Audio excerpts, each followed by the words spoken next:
Honorable members, on behalf of the clerk, the staff, my family and I, as we meet for the first time in 2023, I wish to extend to you our best wishes for your health and prosperity for you and your family for 2023. This also goes out to all of the staff who assist in making our sessions in Parliament and support the work of the National Assembly. These good wishes go to them also. Today also we are joined by students of Chase Academy who is in the gallery. We want to extend a hearty welcome to them for this sitting.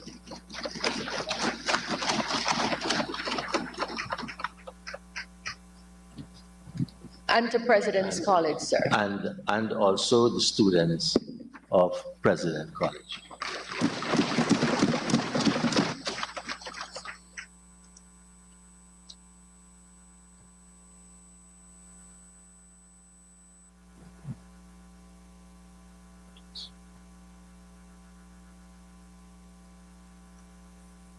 Presentation of petitions, presentation of papers and reports, etc. Honorable Senior Minister in the Office of the President with responsibility for finance.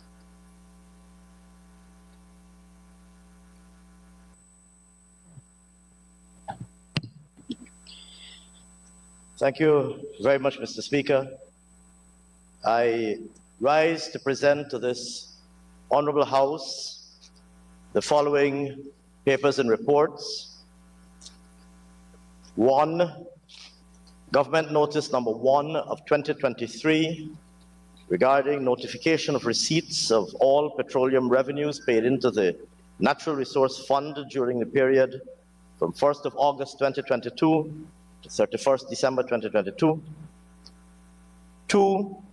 Estimates of revenue and expenditure of Guyana for the financial year 2023. And 3.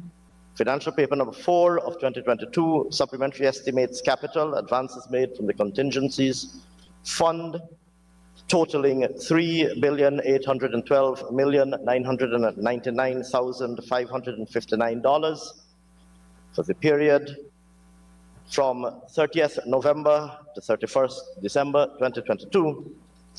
And sir, in accordance with the standing orders, I wish, sir, to name the date for consideration of said financial paper, that date being the day on which we would have concluded the debate of the budget and consideration of the estimates, and immediately prior to considering the appropriation bill for 2023.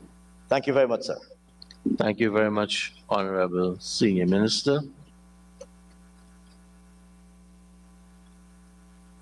Reports from committees. Oral questions without notice. Questions and notice. Honorable members, there are 7 questions on today's order paper. Questions 1, 2, and 3 are for oral replies, and questions numbers 4, 5, 6, and 7 are for written replies. Honorable members, these 3 questions that are for oral replies are in the name of the Honorable Member, Mr. Jermaine Figuera, and are for the Honorable Minister of Health. Honorable Member, Mr. Figuera, please, you may ask your first question.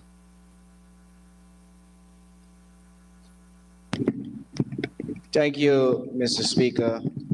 And before I venture to ask my questions, permit me to wish all members, staff, and visiting individuals who are here today a happy and productive 2023. Can the Minister inform the House what is the required staff complement of doctors, registered nurses, and nursing assistants of the Linden Hospital, given the size of the population? Mr. Speaker, before I take my seat, I am of the view that these said questions were asked at the last sitting.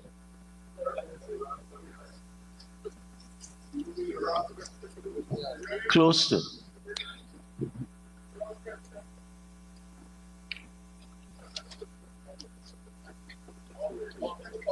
Can I be guided which part of the?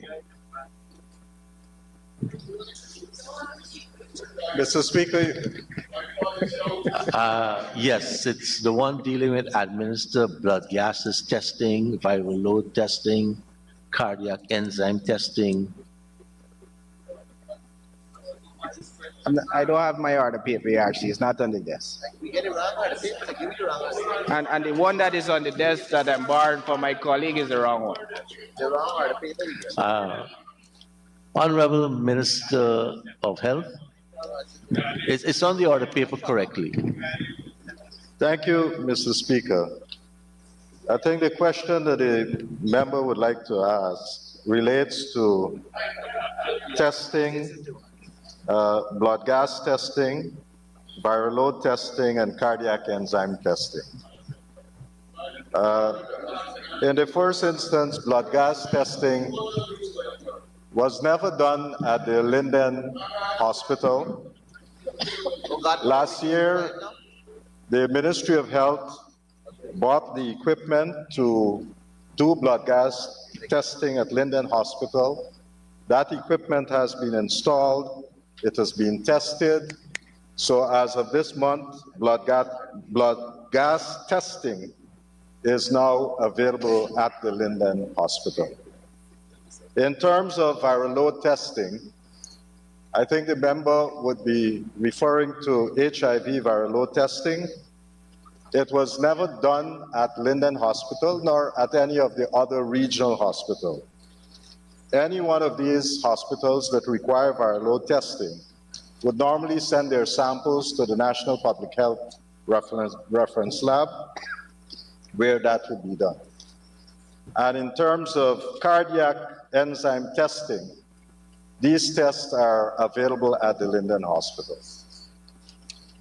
Thank you, Honorable Minister. Honorable Member, Mr. Figuera, are we on the same page now? Yes. Great.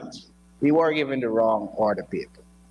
Thank you, Minister, for your assistance. And I would like to go to question 3, which the question asks, can the minister inform the House whether Charles Roses School of Nursing in Linden was in operation as of June 30th, 2022?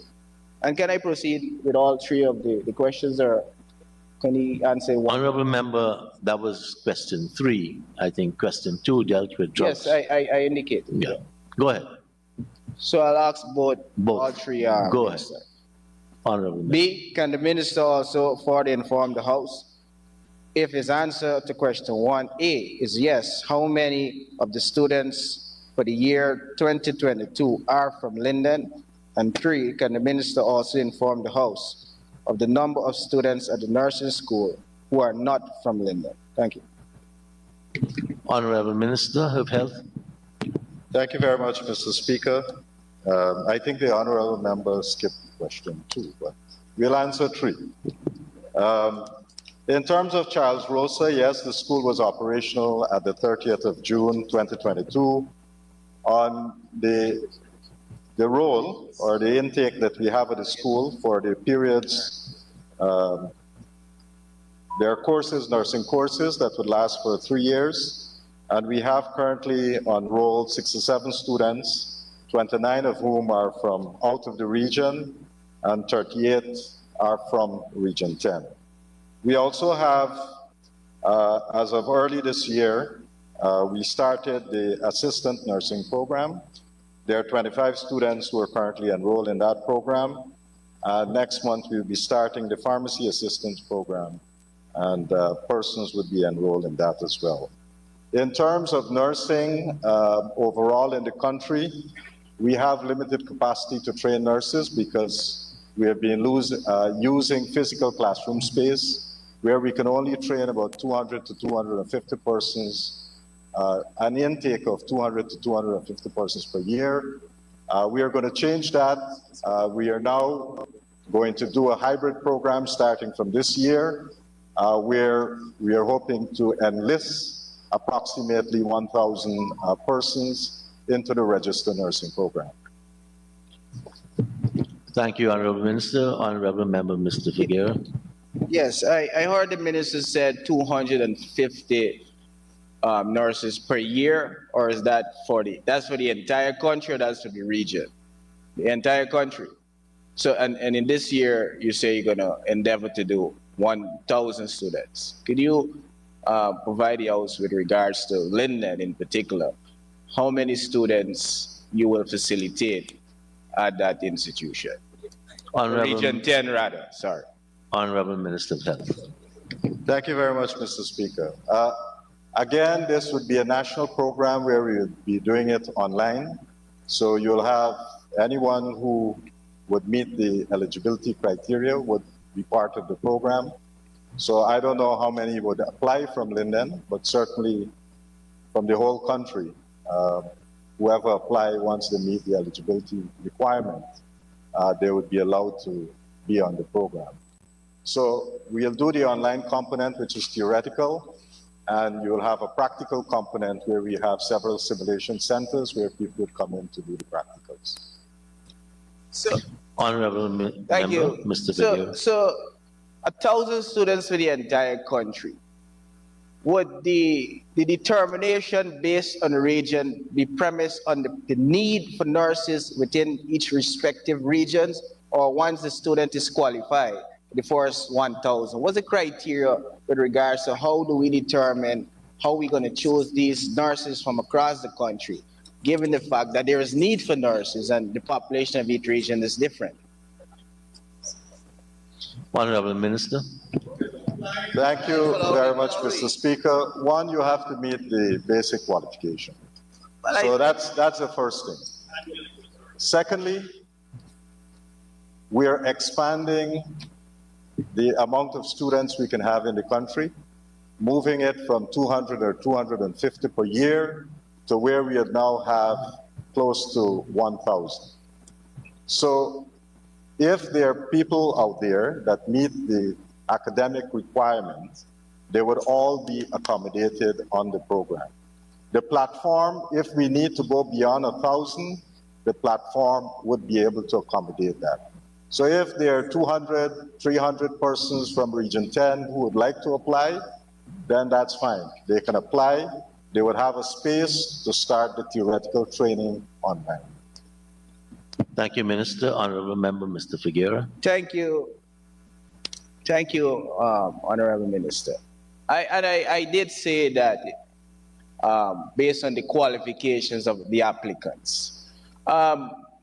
Given the fact that Linden in itself has an established nursing school, would the ministry endeavor want to extend the capacity for the accommodation of students in the physical classroom, given the amount of students who would have applied and would not have gotten an opportunity to attend based on the present capacity of the institution? And would you, as the minister, given your position to have this as an online program, why is there a limitation to just 1,000? Because we would have seen with the COVID reality 2019 and onwards at the University of Ghana, there was a far more larger intake because more students could have gone on the virtual platform, applied, and go through the courses. And given the need for health care that we would have seen with regards to COVID, how it has ravaged many countries, and there was a greater demand for nurses, why, as a country, we're limiting the amount to just 1,000 when we're doing it on a virtual platform? Why not endeavor to do such a larger, probably 3,000?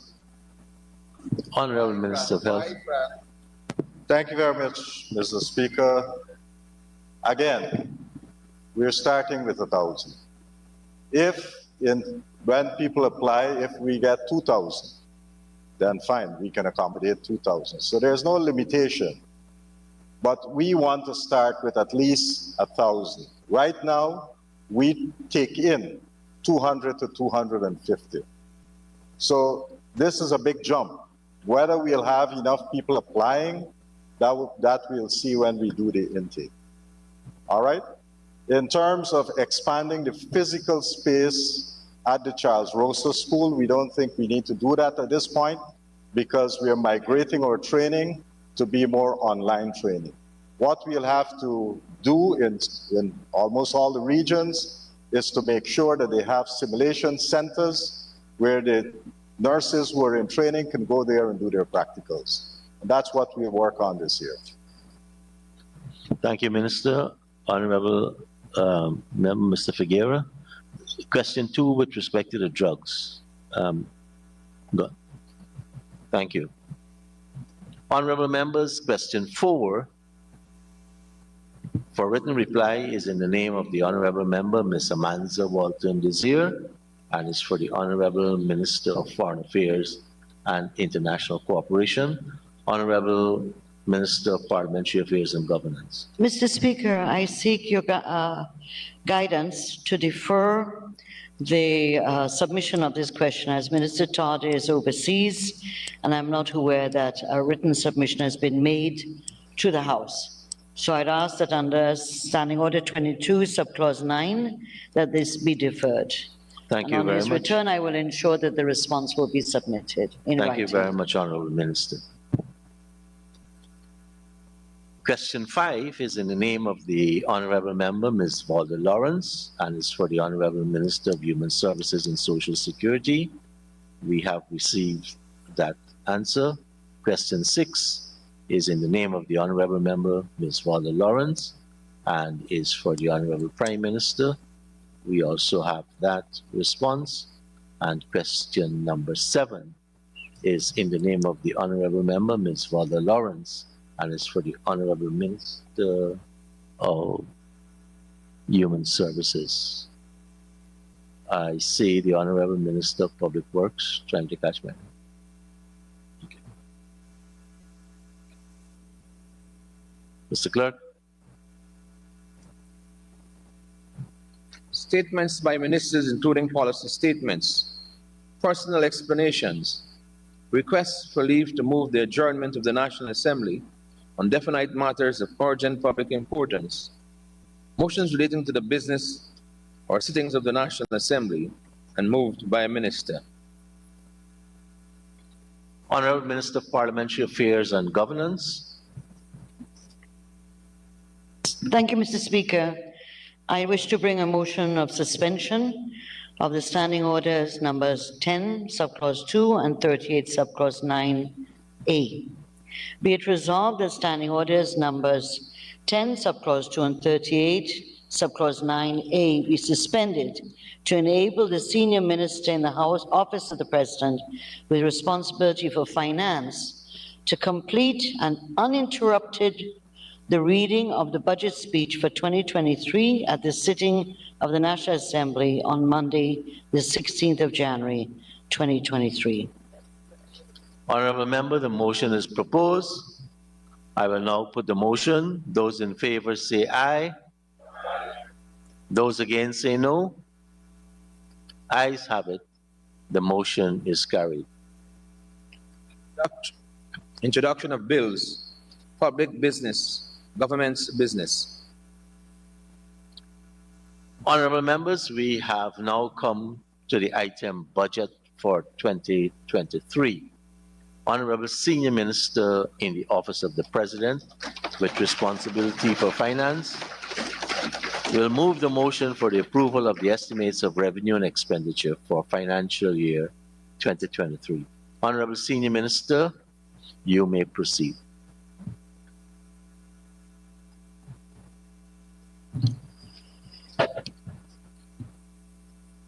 Thank you very much, Mr. Speaker.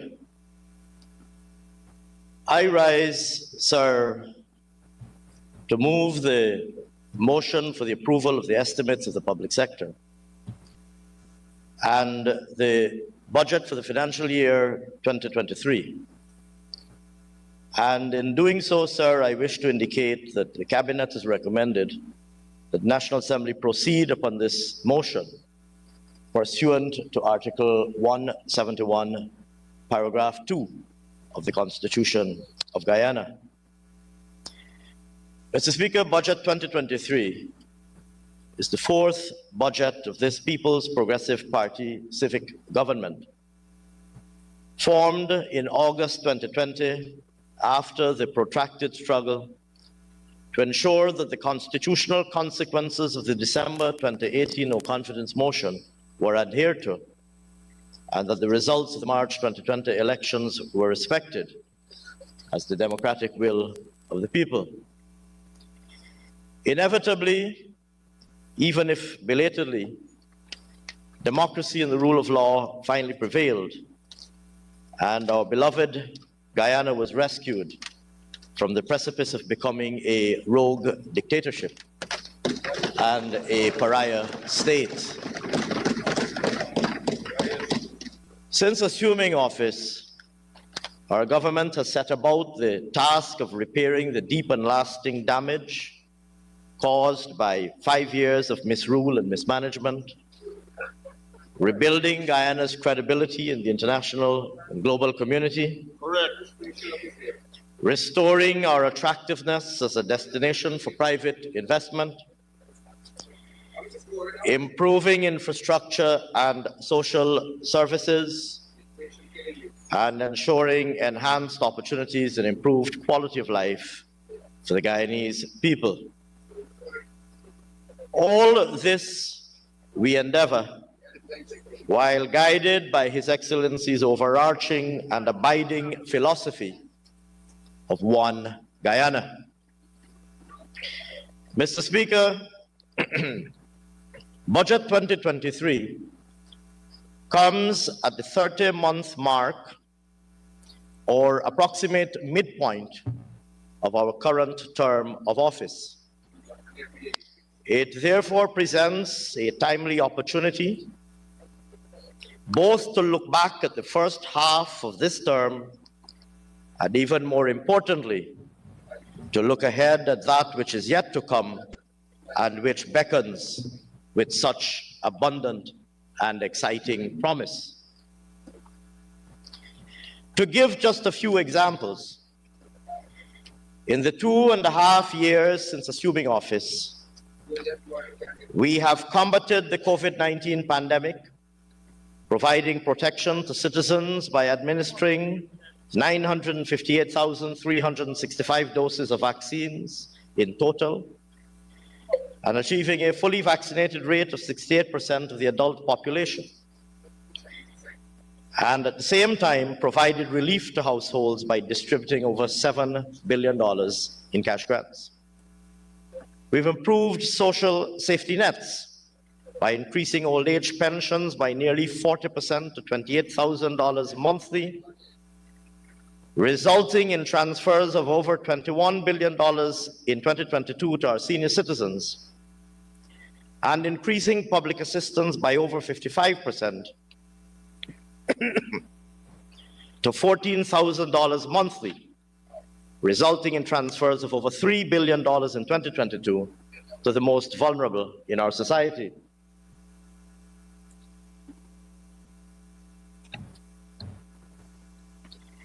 We've reintroduced and increased the Because We Care cash grant to $25,000 per child in 2022, which, along with the $5,000 uniform grant, resulted in total transfers of $5.6 billion to parents of over 196,000 school-aged children in 2022. We have awarded nearly 14,000 online scholarships under the GOAL program, giving the awardees an opportunity to pursue higher education or specialized training and certification in the comfort of their own home. We've distributed over 20,000 house lots, about 3 times the total distributed in the previous 5 years, giving all those recipients, Guyanese families and young professionals, the opportunity to become a homeowner for the very first time. And we've increased hinterland access to water from 46% in 2020 to 75% currently, just to list a few. Similarly, Mr. Speaker, looking ahead just to give a few transformative examples on which work has already commenced, before the end of our current term of office, sir, we will have constructed and rehabilitated thousands of community and urban roads in towns and villages across the country. We will have constructed a new and modern 4-lane Demerara River Bridge. We will have completed the Linden to Mabura Highway. And we will have completed the construction of Guyana's onshore gas pipeline and natural gas plant, which will significantly reduce the cost of electricity to the benefit of households and businesses, thereby catalyzing rapid growth and industrial activity. As we engage in this important exercise of reflection on the past and planning for the future, it is apposite to recall that my preamble to Budget 2021 pointed out the clearly distinguishable phases in our country's economic journey. On that occasion, I emphasized the conspicuous correlation between our economic history and our political history since independence. More specifically, I highlighted that the years from 1966 to 1992 were characterized by state domination and economic decimation. The years from 1992 to 2015 were a period of restoration and rebuilding. And the years from 2015 to 2020 were scarred by renewed state domination and economic degeneration. Against that background, sir, the current People's Progressive Party civic government, under the visionary leadership of His Excellency, the President, Dr. Mohammed Irfan Ali, has resolved that the post-2020 years will be an era of positive and lasting transformation. Mr. Speaker, on that occasion, 2 years ago, when I spoke of these phases in our economic history, I did not elaborate on the factors that helped distinguish the economic stewardship by successive PPPC governments from the economic mismanagement by our colleagues on that side of the House. As we contemplate the future, it is important that we consider some of the cardinal distinguishing principles that have guided successive PPPC governments in our economic policy formulation. These guiding principles contributed to the outcomes realized during our stewardship thus far and will continue to guide our stewardship going forward. First amongst these is policy continuity, consistency, and credibility. Our government, like previous PPPC governments, is committed to positions that are long-standing and well-known. For example, our commitment to work towards improving the lives of all Guyanese is entrenched in our party's founding principles, has been a constant feature in all our election manifestos and our budgets, and has informed all the policies contained therein. We have remained faithful to the commitments in our successive manifestos, and we have delivered on those commitments. And except where needed to adapt to evolving circumstances, our core principles and policies have not shifted over the years and do not vary depending on the audience or issue we are addressing for the moment. This, sir, has earned us incomparable credibility. Secondly, our government is committed to sound policies for long-term sustainability. Correct. PPPC governments do not compromise the long-term well-being of our country and our people at the altar of expediency or populism. As a responsible government, our policy choices are constantly guided by their long-term implications. These implications will be borne by this generation in our twilight years, as well as by generations yet to come.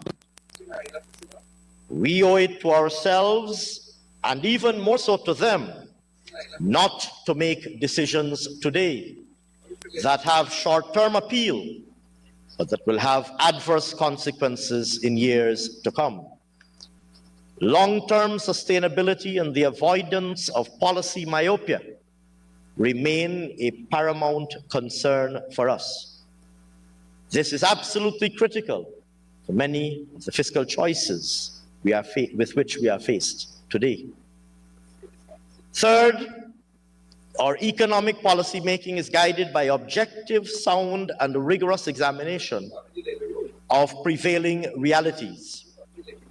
In this regard, economic policy making at this particular juncture in our economic history is by no means an uncomplicated task. To give perhaps the most obvious example, as a resource-based economy,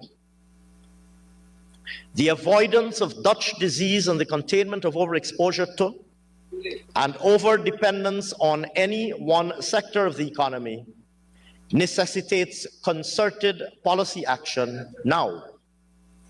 The threat of Dutch disease is real and non-trivial, and we need now to take the actions necessary to ensure that we broaden our non-oil productive base and to secure the long-term competitiveness of our non-oil economy.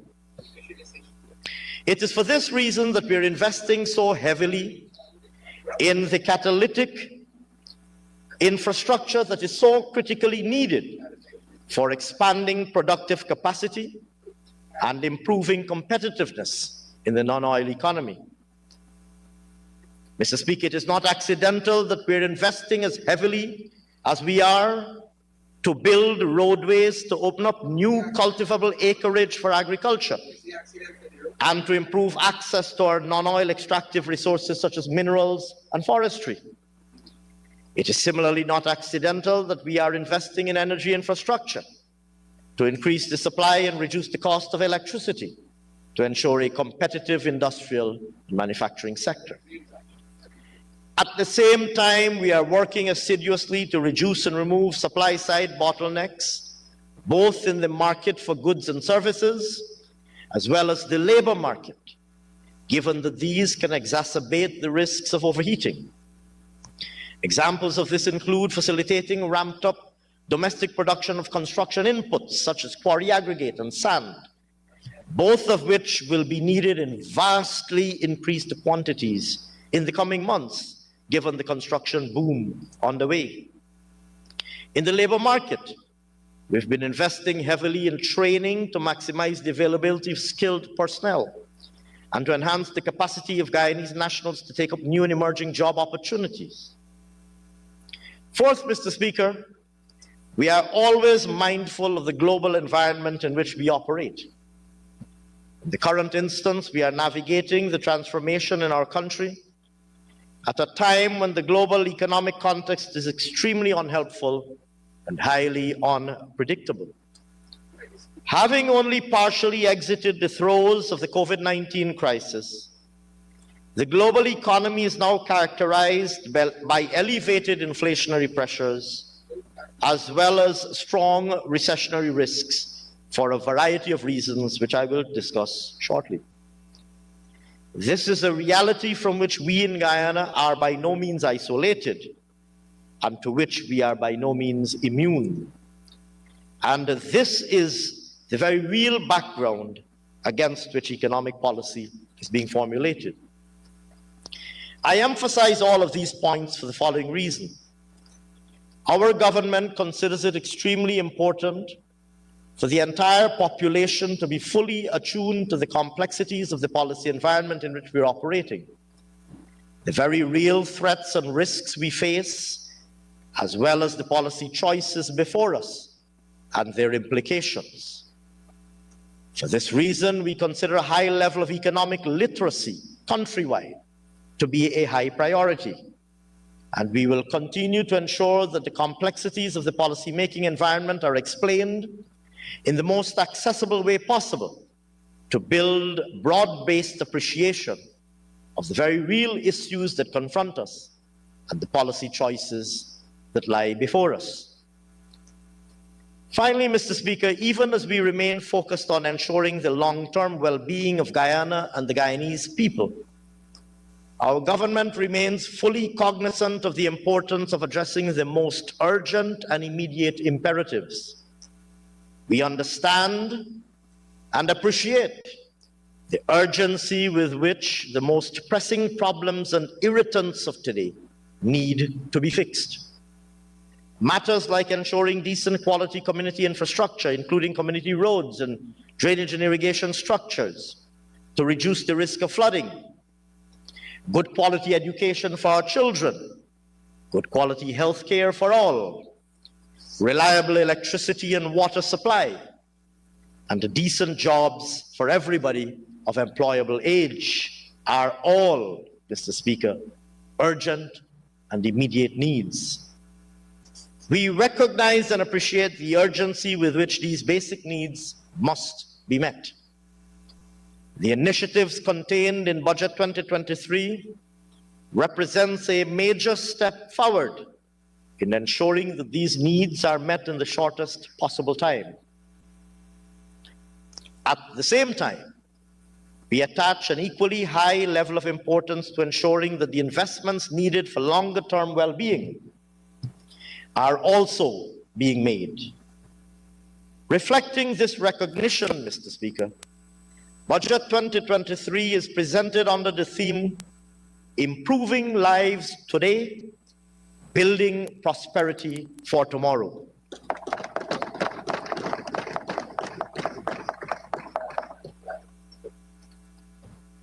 And it therefore captures the essence of simultaneous attention being paid to both the immediate issues and irritants of the day, as well as the longer-term investments needed to secure the well-being of all of the Guyanese people well into the future. Mr. Speaker, I will now briefly review the global and regional economic context against the backdrop of which Budget 2023 is prepared. Global growth for 2022 is now estimated at 2.9%, down significantly from the 5.9% expansion recorded in 2021 in the initial recovery from the doldrums of the COVID-19 pandemic. The weaker output level reflects significant slowdowns in economic growth in the world's two largest economies, the United States and China, as well as the euro area. Pressures on global growth came from protracted lockdowns and a property market crisis in China, along with the spillover effects from the Russian invasion of Ukraine, leading to tighter gas supplies in the euro area. Weaker output is also partially attributed to a continual tightening of global financial conditions to curb soaring inflation levels worldwide. Mr. Speaker, growth in advanced economies is estimated at 2.5% in 2022, slower than the 5.3% recorded in 2021. Growth in the emerging market and developing economies is estimated at 3.4% in 2022, down from 6.7% in the prior year. The Latin America and the Caribbean region is estimated to have grown by 3.6% in 2022, weaker than the 6.8% recorded in 2021. Latest estimates show that economic recovery in the Caribbean continued in 2022, with the region recording growth of 7.7%, albeit slower than the 9.7% recorded in the previous year. Looking ahead, sir, the global economy is expected to expand at an even slower rate in 2023, reflecting the recessionary risks to which I alluded earlier. With 1/3 of the world economy expected to be in recession this year, the global outlook will be heavily impacted by several factors. These include, but are not limited to, continued monetary policy responses to inflation, the lasting effects of the Russian invasion of Ukraine, and enduring supply chain disruptions still in the aftermath of COVID-19. Within this context, the latest forecast for global growth in 2023 is 1.7%, as advanced economies are predicted to grow only by 0.5%, while the emerging market and developing economies are expected to keep pace with 2022 levels with growth of 3.4%. Growth in the Caribbean is anticipated to slow further to 5.6% in 2023.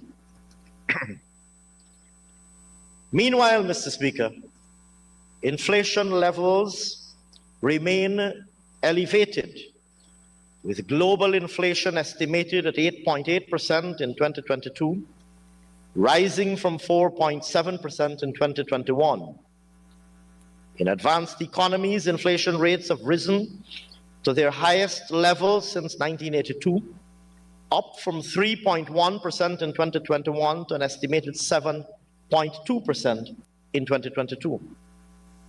Emerging market and developing economies have also suffered from markedly high inflation, up by 4 percentage points year on year to an estimated 9.9% at the end of 2022.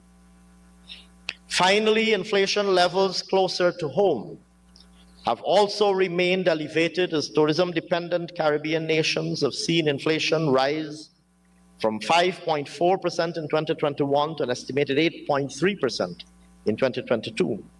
And inflation for the commodity exporting countries of the Caribbean is estimated at 10.8% in 2022, though declining marginally year on year by 0.2% of a percentage point.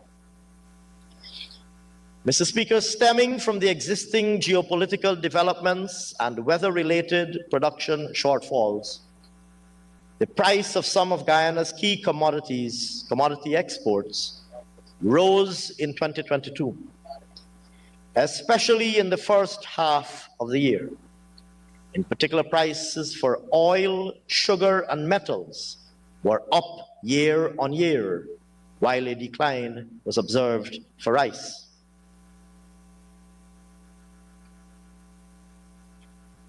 The world market price for sugar increased to 41 US cents per kilogram, representing a 4.7% increase over 2021. On the downside, the average world market price of rice fell from 458.3 US dollars per metric ton in 2021 to 436.8 US dollars per metric ton in 2022.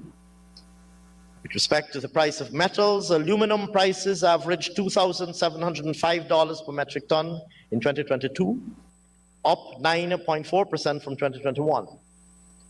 Gold prices averaged 1,800.6 US dollars per troy ounce for 2022, up from 1,799.6 US dollars per troy ounce in 2021.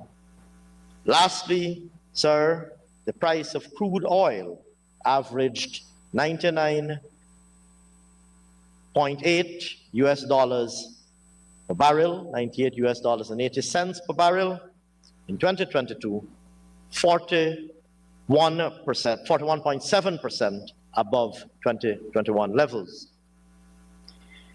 Mr. Speaker, looking ahead to 2023, a general decline in the prices of Guyana's main exported commodities is expected, as we are confronted with the possibility of a global recession.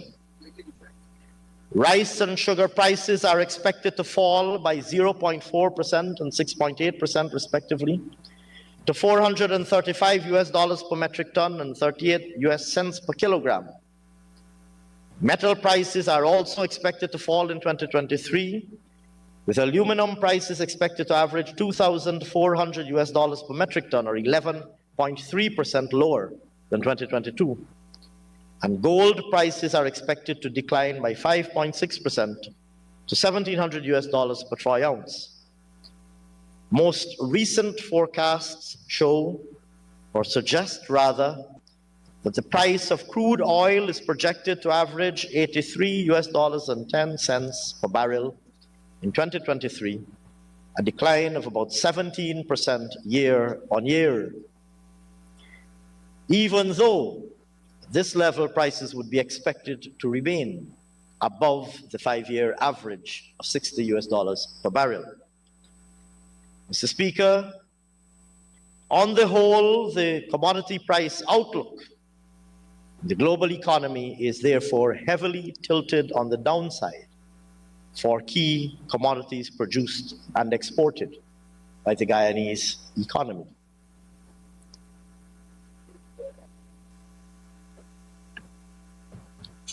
Mr. Speaker, I now turn to developments in the domestic economy in 2022. Real gross domestic product. At the time of budget 2022, it was expected that real GDP would grow by 47.5% rather, with the non-oil economy expected to expand by 7.7%. As the year ensued, the oil and gas sector performed even better than expected. At the same time, our government's policies continued to focus on supporting the traditional and new and emergent non-oil pillars of the economy, helping to ensure stronger and more broad-based growth than originally anticipated. It is now estimated that our economy grew by 62.3% overall in 2022 in real terms. And Mr. Speaker, I am pleased to report that we recorded very strong expansion of 11.5% in the non-oil economy. Mr. Speaker, at 62.5% overall, Guyana would be the fastest growing economy in the world in 2022. I now turn, sir, to sectoral performances: agriculture, forestry, and fishing. Mr. Speaker, the agriculture, forestry, and fishing sector is estimated to have expanded by 11.9% in 2022. This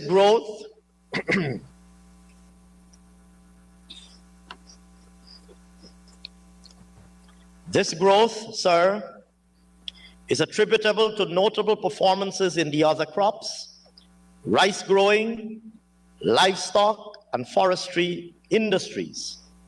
And growth in these industries more than offset contractions in sugar growing and fishing.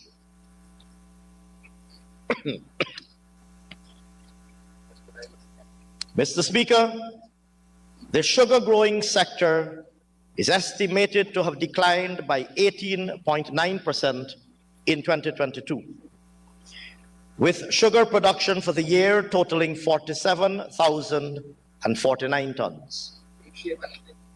This performance was largely the result of lingering effects of the 2021 floods, which caused lower yields per hectare and reduced cane quality, as well as persistent technical challenges encountered throughout the year. In contrast, an expansion of 8.1% is estimated for the rice growing sector in 2022, with total production of 610,595 tons. Like sugar, there were some lingering effects of the 2021 floods that affected rice production. However, production grew to surpass 2021 levels, with yields increasing to 5.9 tons per hectare in 2022 compared with 5.5 tons per hectare in 2021.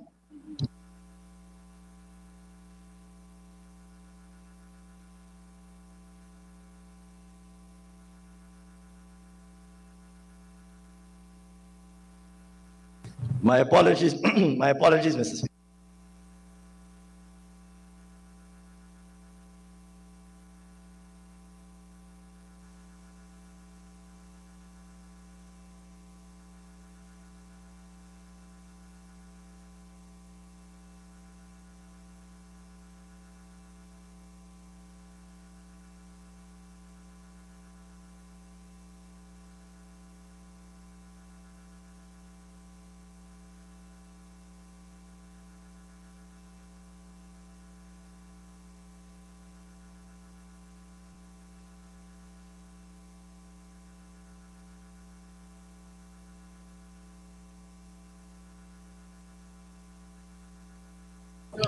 Mr. Speaker, the other crops sector is estimated to have grown by a very commendable 15.3% in 2022, with expansions observed across all crop categories. Significant growth was recorded in the production of crops such as eddos, coconuts, sweet potatoes, plantains, lettuce, and sweet peppers. The contributing factors to higher output include increases in acreage cultivated and increased yield. The livestock industry is also estimated to have expanded, growing by 9% in 2022. It is estimated that the production of pork, poultry meat, mutton, and beef grew by 15.8%, 12%, 10.1%, and 1.8%, respectively.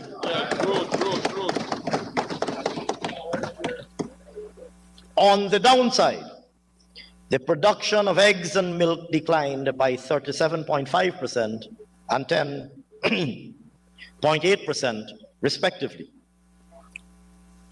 The fishing industry, however, sir, is estimated to have contracted by 4.8% in 2022. This is attributed to lower marine production, with shrimp and fish production falling by 7.1% and 0.7%, respectively. Marked underperformances were observed in the production of red snapper and prawns.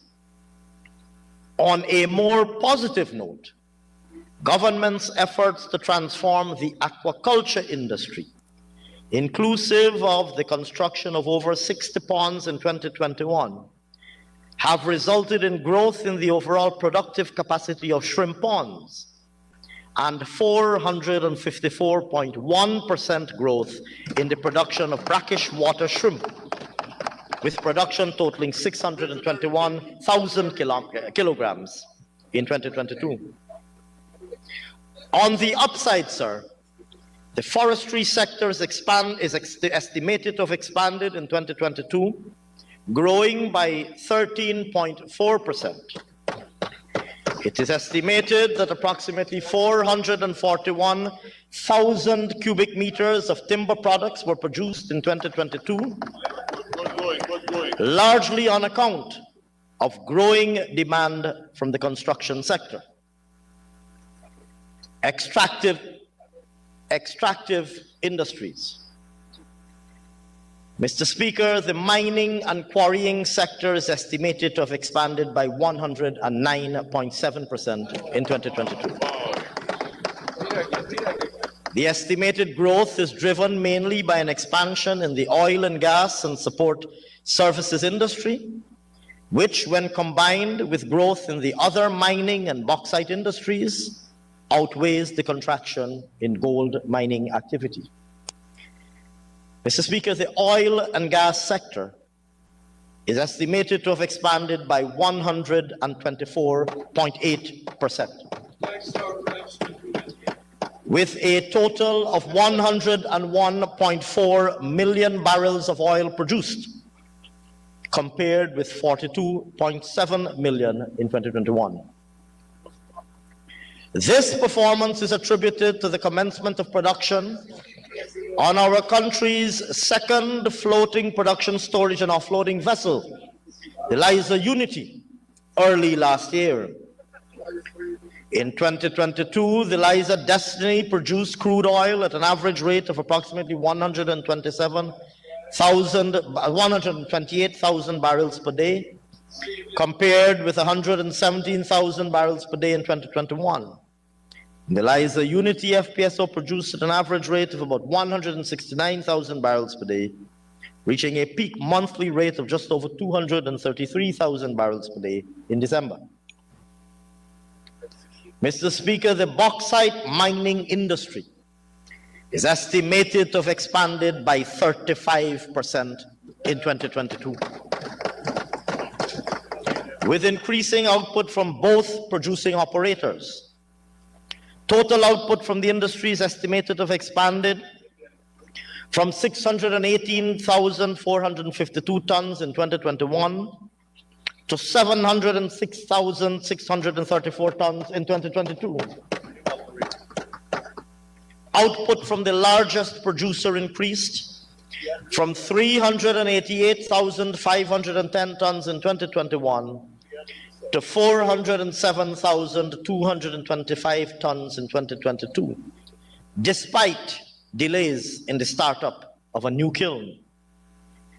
Moreover, it is estimated that output from the smaller operator grew from 229,942 tons in 2021 to 299,409 tons in 2022.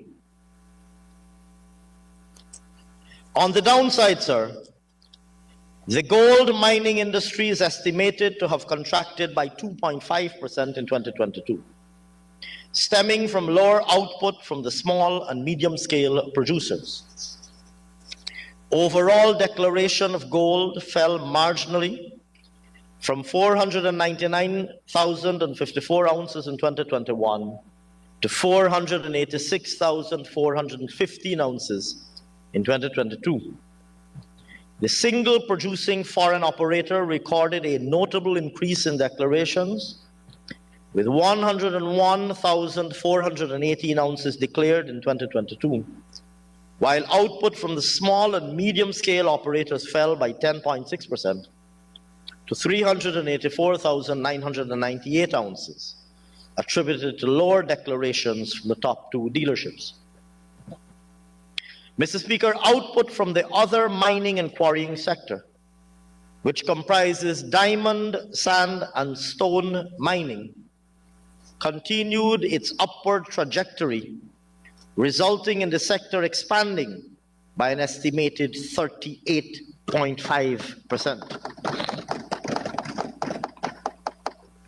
Diamond declarations are estimated to have grown by 85.6% to 83,720 metric carats last year.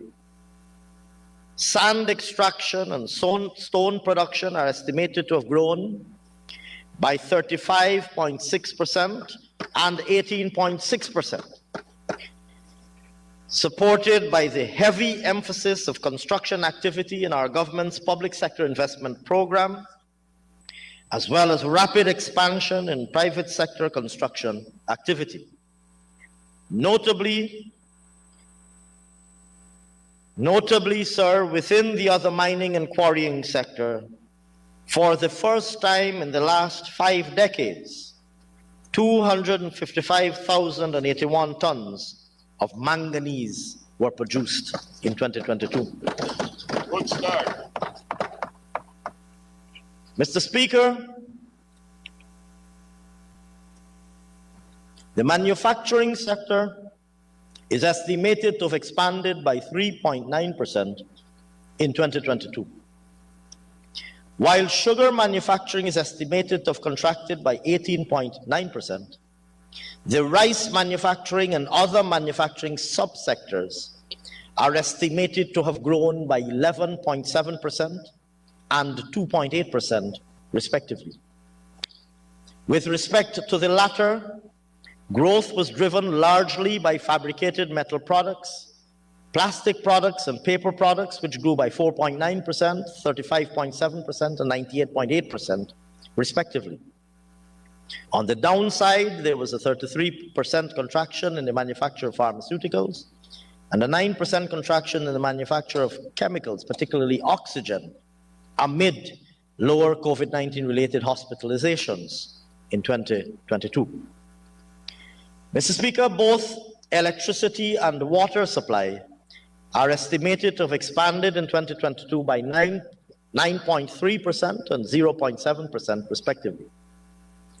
The expansion in electricity supply was driven by higher total consumption, while growth in water supply is attributed to higher demand, combined with the commissioning of 3 new wells, which were more productive than the wells removed from the distribution line due to failure or damage. Mr. Speaker, latest estimates in the construction sector indicate that that sector grew by a very strong 26.3% in 2022. As was the case in 2021, this expansion is supported by intensified activity in the public and private sectors, and alongside massive government investment in new and improved roads, bridges, housing developments, educational health facilities, and agriculture infrastructure, private sector investment in the oil and gas and hospitality industries have continued to boost construction activity. In services, sir, the sector is estimated to have expanded by 9% in 2022. While growth was recorded across all service industries, the overall 2022 performance is mainly attributed to growth in wholesale and retail trade and repairs, administrative and support services, financial and insurance activities, real estate activities, and transport and storage. These industries grew by 15.6%, 11.8%, 6.7%, 4.1%, and 8.9% respectively. Growth in wholesale and retail trade and repairs was largely driven by higher demand for building materials and consumer goods, while with respect to administrative and support services, the expansion was driven by greater activity related to the rental and lease of machinery and equipment used in the construction industry, greater demand in the business process outsourcing industry, and higher activity in the in the provision of security services. Mr. Speaker, I now turn to the balance of payments.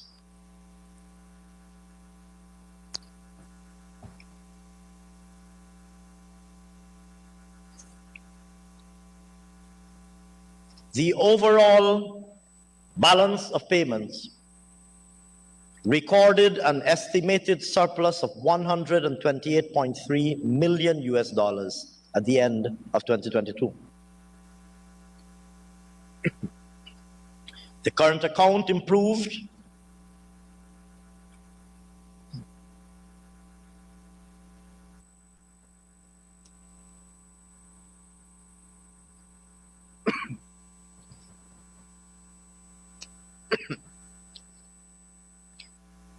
The current account, sir, improved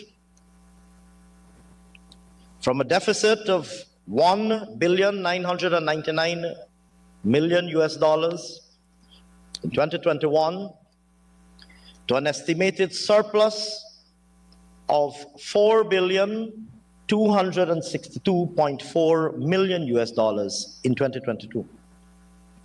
This was supported by the trade balance moving from a deficit of $19.9 million to a surplus of $7,780.7 million over the period. Mr. Speaker, total export earnings surged to an estimated $11,404.3 million at the end of 2022. When compared with 2021, there was estimated growth of 161.8%, driven largely by an increase in crude oil production and, of course, exports, and favorable global oil prices also supported export earnings growing year on year by an estimated 7 billion and 3 million to 9,978 million. Non-oil export commodities also fared well, sir, with earnings expanding year on year by an estimated 3.3% to 1,425 million US dollars. This outturn is largely the result of growth of 57.1 million in the other category and of 18.9 million US dollars in bauxite earnings. These increases offset an estimated 28.6 million US dollar and 5.8 million US dollar decline in gold and rice receipts. Mr. Speaker, total imports declined year on year by an estimated 17.2% to 3,602 million US dollars amid no new FPSOs arriving in Guyana's waters. That is, of course, during 2022. As such, overall importation of capital goods fell by an estimated 61.4%, with mining machinery imports falling by 80.7% to 345 million US dollars. But within capital goods, growth was recorded in the importation of agricultural equipment, transport machinery, and building materials. Furthermore, payment for intermediate goods and consumption goods increased by 38.4% and 8.1% respectively, with the former primarily resulting from an estimated 54.1% increase in fuel and lubricants on account of higher global oil prices. Mr. Speaker, the capital account is estimated to have recorded a deficit of $4,120 million US dollars at the end of 2022. This primarily stems from a contraction in net foreign direct investment on account of no new FPSO being deployed during 2022. Additionally, the non-financial public sector's deficit is projected at $599.9 million US dollars, reflecting an increase in deposits into the Natural Resource Fund from $409.2 million US dollars in 2021 to $1.4 billion or $1,408 million US dollars in 2022. Notably also, of course, our 2022 marked the first year of withdrawals from the fund pursuant to the necessary approvals having been granted by this Honorable House, sir, with $607.6 million US dollars withdrawn during the year. Mr. Speaker, the balance of payments surplus is estimated to have resulted in the Bank of Guyana's external reserve position increasing to $939.2 million US dollars at the end of 2022, up from $810.8 million US dollars at the end of 2021. Mr. Speaker, I turn now to monetary developments. Mr. Speaker, the supply of money expanded year on year by an estimated 14.5% to $673.3 billion at the end of 2022. This reflects the proactive and stimulating policies crafted by this government to foster sustainable business and buoyant consumer sentiment in the economy. Mr. Speaker, net domestic credit is estimated at $263.4 billion at the end of 2022, up from is estimated at $263.4 billion at the end of 2022, up from $224.6 billion in the previous year. This largely indicates lending to the private sector growing by an estimated 14.6%. Mr. Speaker, a 19.1% expansion is estimated in credit to private sector enterprises, and in particular, to increased credit to businesses in the services, manufacturing and agriculture sectors of 15.8%, 36% and 15.5% respectively. The outturn in the services sector resulted mainly from expanding credit of 9.4 billion and 4.2 billion for other services and distribution respectively. And the estimated growth in the manufacturing sector is based largely on increased lending for other construction and engineering, as well as beverages, food, and tobacco. Lastly, the projected rise in the agriculture sector is mostly on account of growth of $1.7 billion and $1 billion in lending for paddy and livestock production. Mr. Speaker, strong growth is also estimated for lending for real estate mortgage loans and to households of 9.8% and 8.8% respectively. The real estate mortgage loans position largely reflects mortgages granted for private dwellings, rising by $6.7 billion, while the projected growth in households mainly stems from a $2.2 billion increase in credit for other purposes.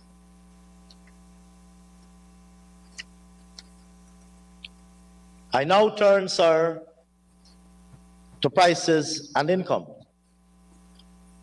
Mr. Speaker, as highlighted previously, the global economy continues to grapple with the persistent inflationary pressures triggered by the COVID-19 pandemic and exacerbated by developments in Ukraine.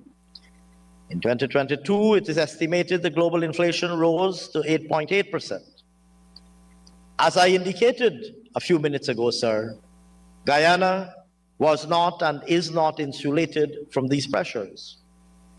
Here at home, prices continued to rise, with the 12-month inflation rate estimated at 7.2% in December 2022, above the 5.7% recorded in 2021. This, sir, is primarily based on account of higher food prices, which contributed 6.4 percentage points to the overall inflation rate. Mr. Speaker, as is well known, in order to soften and cushion the impact of imported inflation, our government implemented a suite of fiscal measures throughout the year, including lowering the excise tax on fuel products to zero in March of 2022, extending the application of the freight cost adjustment to pre-pandemic levels for the calculation of import taxes to the end of 2022, and distributing subsidized fertilizer to farmers to encourage replanting and to reduce the impact of imported fertilizer price spikes. This, of course, Mr. Speaker, would have contributed to the swift recovery from the 2021 floods and the growth observed in the production of other crops. Interest rates, sir. Mr. Speaker, Treasury bill yields were largely stable over the review period.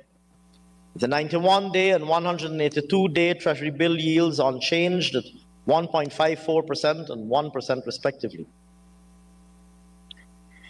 The 364-day Treasury bill yield is, however, estimated to have increased from 0.99% to 1.09%. On the other hand, the commercial bank's small savings rate and weighted average lending rate declined from 0.83% and 8.8% respectively to an estimated 0.81% and 8.54% respectively.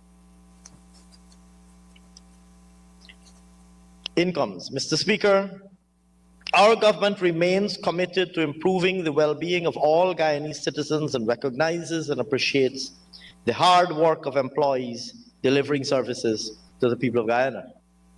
In 2022, an 8% across-the-board salary increase was paid to over 52,000 public servants, teachers, members of the disciplined services, and government pensioners. Mr. Speaker, the members of the disciplined services also benefited from a 1-month tax-free bonus, which it would which it would be recalled, sir, was most unconscionably taken away by the previous government. Its restoration and payment in 2022, sir, placed over $1.3 billion in the hands of over 11,000 members of the discipline services. Mr. Speaker, as highlighted in the 2022 budget, all workers benefited from the increase in the monthly income tax threshold from $65,000 to $75,000, injecting some $1.3 billion into the pockets of both public and private sector workers. Furthermore, the minimum wage for private sector employees was increased by 36%, from $44,200 to $60,147, with effect from July 2022. Furthermore, Mr. Speaker, as part of this government's suite of measures to combat imported inflation and supplement household income in 2022, the hinterland and riverine communities also benefited from a $25,000 one-off cash grant. This injected more than $1.2 billion into these communities. Mr. Speaker, almost 8,000 fisherfolk benefited from the provision of a $150,000 one-off payment, totaling $1.2 billion.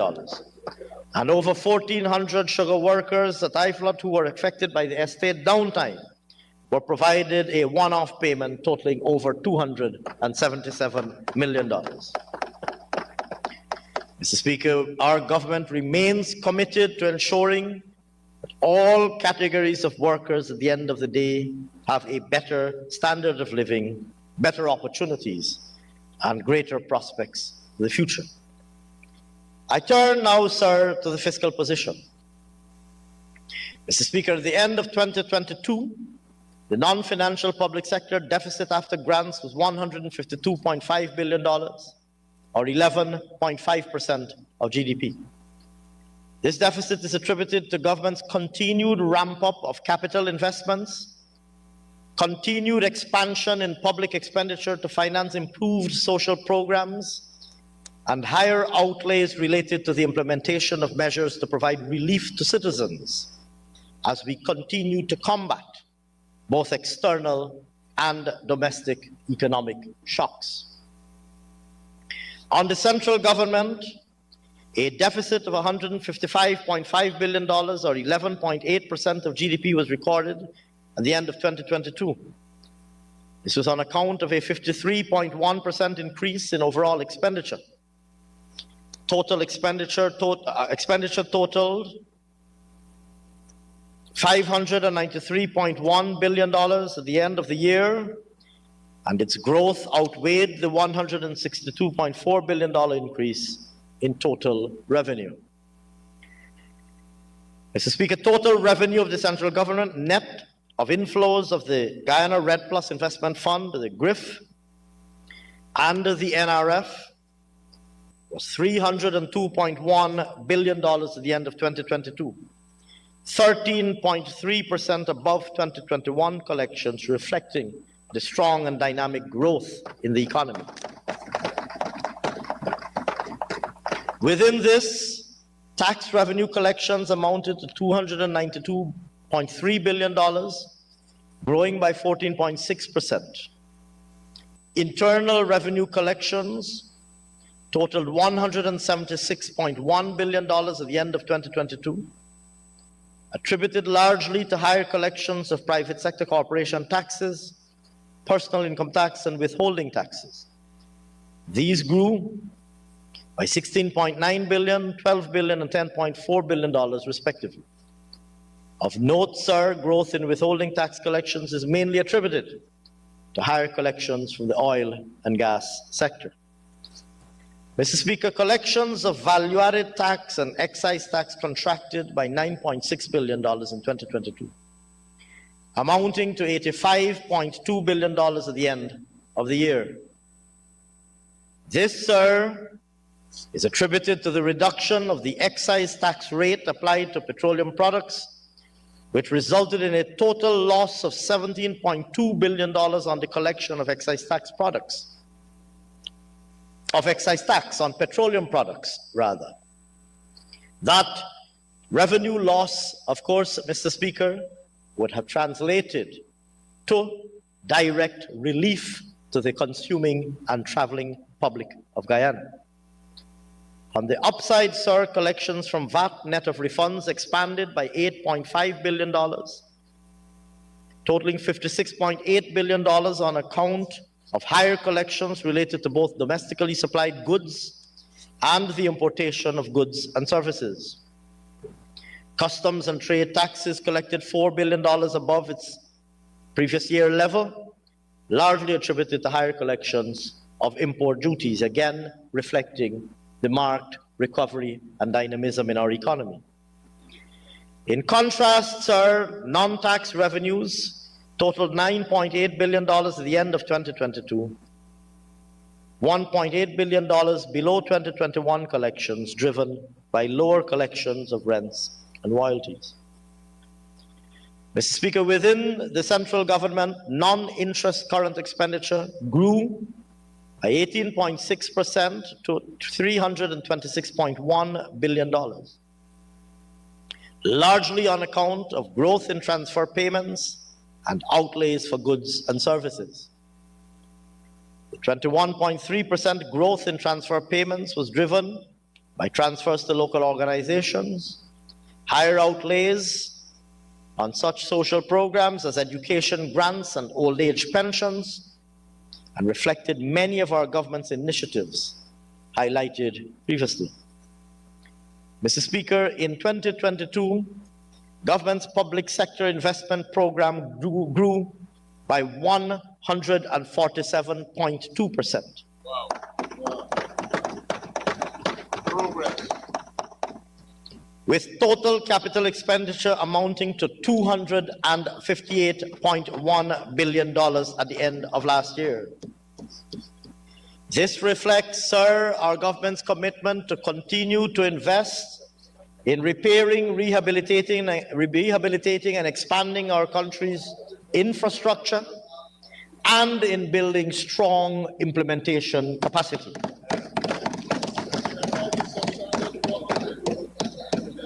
Public enterprises.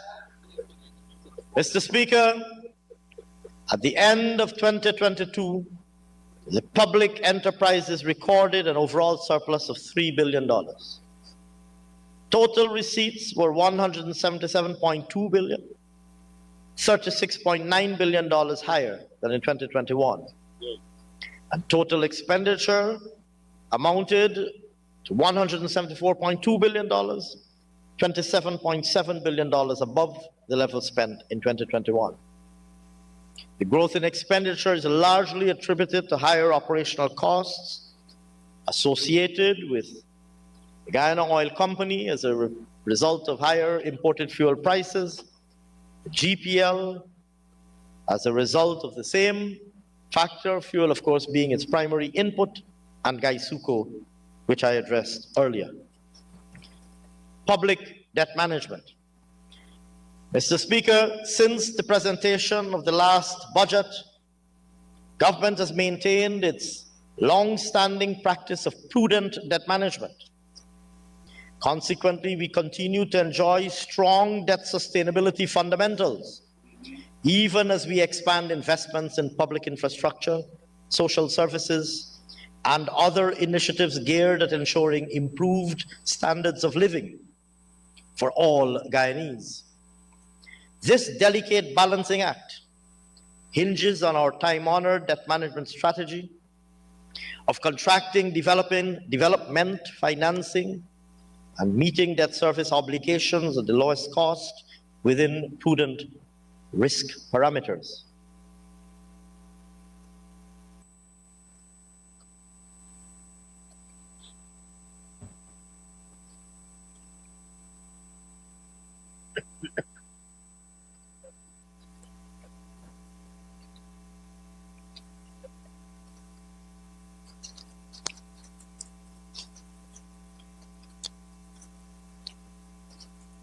Mr. Speaker, contrary to malicious speculation on that side of the House, it is not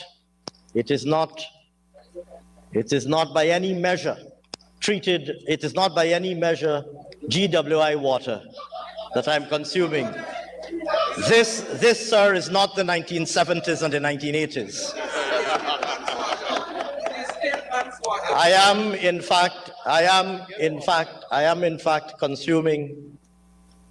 fact consuming medication prescribed by a duly licensed medical practitioner, including a particular application to the water that causes the coloration that might be visible. I thought I might clarify that, sir. And in the process, commend my colleagues, Ministers Colin Crowell and Susan Rodriguez, for the outstanding work that they're doing to repair and restore the water supply infrastructure in this country after inheriting that infrastructure in a decrepit and dilapidated state from their predecessors in office.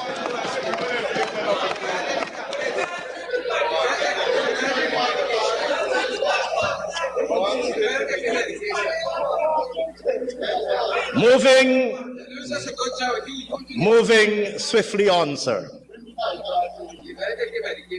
Moving swiftly on, sir. Total public and publicly guaranteed debt amounted to $3,654.9 million US at the end of 2022, up 16.9% from end 2021 on account of growth in external and domestic debt. Notwithstanding, the ratio of total public and publicly guaranteed debt to GDP declined substantially over the past year from 38.9% at end 2021 to 24.6% at the end of 2022. Excellent. This outcome is testament, sir, to our judicious contracting, as I said earlier, of development financing at a level well within Guyana's debt-carrying capacity. Mr. Speaker, I turn now to the Natural Resource Fund. In 2022, there were 102 lifts of crude oil from Guyana's FPSOs, 13 of which were for government. For the year 2022, the fund received $1,099.1 million in profit oil, $510.2 million from Liza Destiny, and $588.9 million from Liza Unity. I can understand, sir, that we might appear to be a government operating on steroids when compared to the lethargy of our colleagues on that side of the House. I forgive you for believing that we are a government operating on steroids.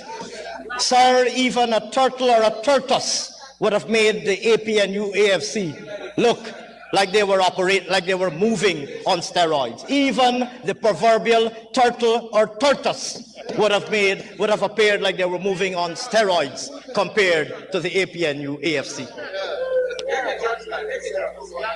Mr. Speaker, profit oil. Mr. Speaker, profit oil receipts in 2022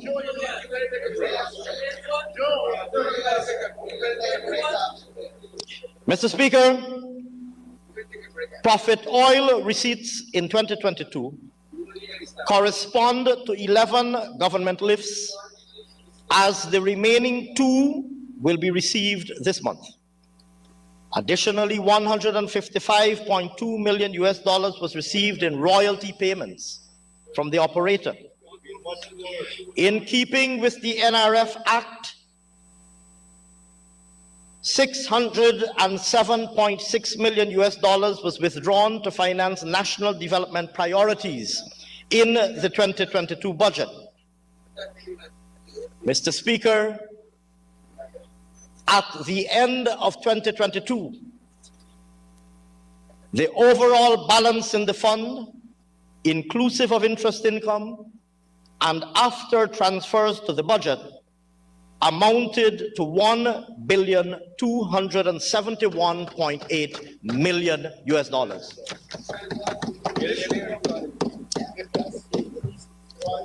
Accumulated, sir, pursuant to the provisions of the Natural Resource Fund Act enacted by this Honorable House on the 29th of December 2021, amidst scenes of chaos and confusion at the behest and on the occasion of the conduct of our colleagues on that side of the House.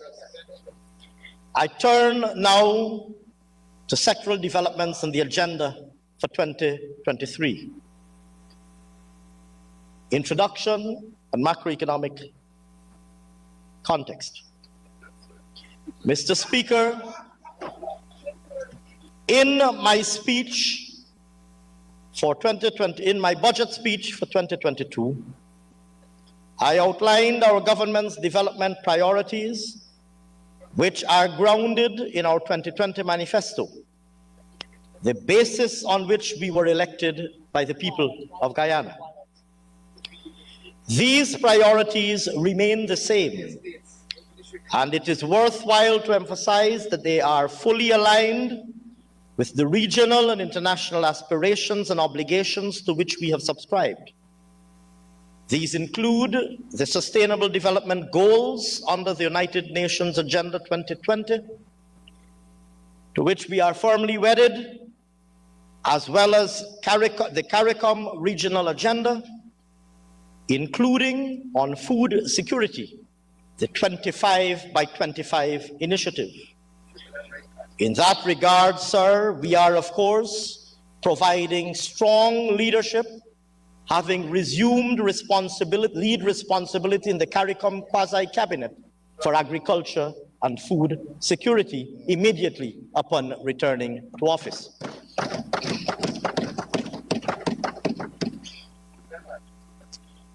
Low carbon development strategy. Mr. Speaker, amongst the many signature achievements of this and successive PPPC governments has been our global and national leadership on environmental stewardship and climate action. Our 2020 manifesto committed to reinstating Guyana's low-carbon development strategy to help achieve prosperity for our people by deploying earnings from forest climate services to diversify the economy and create more jobs and opportunities utilizing a low-carbon pathway. Our manifesto anticipated the possibility of earning hundreds of millions of US dollars, building on what we pioneered during our previous term of office through the Guyana-Norway bilateral agreement. Regrettably, sir, during the 2015 to 2020 period, 2019-2020 period, the LCDS was callously and unconscionably abandoned. The remaining $135 million US of unspent resources was unutilized, and the projects that were previously started were stalled, including, sir, such projects as Amerindian land titling, on which little or no activity was observed for the entire 5 years. As a result, sir, during those years, Guyana lost the opportunity to engage the global carbon market.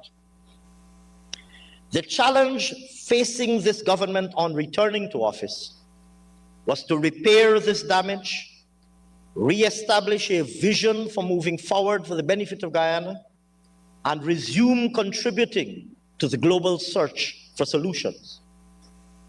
To start repairing the damage, Through the last two budgets that I presented to this House, all of the outstanding $135 million has now been unlocked.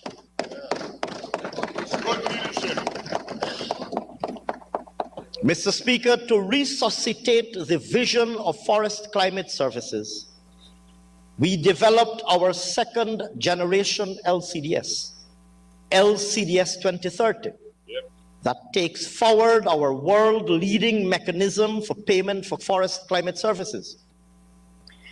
Our LCDS 2030 benefited from 7 months of national consultation since the launch of a version by His Excellency the President in October 2021. Thousands of Guyanese and international partners participated in these consultations, provided feedback, and offered new ideas, resulting in a revision of the document, vastly strengthened by these inputs. At the core of LCDS 2030 is an expanded understanding of Guyana's world-class natural ecosystems. The original LCDS focused on the climate services provided by our forests. LCDS 2030 expands the focus to include biodiversity conservation, water management, and the ocean economy. It opens a window of opportunities in the years ahead, where Guyana can improve the management of natural ecosystems, expand protected areas, improve watershed management, and establish world-class facilities, including an international center for biodiversity research. LCDS 2030 was endorsed by the National Tushaus Council at their July 2022 conference, and it was presented and debated in Parliament with a resolution passed in this Honorable House, sir, as you would recall, endorsing the strategy. All of this, sir, was achieved in 2022. Today, I am pleased to put on record that the vision of the LCDS 2030 has moved to reality. In 2022, a major milestone was achieved for Guyana and for forest countries in the world in the achievement of that vision, when the Architecture for REDD+ Transactions Environmental Excellence Standard, popularly known as ART-TREES, issued the world's first, and I will repeat that, sir, for emphasis, and for the emphasis it so richly deserves, when the ART-TREES Secretariat issued the world's first jurisdiction-scale, market-ready carbon credits to Guyana. I will go further, sir, and say that in total almost 33.5 million credits were issued for the period from 2016 to 2020. One of the biggest issuances of carbon anywhere in the world.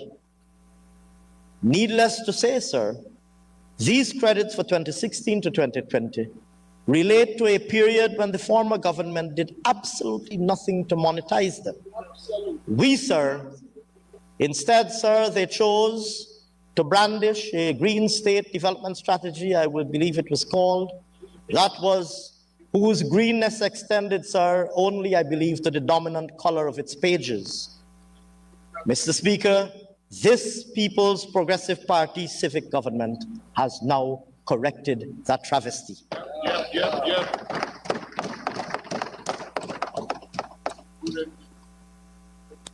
A second major milestone was also achieved in 2022 through the sale of a significant percentage of our ART-TREES credits. During the period from February 14th to March 14th, 2022, an international request for proposals for the purchase of Guyana's carbon credits was issued. Resulting from this process, several proposals were submitted, and government and the Hess Corporation finalized an agreement whereby the Hess Corporation would be the first buyer of Guyana's credits, totaling approximately a third of our issuances under Art Trees from 2016 to 2030.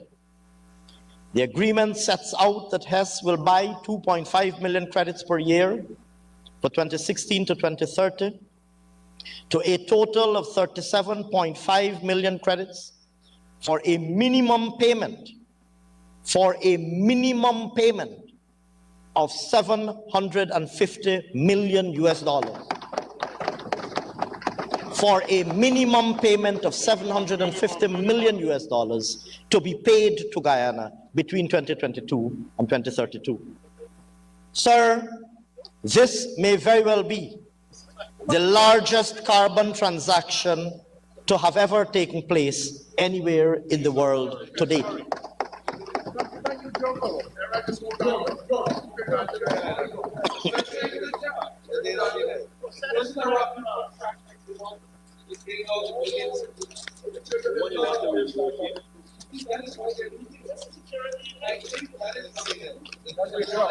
They're leaving because you're saying wrong things.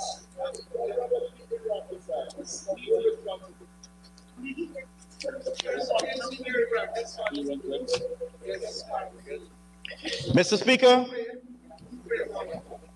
moving forward, sir, this will open a new revenue stream for Guyana, and the long-term significance of this should be recognized. Not only is it an example of Guyana providing leadership for the world in addressing climate change, but it is also laying the long-term foundations for the day when the global economy will value nature's contributions to that economy. In short, sir, Guyana's mechanism for forest climate services starts finally to change that historic financial reality where the world's forests are worth, tragically, more dead than they are worth alive. In 2023, as set out in the budget, investments will be made across the country in national and multi-community initiatives to build our future economy. And sir, 15% of all revenues received will be invested in village sustainability plans produced by our Amerindian villages and communities. Meanwhile, sir, efforts will be advanced to market the remaining 2/3 of Guyana's credits, for which there has already been tremendous interest. Importantly, we've also wanted to provide a model for all forest countries, who we know are waiting to see that the promise of private capital flows can actually be realized and directed towards protecting forests. Mr. Speaker, I now turn to our objective of maintaining and further growing a diversified, resilient, and competitive, productive sector. First, oil and gas. Mr. Speaker, since taking office, and in keeping with our manifesto commitment of securing the benefits of oil and gas for all Guyanese, this People's Progressive Party civic government has taken steps to strengthen the sector's legal and regulatory framework. We've established and strengthened institutional structures required by that framework, and we've continued to promote accelerated exploration and production of the resources, all in the national interest. Legal, regulatory, and institutional framework. In 2022, in the area of strengthened governance and management, government brought into operation the new NRF Act. The NRF Board of Directors, comprising internationally eminent Guyanese of global repute, the Public Accountability and Oversight Committee, and the Investment Committee, 3 critical entities in the sector's governance architecture have been appointed. Furthermore, in order to ensure full transparency and accountability, since April 2022, notification of receipts of petroleum revenues are being published in the official gazette and have been tabled in the National Assembly, including one that I tabled, sir, as you would recall, earlier today. The new Local Content Act has also been brought into operation. The Local Content Secretariat has been established. The Local Content Register has been put in place. That register, sir, now includes over 500 Guyanese companies.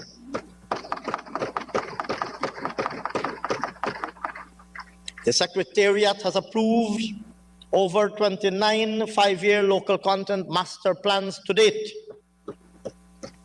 The latest information, sir, indicates that Guyanese accounted for 64% of total employment in the sector, totaling 3,153 Guyanese nationals at the end of the first half of 2022. Additionally, the Secretariat has successfully unbundled contracts and has reduced the payment period for Guyanese suppliers from 45 to 30 days, particularly benefiting small Guyanese businesses. And today, sir, several Guyanese businesses are doing business with the oil and gas companies and their contractors, creating jobs for Guyanese nationals. Mr. Speaker, we have announced the main elements of a new fiscal framework, which will form the basis of a draft new model production sharing agreement to be released next month. In addition to 4 areas of revised fiscal terms, we will strengthen the articles related to work program commitments by operators for each block, and we will put in place an enhanced relinquishment mechanism. The expectation is for the new model PSA to be applicable for awards by the end of the first half of this year. Mr. Speaker, on exploration, 2022 was a major year of exploration activity. 11 exploration wells were drilled, Stabroek Block alone accounting for 10 of these, and resulting in 10 new commercially viable discoveries being made offshore Guyana. This brings the total number of discoveries made in Stabroek to 35, and a total of 40 for all blocks being explored. With the new discoveries in 2022, our total estimated proven reserves now stand at over 11 billion barrels of oil equivalent, with every likelihood of further upward revision as exploration activity continues. Additionally, we launched the 2022 licensing round in December of last year. This round will run until April of 2023, and successful bids are expected to be awarded by the end of the first half of this year. The round offers 14 blocks for tender in the shallow and deep water areas of Guyana's offshore. And we anticipate, sir, that with the successful completion of this round, that exploration activity will be significantly and rapidly ramped up. On production within the sector, sir, Liza Unity FPSO began production early last year, bringing to a total the number of deployed and operationalized FPSOs in Guyana's waters to 2. Notably, it is anticipated that production will commence at a 3rd FPSO, Liza Prosperity, by the end of 2023. With these 3 FPSOs, production capacity is forecasted to be in the order of 560,000 barrels per day. Mr. Speaker, our government also collaborated extensively with the Stabroek Block operator and its partners on the Yellowtail and Waru projects in 2022. Stemming from this, the production license for the former was approved in April, pushing increased development activity. These advancements are supporting a potentially earlier startup in 2025 and will produce at a rate of 250,000 barrels per day. This will increase overall production capacity to approximately 810,000 barrels per day by 2025. Further, with an application for the 5th development block, Waru, filed in November 2022, and subsequently kickstarting government's review, it is anticipated that this platform will produce another 250,000 barrels per day following startup in 2027. Taken together, sir, these developments will enable Guyana to produce over 1 million barrels per day by this time. That is to say, by 2027. Harnessing our gas reserves. Mr. Speaker, a most important component of the oil and gas sector is our gas reserves. And harnessing these for affordable energy has resulted in the gas to energy project, which will be discussed in greater detail shortly. Moreover, our government has commenced work on the revision of the Liza Field Development Plan and License, which will allow for the production of natural gas for commercial usage in Guyana. It is crucial to note that our gas reserves have expanded, with the estimated recoverable natural gas reserves moving from 16 trillion to over 17 trillion standard cubic feet. We're expected to export at a minimum about 50 million standard cubic feet of gas per day through Destiny and Unity in the initial phases. And the operator, through the Yellowtail production license, has submitted a gas utilization study for the remainder of our gas reserves. This submission, sir, is currently under review. Promoting value-added production and securing energy security. Mr. Speaker, following the call for proposals to design, finance, and build an oil refinery near the mouth of the Berbice River, 9 bids were submitted and received and will be evaluated this quarter. Following that process, and on the assumption of its completion by 2025, the refinery will allow for the local production of refined fuel products to meet our domestic requirements and help strengthen the nation's and the region's energy security. I turn now, sir, to other extractives. Mr. Speaker, our more traditional mining and quarrying sectors continue to play a crucial role in our nation's growth and diversification, contributing not only to national production and export revenues, but also to job creation. Our government has promised in our manifesto implemented a suite of measures since assuming office, invested in critical infrastructure, and improved the regulatory and institutional architecture to support the sector. We commenced in 2022 the establishment of a comprehensive automated mineral property management system with online capabilities. The Mining School and Training Center remain committed to providing qualified technicians and tradesmen for the industry. And this center will provide extension services to miners in such areas as biodiversity mainstreaming and mercury reduction. In gold specifically, sir, the subsector continues to be a key contributor to growth in our economy. It represents 8.3% of non-oil GDP and 58.2% of non-oil exports in 2022. Our government's focus in the sector continues to be on promoting exploration activity that can eventually transition into production, thereby supporting growth, employment, and export earnings.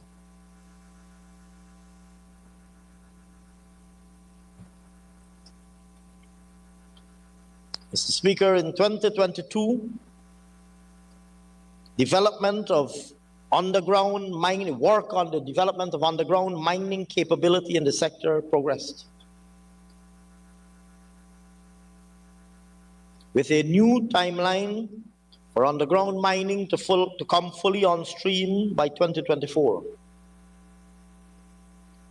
Investment opportunities in the sector continued with major discoveries by exploration companies in the Oko, Kayuni area, Omai, and Marudi.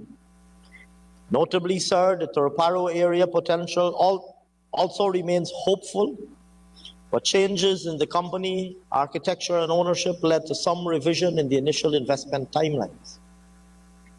Our government remains firmly optimistic that all these areas that show potential are brought into production in the near term.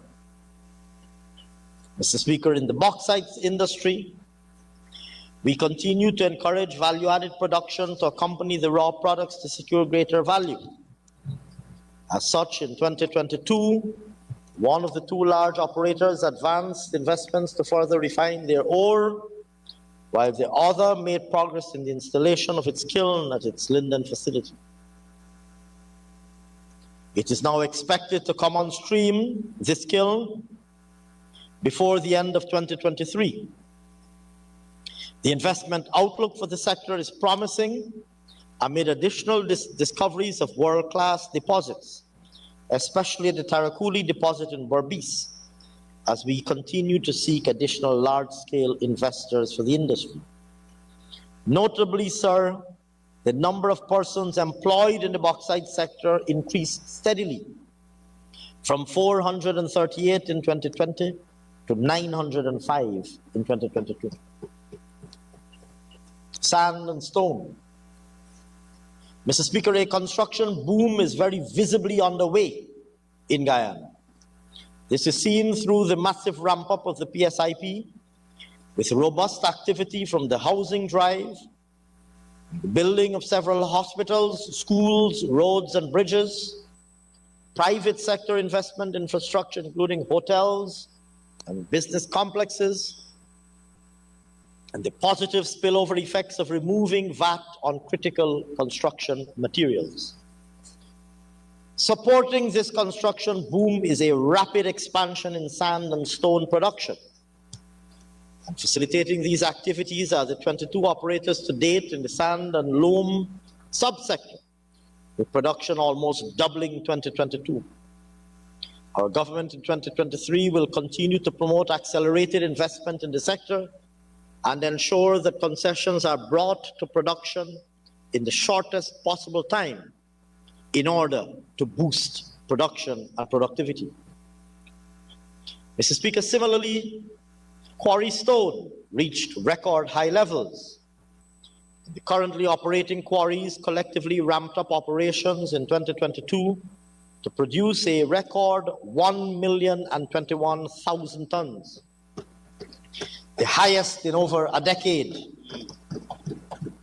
An additional 6 quarries were recently licensed and are expected to contribute a further 400,000 tons in 2023. These additions reflect our government's efforts to ensure construction materials rise to match demand from housing and the other infrastructure works across the country.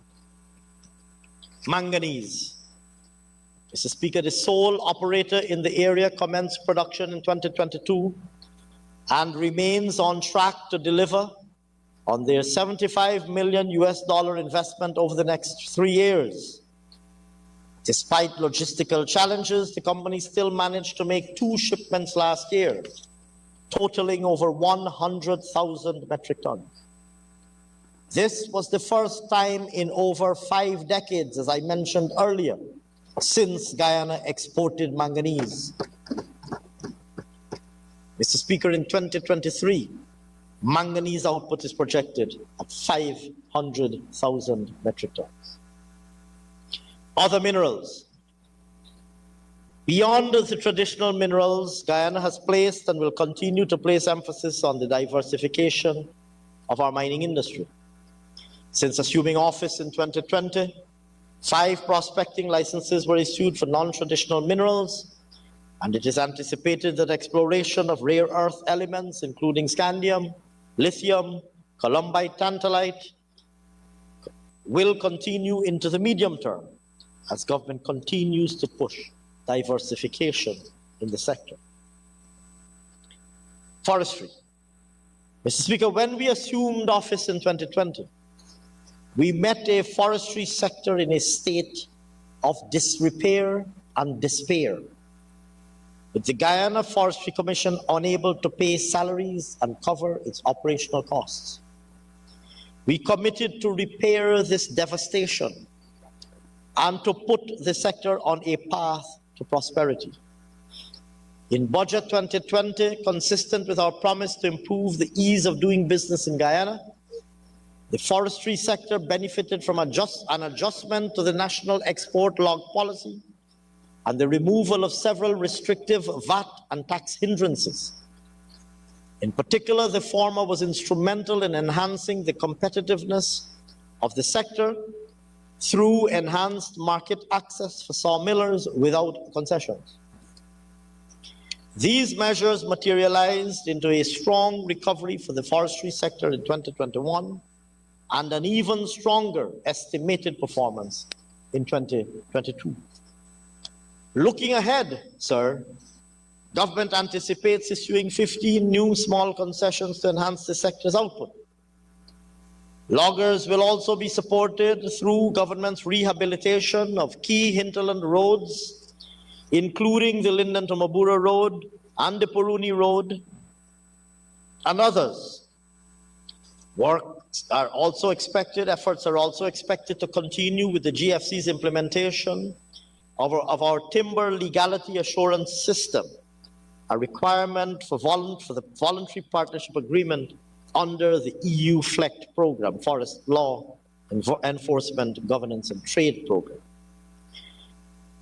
Mr. Speaker, the sector received a tremendous boost and fillip by the announcement made by His Excellency the President last year on the establishment of a $900 million revolving fund in partnership with the private sector, aimed at boosting production and value added. This arrangement involves the participation of one of our leading commercial banks, Demerara Bank Limited. In line with our government's strengthened focus on small, medium, and community loggers, as well as on value-added producers, this $900 million revolving fund will provide more accessible and low-cost financing for these operators. Mr. Speaker, I turn now to agriculture and food security, the anchor of our non-oil economy. Mr. Speaker, when we took office in 2020, the agriculture sector was in a state of complete collapse, as it had become a target for political vindictiveness, and it was starved of financial support and subject to particularly poor planning. This, sir, took on epically tragic proportions because agriculture has always been an important pillar in our economy and has been the base of economic activity, especially in our rural communities, for decades, indeed for centuries. Mr. Speaker, since returning to office, our government has resumed giving the sector the attention it deserves, focusing on its restoration and enhancement with strong, decisive leadership, both by His Excellency the President and my distinguished colleague, the Minister of Agriculture. That leadership has manifested itself both at the regional and national levels, and it aims to mold a robust agriculture sector that will transform lives, livelihoods, and landscapes. We remain, sir, committed to increasing production and productivity through expansion in acreage and use of technology, diversifying into new crops and varieties, promoting high value and value-added production and crops, including through agro-processing, and easing the access for farmers and consumers to markets, both domestic and export.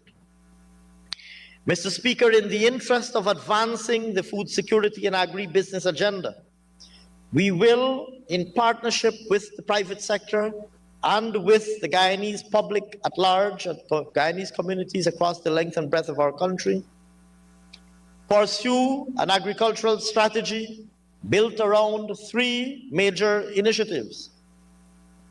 The first is the establishment of a regional food hub, incorporating critical elements of the production and supply chain, such as cold storage, manufacturing and processing capabilities, in order to promote improved access to markets, as I said earlier, both export and domestic.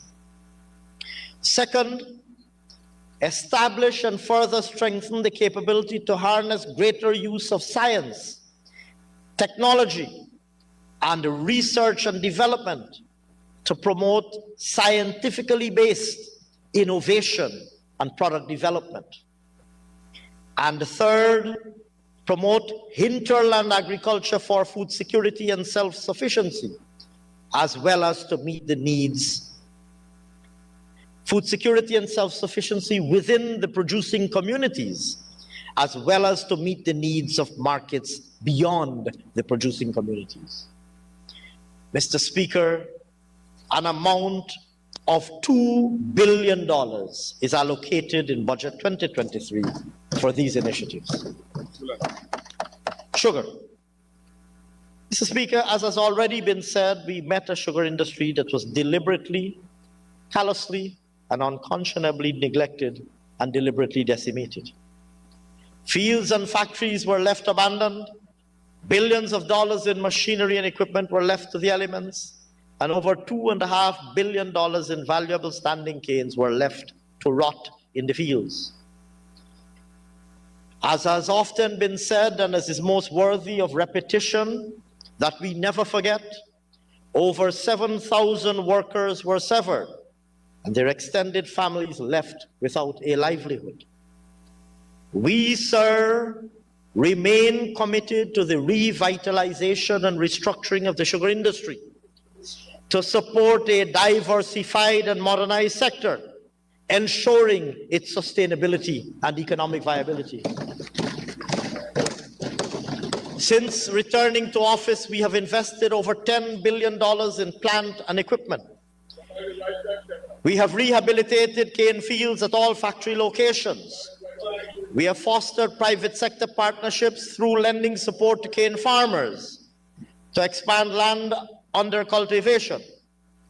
Moreover, sir, we have sought to re-energize local economies through the rehiring of 1,479 workers. That is correct.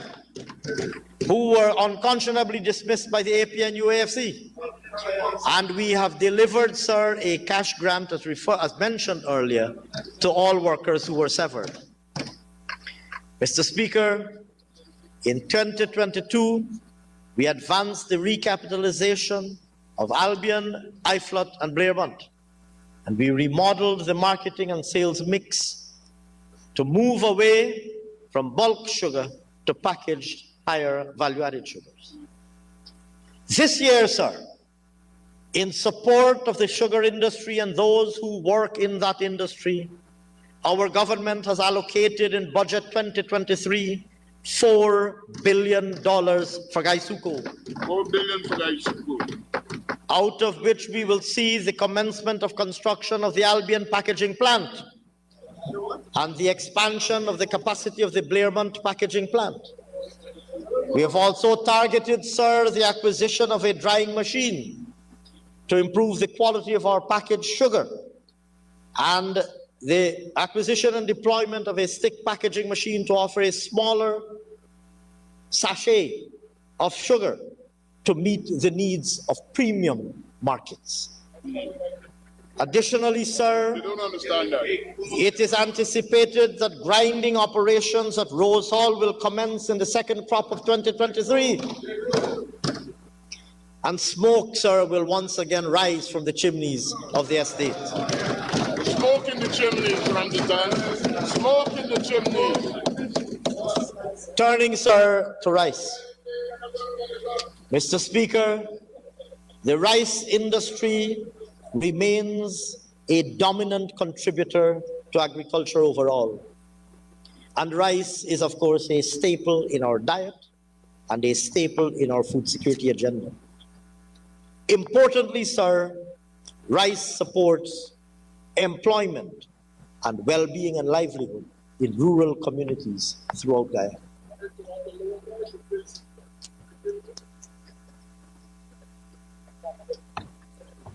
We remain focused on increasing production and yields.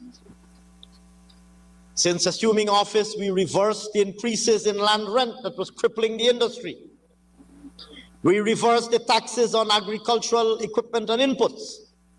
And we invested over $35.8 billion to repair the neglected and dilapidated drainage and irrigation structures. We secured new markets in the British Virgin Islands, in Estonia, Slovenia, and Lebanon. And we introduced the GRDB 16 variety, which resulted in a 40% increase on improvement in yield. Additionally, sir, in response to popular demand by farmers, since returning to office, we constructed 8 new drying floors in regions 2, 3, 4, 5, and 6. We commissioned our National Gene Bank and Soil Tissue Laboratory at the Burma Rice and Research Station. These facilities will improve productivity through advancements in research and innovation to raise productivity, to improve value added. Further, sir, we procured a seed dryer and a mini testing mill, and we distributed over $900 million in fertilizer to 5,160 farmers. Mr. Speaker, this year, we will be investing over $300 million to promote production and productivity in rice. This will go towards research and development to further improve yields and identify and implement alternatives to insecticides to control paddy bug. We will construct 2 new drying floors in regions 3 and 5. And we will introduce new bio-fortified rice varieties. Our work to secure new markets will continue, sir, all with the interest of growing the industry and improving well-being for those operating in and dependent on that industry. Other crops. Mr. Speaker, aligned with the agricultural diversification agenda, government continues to expand non-traditional agriculture with particular focus on research and development and high-value commodities. Corn and soybean. Mr. Speaker, we committed to the cultivation of corn and soybean in the intermediate savannas with the aim of being self-sufficient by 2025. To support the growth of this industry, we expended, or committed rather, over $1.2 billion to infrastructural development in the Takama area. At the end of 2022, access to that area was improved, having constructed 40 kilometers of road, with the remaining 7 kilometers scheduled to be completed this year. Our government invested in a drying and storage facility for which construction works will also be completed in 2023. This, sir, will constitute the establishment of the first such facility for corn and soybean in the history of Guyana.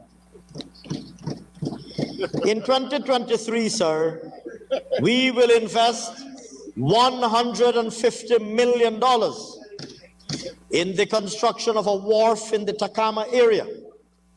This wharf will provide critical riverine access to the area under cultivation. Mr. Speaker, coconuts. We recognize the tremendous potential of coconut as a high-value crop. We have rolled out our coconut decentralization program. This has seen, sir, the establishment of nine coconut nurseries established in Charity, Kairuni, Wakanam, Legwan, Canal Number 2, Quarantine, Hosororo, Fort Wellington, and Lethem. And I invite, sir, our colleagues to disclose how many coconut nurseries they had in operation when they were in government. Mr. Speaker, to put things in perspective, sir, to put things in perspective, Mr. Speaker, I hear reference to the establishment of Hope Coconut Estate during the pre-1985 era. Go there. And those of us who are old enough to remember the imposition by the pre-1985 dictatorial regime of the PNC, which required senior public servants to do compulsory unpaid labor. Trench or retrench. When permanent secretaries of Guyana were told that they had to go and weed trenches at Hope Estate for free or face the consequence of losing their jobs.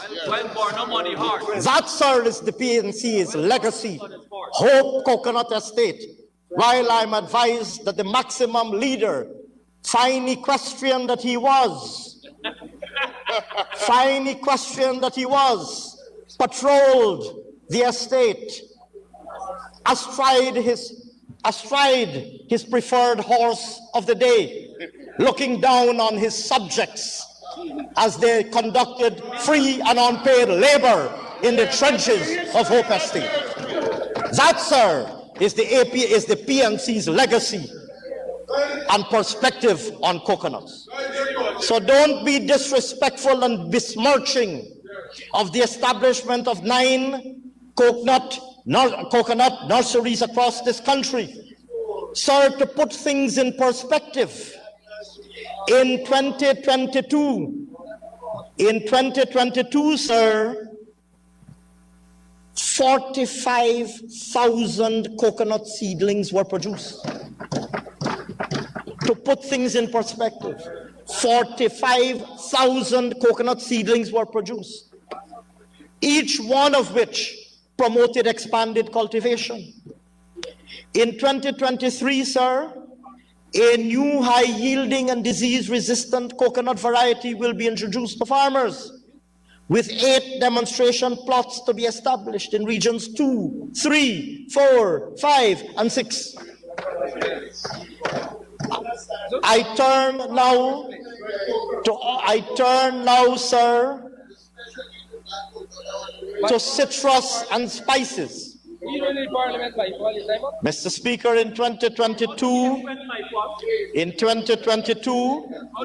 to increase the production of citrus and spices, our government boosted cultivation with the distribution of over 25,000 kilograms of ginger and turmeric, planting materials, I should say, and 67,000, almost 68,000 mixed citrus seedlings, orange, tangerine, lime, lemon, distributed to our farmers. Consider for a moment, sir, 68,000 citrus seedlings being distributed to our farmers.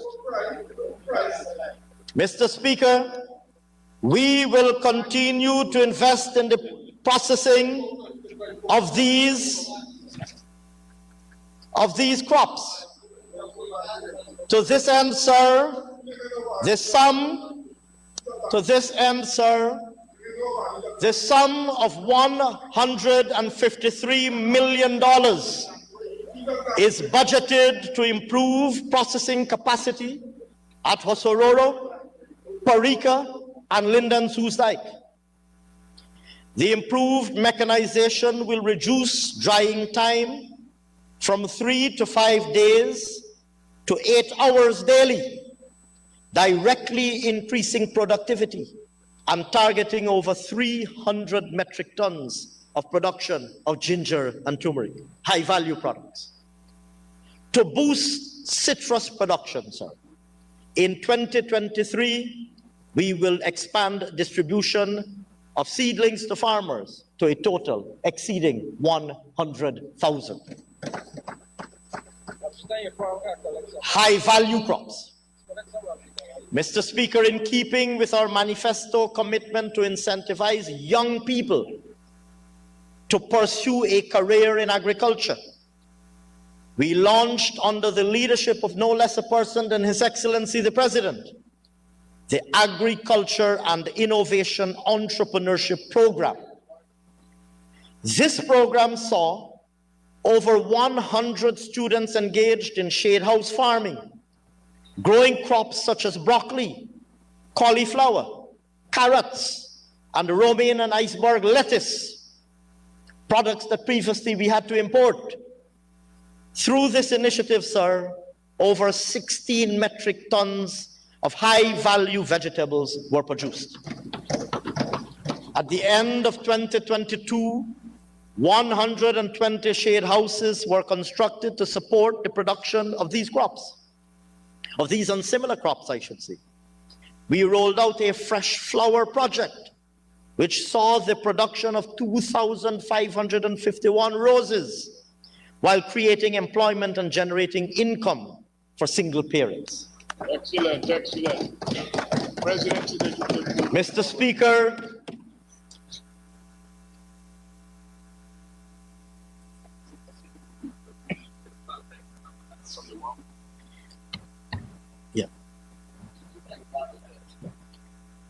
Mr. Speaker, in fact, this unique blend prescribed by my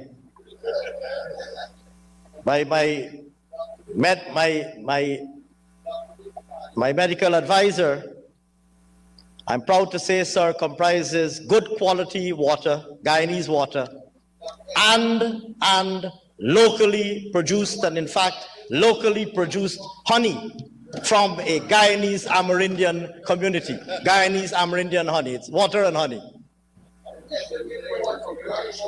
Mr. Speaker, in 2023, an amount of $200 million is budgeted for the expansion of the Agriculture, Innovation, and Entrepreneurship Program, with the aim of engaging a further 100 new young agri-entrepreneurs and increasing the production of these high-value crops by 50%.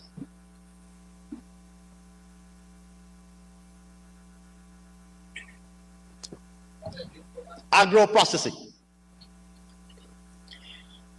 The agro-processing sector is a critical element of government's push for enhanced food security and broad-based sustainable economic growth. Through adding value to primary production, agro-processing not only helps to improve household agricultural income, but also enhances potential for growth in export earnings. Mr. Speaker, in 2022, agri-business incubators were established in Parika, Fort Wellington, St. Ignatius, and Watuka. The procurement of equipment for the agro-processing and packaging facilities at Sophia, Parika, and Mabaruma was advanced.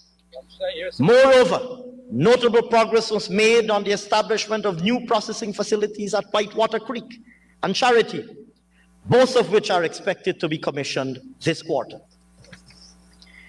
Mr. Speaker, our government will invest in new agro-processing facilities in Crabwood Creek and Oriala. We will construct a new cold storage facility in Bartica. And we will procure two new refrigerated trucks to support transport of inputs and agro-products. Agro-processors will also benefit from the establishment of another Guyana shop and a marketing information center in Bartica.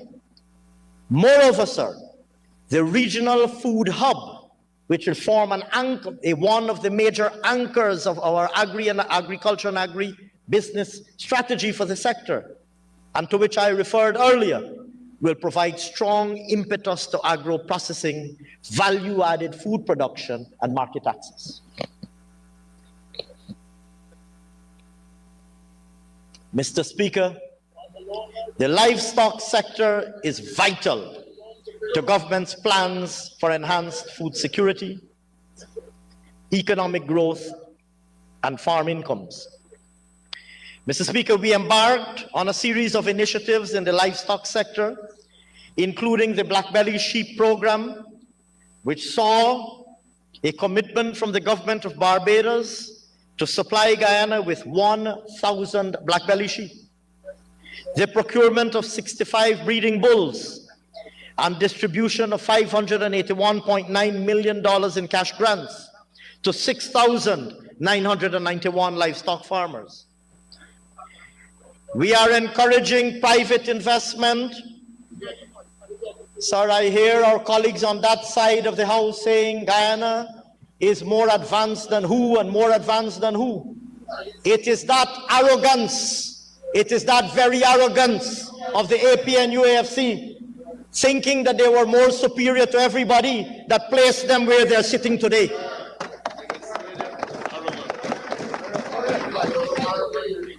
Mr. Speaker, in 2023, we will continue to support the industry by undertaking investments to help improve the quality of milk and milk products through better sanitation and hygiene practices, improve mutton variety and production, establish a biosecured small ruminant meat breeding facility, and invest in a broiler breeding facility which will reduce dependence on imported hatching eggs. For fisheries and aquaculture,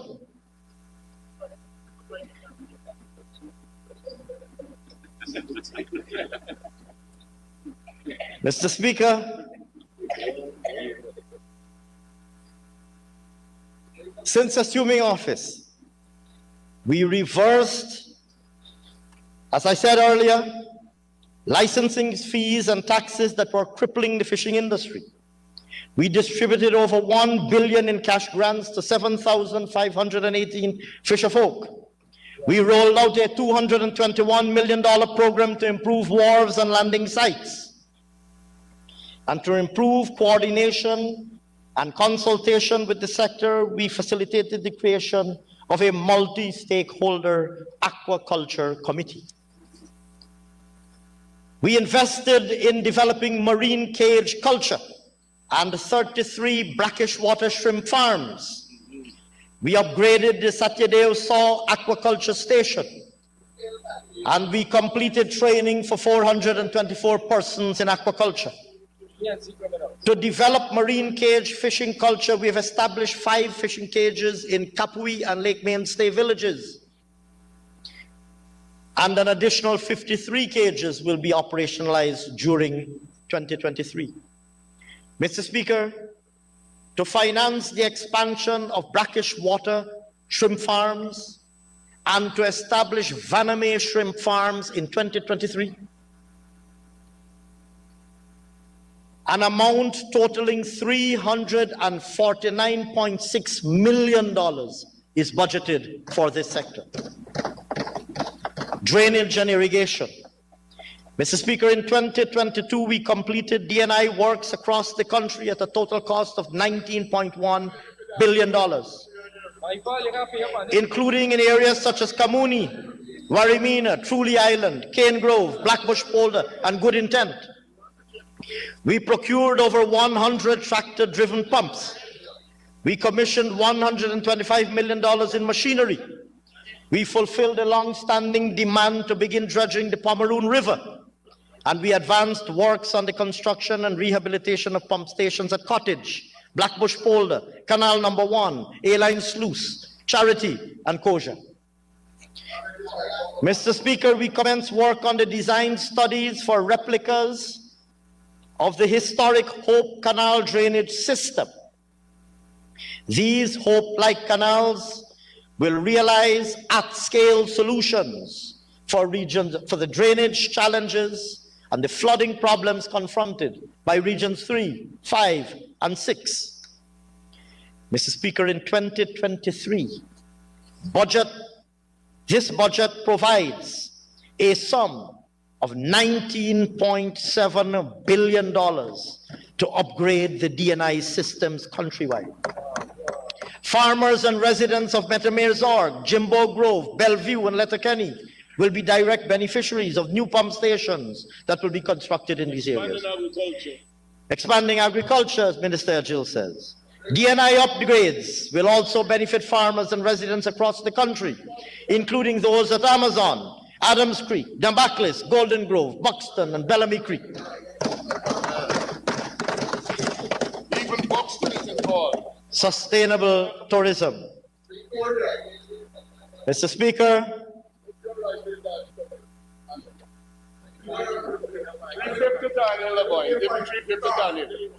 Mr. Speaker, tourism the world over was challenged by the evolving COVID-19 pandemic. We effectively navigated the sector through this hurdle, marketing Guyana as first of all, of course, protecting Guyana and the Guyanese people from the ravages of the COVID-19 pandemic, and marketing Guyana as a competitive world-class destination with an incomparable sustainable tourism product. Sir, while global prospects indicate an anticipated increase or an estimated increase of 65% in arrivals in 2022 when compared to 2021, initial estimates for Guyana have recorded an 83.9% increase in arrivals in 2022 over 2021, well above the global average. Mr. Speaker, airlift expansion for the sector remains a priority, with demand being so strong that current service providers are unable to meet that demand, a fact that I believe many of us are well aware of, and the traveling public of Guyana and our diaspora are painfully aware of. To this end, to help to ameliorate this challenge, we successfully concluded arrangements to allow British Airways to commence operations in March 2023 with twice weekly flights on a 332-seater. Let me say that again, on a 332-seater aircraft. In addition, in February of this year, Fly Always will commence twice weekly flights to Barbados using a 70-seater aircraft, adding to their existing Guyana, Suriname, and Guyana, Cuba routes. Moreover, we are expecting that an additional service will be introduced on the Guyana-Canada route before the end of the first quarter. Mr. Speaker, at the end of 2022, our room capacity stood at 3,200 rooms, even as preparations are underway to welcome increased visitors to our shores. Construction has commenced on an AC Marriott at Ogle, a 4-point Sheraton in Houston. Both of those will offer 150 rooms upon completion. An additional 140 rooms are expected to be available at the Marriott Courtyard at Timeri, 350 to 500 rooms at Pasha Global right here in Liliendal, and the Aden by Best Western Hotel at Robb Street will add another 101 rooms to current capacity.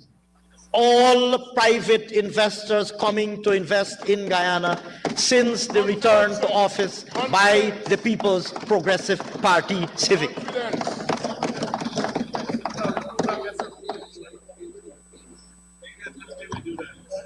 Mr. Speaker, I invite our colleagues on that side of the House to point to a single hotel. I'm not asking for 5 or 10. A single hotel. As a matter of fact, we will settle for a half of a hotel that was opened during their 5 years of misrule and mismanagement, of incompetence and ineptitude. Mr. Speaker, during the cricket carnival period, over 200... Mr. Speaker, I now hear our colleagues on that side of the House proclaiming that their crowning achievement in tourism was apparently to save a hotel that was built by the People's Progressive Party. Congratulations for that crowning achievement, evidently the pride and joy of your 5-year tenure. Mr. Speaker, during the cricket carnival period, over 250 bed and breakfast rooms were inspected and conditionally approved for visitor use. Mr. Speaker, event-based tourism will continue to play a major role in Guyana's product offering through the hosting of such events as CPL, Caribbean Premier League 2022, and as you know, we won the right to host the CPL finals for 3 years. Cricket Carnival, which featured a vast number of events and activities and provided an unprecedented fillip to the local tourism sector.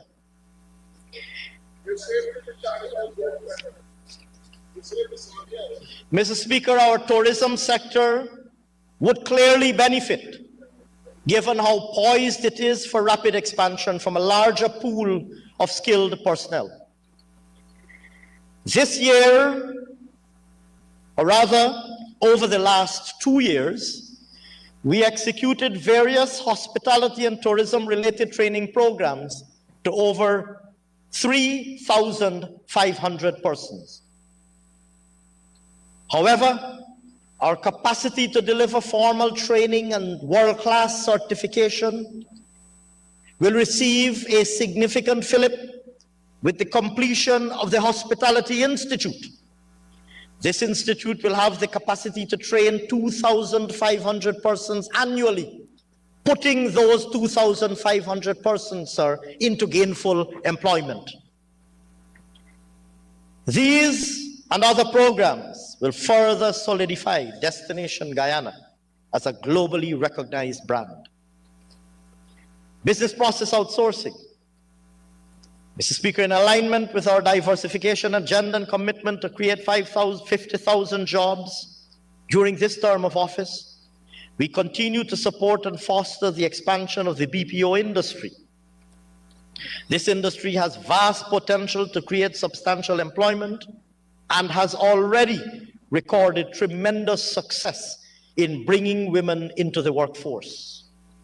It also provides important training and skills that are transferable across other areas in the economy. Regrettably, this vision was replaced by short-sightedness and deliberate callous action by the previous administration. One of many consequences of which was, of course, the closure of a then growing call center in Linden. Mr. Speaker, since we returned to office, over 1,800, over 1,800 new BPO jobs have been created. Progress. The shuttered call center was reopened in Linden, and it has already employed more than 100 young Lindeners.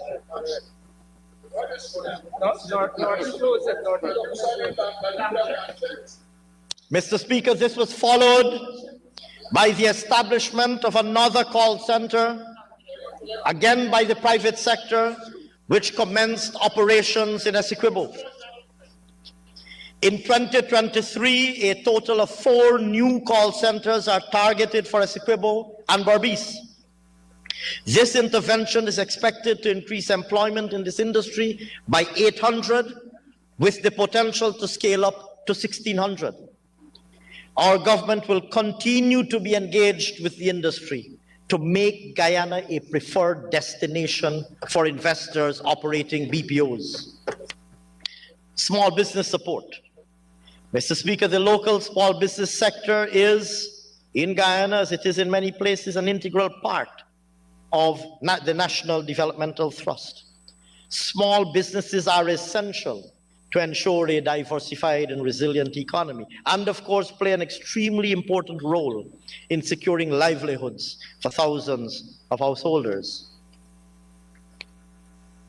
Over the last 2 years, we have supported through the Small Business Bureau, small business development, including through a suite of initiatives such as provision of grants, collateral guarantee programs, specialized training, etc.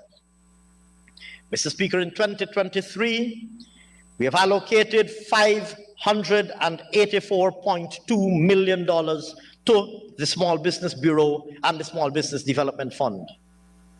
This, of course, is in addition to the extensive range of support in place in the respective sectoral support programs such as agriculture, tourism, youth, and women, all supporting small businesses and young entrepreneurs countrywide.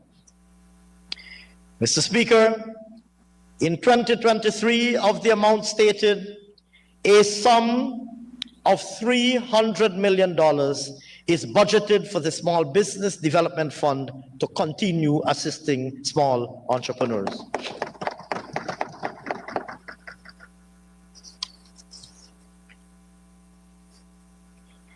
We will also, sir, recognizing the constraints faced by many small businesses in relation to finding adequate and suitable space from which to operate, we have already embarked on the construction of industrial estates and business incubator centers at key locations countrywide. To this end, notwithstanding some delays in logistics and acquiring imported equipment, the business incubator centers at Lethem and Belvedere, in regions 9 and 6 respectively, are expected to be fully operationalized in 2023. These will result in the creation of over 400 jobs. They will provide direct and indirect services aimed primarily to boost agro-processing output. And they're expected to generate revenues through rental of office space, training facilities, and importantly, sir, shopfront pods for 48 small businesses to sell their goods and services. Once piloted and found to be successful, this model will be replicated countrywide. To this end, sir, in a bid to further expand available land for industrial and business development, $327.8 million has been allocated in 2023 to continue development works in Amelia's ward and commence works for the establishment of a new industrial estate in Region 2. Amelia's ward in Linden.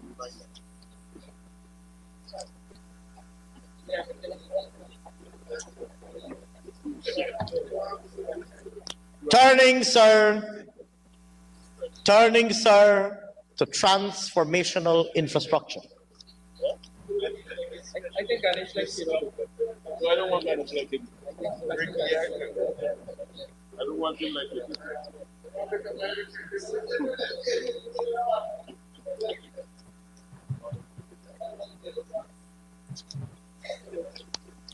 It's just to avoid the scandalous comments that are coming from that side of the House.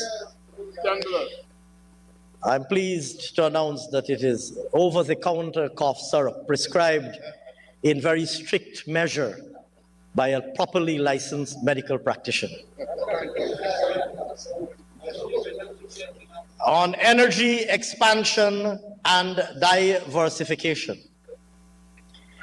Mr. Speaker, the strides that we are making to catapult Guyana into the 21st century are seriously constrained by the lack of reliable, affordable, and environmentally sustainable energy. For decades, ordinary consumers and businesses alike have been complaining about the state of our aged and ailing power supply system and the inability of GPL's power generation, transmission, and distribution capacity to meet present and, worse yet, future needs.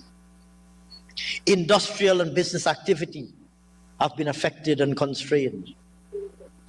Mr. Speaker, our government has crafted, Mr. Speaker, had the Amila Falls project not been maliciously derailed by the APNU AFC, this problem would have been solved 5 years ago. And today, Guyana would have been harvesting 156 megawatts of power from Amila. Every day to every night when the Guyanese people face a blackout, they are reminded that Amila could have been generating power today if the APNU AFC had not colluded to frustrate and derail that project.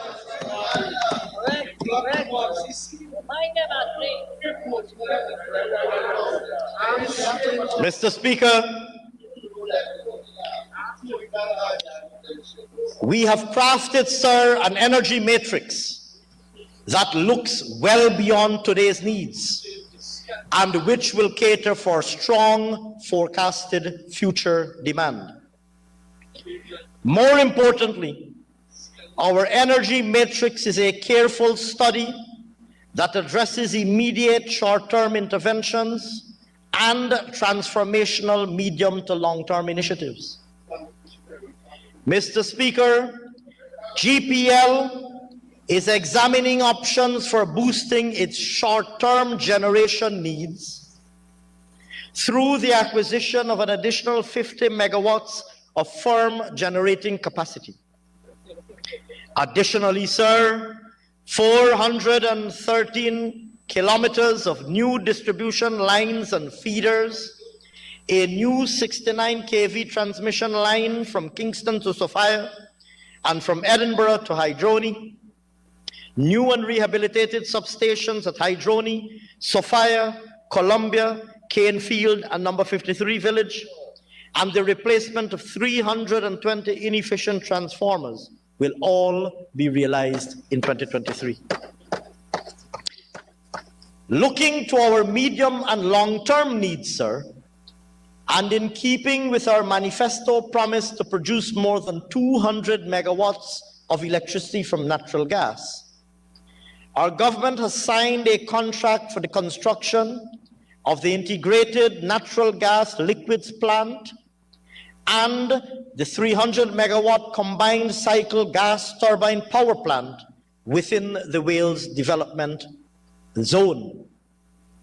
This represents the single largest investment made in the electricity sector and the single largest engineering, procurement, and construction contract ever undertaken. This project will directly cut emissions by 70%, as well as trigger a series of major economic development initiatives in Guyana, as energy costs will be significantly reduced and are expected indeed to be halved. Mr. Speaker, in 2022, $24.6 billion was paid to meet startup costs associated with this transformative project. To advance the construction of this plant and its associated facilities, Budget 2023 includes an allocation of $43.3 billion.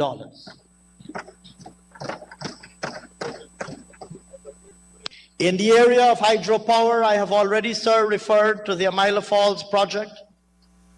We will relaunch the request for proposals for this project with a view to restarting it and ultimately realizing it. Still in pursuit of our renewables objectives, works are being initiated for the construction of a 1.5 megawatt hydropower facility at Kumu, rehabilitation and upgrade of the 700 kilowatt Maka Maka hydropower plant. Both of those are expected to be completed in 2024. Mr. Speaker, we commissioned a 1 megawatt solar farm in Letem in 2022. Work advanced on another 1.5 megawatt solar farm in Bartica and a 0.75 megawatt farm in Wakanam. Looking ahead, we have launched the tender for the completion of a total of 33 megawatts of solar PV systems to be connected to the GPL power system. And at Linden, comprising, sir, 5 megawatts at Underneeming, 3 megawatts at Charity, 4 megawatts at Trafalgar, 3 megawatts at Prospect, 3 megawatts at Underneeming, 3 megawatts at Charity, 4 megawatts at Trafalgar, 3 megawatts at Prospect, 3 megawatts at Hampshire, 4 megawatts at Block 37, Millie's Hideout, 8 megawatts at Retrieve, and 3 megawatts at Dakota. Mr. Speaker, these interventions will displace the use of fossil fuel. They will contribute to climate change mitigation through the reduction of CO2 emissions. And very importantly, sir, they are financed by resources earned by Guyana under the original LCDS, piloted through the Guyana Red Plus Investment Fund, and funds which were parked and abandoned for 5 years, left sitting idle for 5 years by the APN UAFC.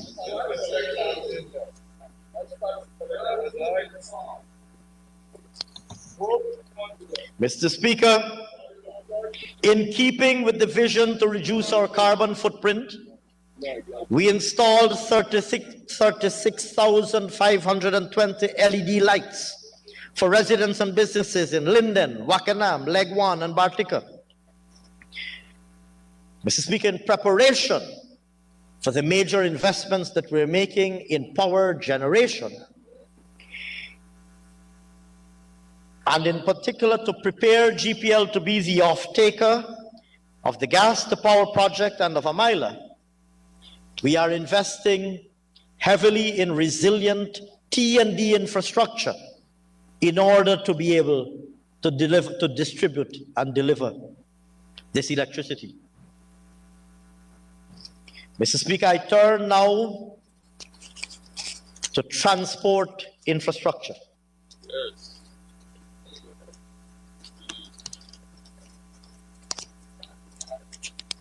Mr. Speaker, there are few aspects of contemporary life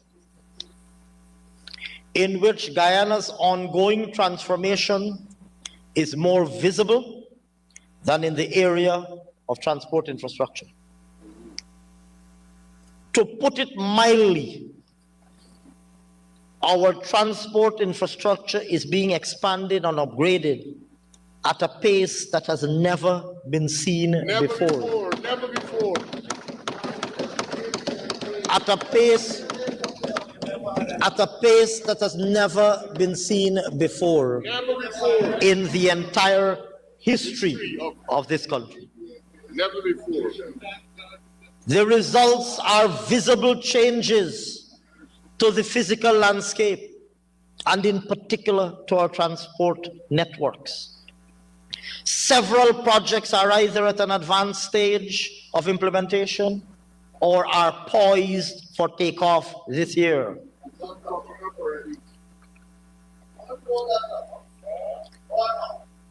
Mr. Speaker, in 2022,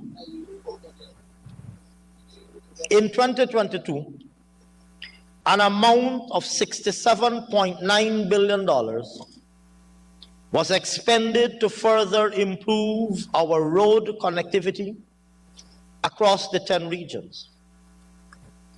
Of this, $39.8 billion was expended under the miscellaneous urban and hinterland roads programs for the construction, upgrading, and rehabilitation of roads in our coastal and hinterland communities. and 27.8 billion was spent on construction, rehabilitation, and maintenance of bridges. Mr. Speaker, allow me to list some of the key road and bridge projects that are either underway or will soon be underway, primarily, sir, for the purposes of illustrating the vastness of what is being undertaken in the sector. Go ahead, Ash. In pursuit of the objective of linking and integrating with our hemispheric neighbors to the east and the south, Suriname and Brazil, which will open up new economic opportunities and improve the ease and reduce the cost of moving people and goods. We have, one, engaged with our Surinamese counterparts on the construction of the Currentine River Bridge. We are forging ahead with the construction of the access road on the Guyana side, and you would have seen announcements made by Minister Edgehill just, I believe, a day or two ago in relation to the haste with which we wish to proceed to get that project completed. In relation to the bridge across the river, a contract was signed to undertake preliminary studies. 6 international companies have been invited to submit pre-qualification documentation, and 5 have been shortlisted for the construction of the bridge.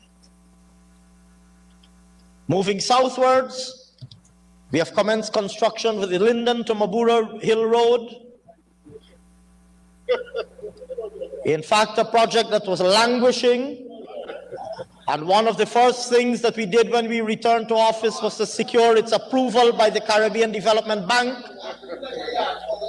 and proceed to secure its implementation. Sir, we have commenced construction of the Linden to Mabura Hill Road. Works are already ongoing on the first phase of the highway to link Linden to Lethem, as well as the construction of 45 concrete bridges along the route, with planned acceleration in 2023. Mr. Speaker, an amount of $11.9 billion is budgeted in 2023 to advance this historic project. Mr. Speaker, we are also committed to linking our major urban, rural, and hinterland communities to provide easy, safe, and reliable access. To this end, we are engaged in the following: upgrading and widening the Currentine Highway from Palmyra to Crabwood Creek to a full 4-lane highway. 4-lane Quarantine. Contracts have already been awarded for the widening of the structures along the carriageway to accommodate a 4-lane highway and to relocate the utilities. Mr. Speaker, an amount of $27.7 billion is allocated in budget 2023 to advance this project. Yes. Upgrade of the East Coast Railway Embankment Road into a 4-lane highway from Sherry Street to Orange Nassau, and continuing to the Mahaika River Bridge, and continuation of the existing East Coast Highway from Belfield to Orange Nassau, and constructing a second high-capacity bridge across the Hope Canal. Mr. Speaker, financing has already been secured, procurement has been advanced, surveys have commenced, and construction will intensify in 2023. An amount of $16.6 billion is allocated for this project in budget 2023. Upgrade of the East Bank Highway from Prospect to Timeri. Preparatory works have started, including the clearing of the right-of-way between Diamond and Good Success, and construction of an alternate bypass road between through Diamond and Grove. Here again, financing has been secured. Construction works will commence in 2023, and budget 2023 allocates $4.1 billion for this critical project. Construction of the East Coast to East Bank Road linkage from Ogle to Eccles.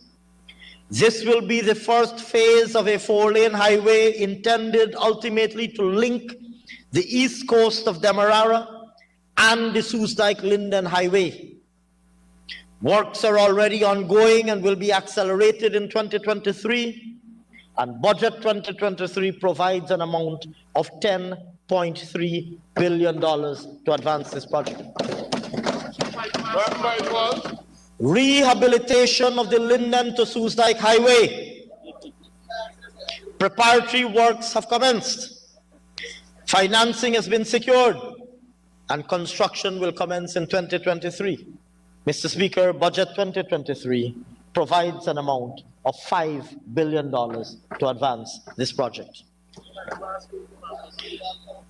Construction of a 4-lane highway from Meerzorgen to Schoonard, Phase 1, and Schoonard to Crane, Phase 2. Work has already commenced.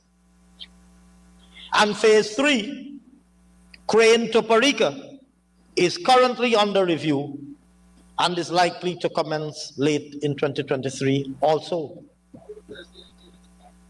Construction of the Wisma Bridge.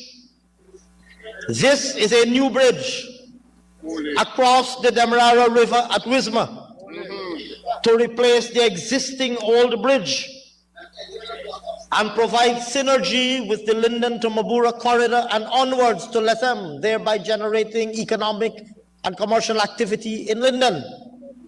Negotiations regarding financing are already well advanced. Construction of the Kurpakari Crossing Bridge. This replaces the current river crossing pontoon. Here again, negotiations on financing are well advanced. Mr. Speaker, we are advancing the network of secondary roads that link villages, communities, and towns to ease congestion and create alternative routes to our primary highways. Let me, with your permission, sir, give a few examples that are visible and there for all to see. Construction of the new Maka to Diamond Interlink Road.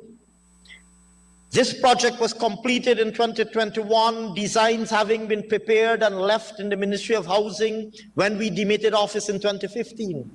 Designs that were left languishing, causing commuters on the East Bank to suffer and lose tens of thousands of person hours. Mr. Speaker, immediately on your return to office, His Excellency the President resurrected this project, initiated it, and completed it. Today, sir, the Maka to Diamond Interlink Road is there for all to see.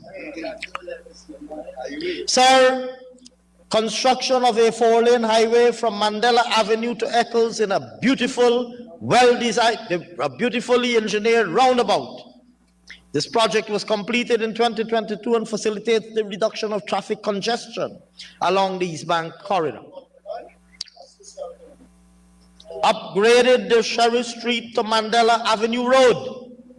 After re-engaging fresh negotiations with the contractor following issues that stalled the project under the previous government, works recommenced and were substantially completed in 2022. Today, sir, commuters traverse in much comfort and safety on this modern thoroughfare, facilitating business activity once again returning to the street that never sleeps. Additionally, we've invested in several farm-to-market access roads that open vast new lands for productive endeavors and link markets to commercial and industrial activities. These include the Parika to Goshen Road,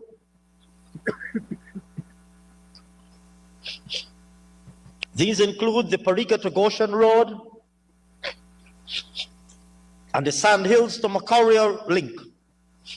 Already, works are well advanced on the clearing of the alignment, coupled with other preliminary activities. Works will continue in 2023, for which purpose Budget 2023 provides over $500 million. Construction of the number 52 and number 58 farm-to-market roads. These are intended to open in excess of 40,000 acres of arable agricultural land. Construction of the Aichuni to Takama Road in the intermediate savannas, to which I've referred earlier, to support the agricultural ventures in corn and soybean. Budget 2023 allocates a sum of $218 million to move this project forward. Mr. Speaker, the list goes on. I will only mention two other major transformative projects that are worthy of special highlight. Construction of the new Demerara River Bridge, the first high-span 4-lane permanent hybrid concrete and cable stay structure. 4 lanes.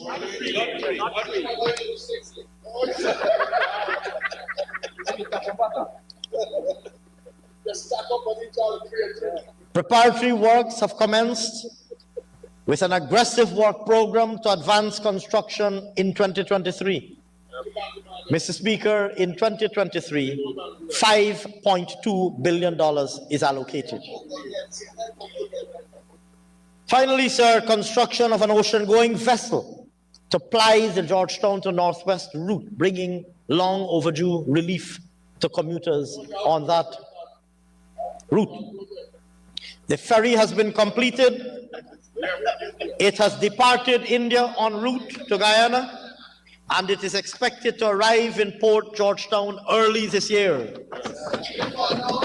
An amount of $675 million is allocated in budget 2023.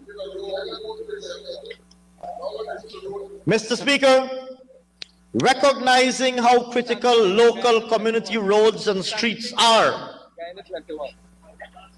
to facilitate ease of access and quality of life for our citizens, we have embarked on a major upgrade of community roads. To this end, a total of $41.2 billion was spent in 2022. In 2023, we have budgeted a further $38.5 billion to construct, rehabilitate, and maintain community roads, particularly in underserved and previously neglected areas. In the hinterland, $3.4 billion was spent in 2022 on the upgrading of critical roads. We have now budgeted an additional $5 billion for road works in such areas as Moruca, Port Kaituma, Isano, the North Pacaraimas, and Botakari, and elsewhere, of course. Mr. Speaker, in 2023, amounts totaling $136.1 billion have been allocated to enhance our roads and bridges network across the country, including, of course, the transformative projects mentioned above. I turn to air transport infrastructure. It goes without saying, sir, that hinterland airstrips are critical to facilitate ease of access. And last year, we expended $600 million towards airstrips in places like Letem, Baramita, Paramakatoy, and Kaichor. And having commenced several of these projects in 2022, it's anticipated, sir, in 2023, that 3 airstrips, Etteringbang, Karisparo, and Nikiriku Bottom, will be completed during the first half of this year. And Budget 2023 has allocated an amount of $1.6 billion for their completion, and at the same time, for the rehabilitation of other airstrips such as Parima, Imbaimadai, and Matthews Ridge, and the maintenance of airstrips in other locations. River transport, I've already referred, sir, to the new ocean-going vessel that will be plying the Georgetown to Northwest routes. Last year, we invested in rehabilitating and dry docking a number of vessels, the MV Mbarima, Macauria, Sabanto, and Kanawan. We commenced work on the ML Thompson, ML David P., Simang, Is that named after the former minister? Yes. I didn't realize that. It looked suspiciously familiar. That's why it's so bad. ML's David P., named after the incumbent minister at the time, Simang and Split Barge. This year, sir, a further $2 billion is allocated to improve the operation of our sea and river transport fleet, including the dry docking of the Sandaka. Mr. Speaker, we will also be rehabilitating Stellings, and in 2023, an amount of $1.7 billion is budgeted to rehabilitate Stellings, including those at Comaka, Morawana, Port Kaituma, the Goods Wharf at Kingston, Rosignol, New Amsterdam, and Bartica. To support and augment our river transport fleet, a new pilot launch was acquired in 2022 at a cost of approximately $500 million. In 2023, we will enhance our undersea surveying and mapping activities by acquiring a multi-beam sonar with accessories and software. We will be acquiring a tug to support our navigational needs, and we will construct and rehabilitate several navigational aids in the Demerara River and Mora Passage.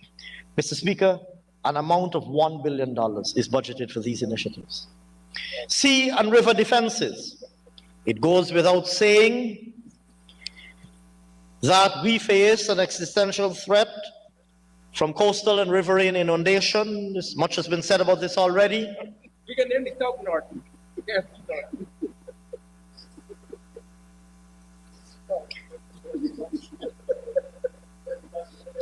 Sir, perhaps if His Excellency President Granger had seen it fit to extend the privilege of ministerial office to now opposition leader, we might have also had a barge called the ML Aubrey M.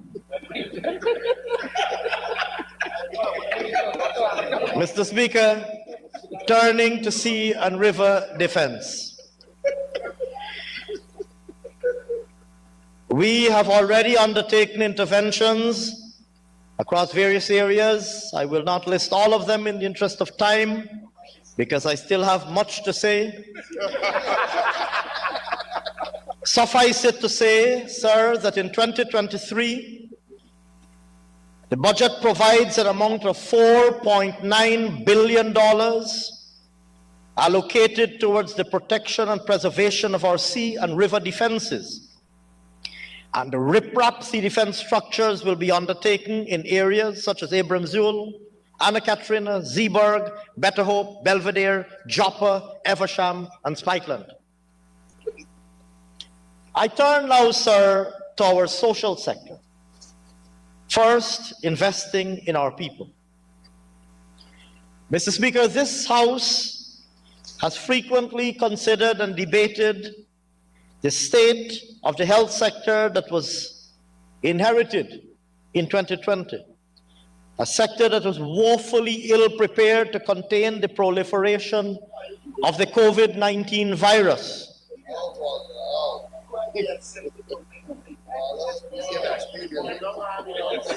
Sir, since returning to office, we have resolved to deliver world-class health care, and to this end, $74.5 billion was expended for healthcare delivery in 2022. I am now pleased to announce that Budget 2023 allocates a total of $84.9 billion for the sector. Let me address, first of all, facilities, equipment, and drugs, pharmaceuticals. Mr. Speaker, we have announced preparatory work for the construction of 6 modern regional hospitals and a state-of-the-art, world-class pediatric and maternal hospital. In 2022, an amount of $11.9 billion was paid as mobilization advance and preparatory work, including site preparation. Additionally, in 2022, sir, we completed the retrofitting of the Festival City Polyclinic.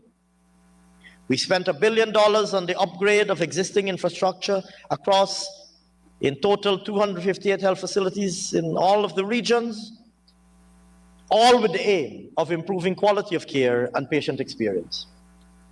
In 2023, we will witness a sharp and rapid positive transformation of infrastructure in the healthcare system. Let me give a few examples. First, advanced infrastructure works for the pediatric and maternal hospital and the 6 regional hospitals to which I've just referred. Mr. Speaker, an amount of $13.1 billion is allocated for those projects. Commence the rehabilitation, expansion and reconstruction of the Georgetown, New Amsterdam and Linden hospitals, as well as 4 telemedicine centers in regions 1, 7, 8 and 9. The former provide well-known critical service to our most populated urban centers. The latter are intended to be modern facilities that will deploy ICT-based technology, computer-based technology, to facilitate real-time remote diagnosis and treatment, thereby bringing modern healthcare to remote indigenous communities and remote indigenous populations. An amount of $1.8 billion is allocated in Budget 2023 for that. Complete the design for and commence construction of the Bartica Regional Hospital. An amount of $830 million is allocated in Budget 2023 for that purpose. Retrofitting and upgrading health centers, health posts, and other facilities across the country, here again to further improve patient experience. An amount of $1 billion is allocated in Budget 2023 for that. Construct and rehabilitate health science training facilities in regions 2 and 6. An amount of $620 million is allocated for that. Upgrade the Karasabai, Anai, and Sand Creek health centers into district hospitals. Providing radiology and laboratory services, an amount of $237 million is provided for that in Budget 2023.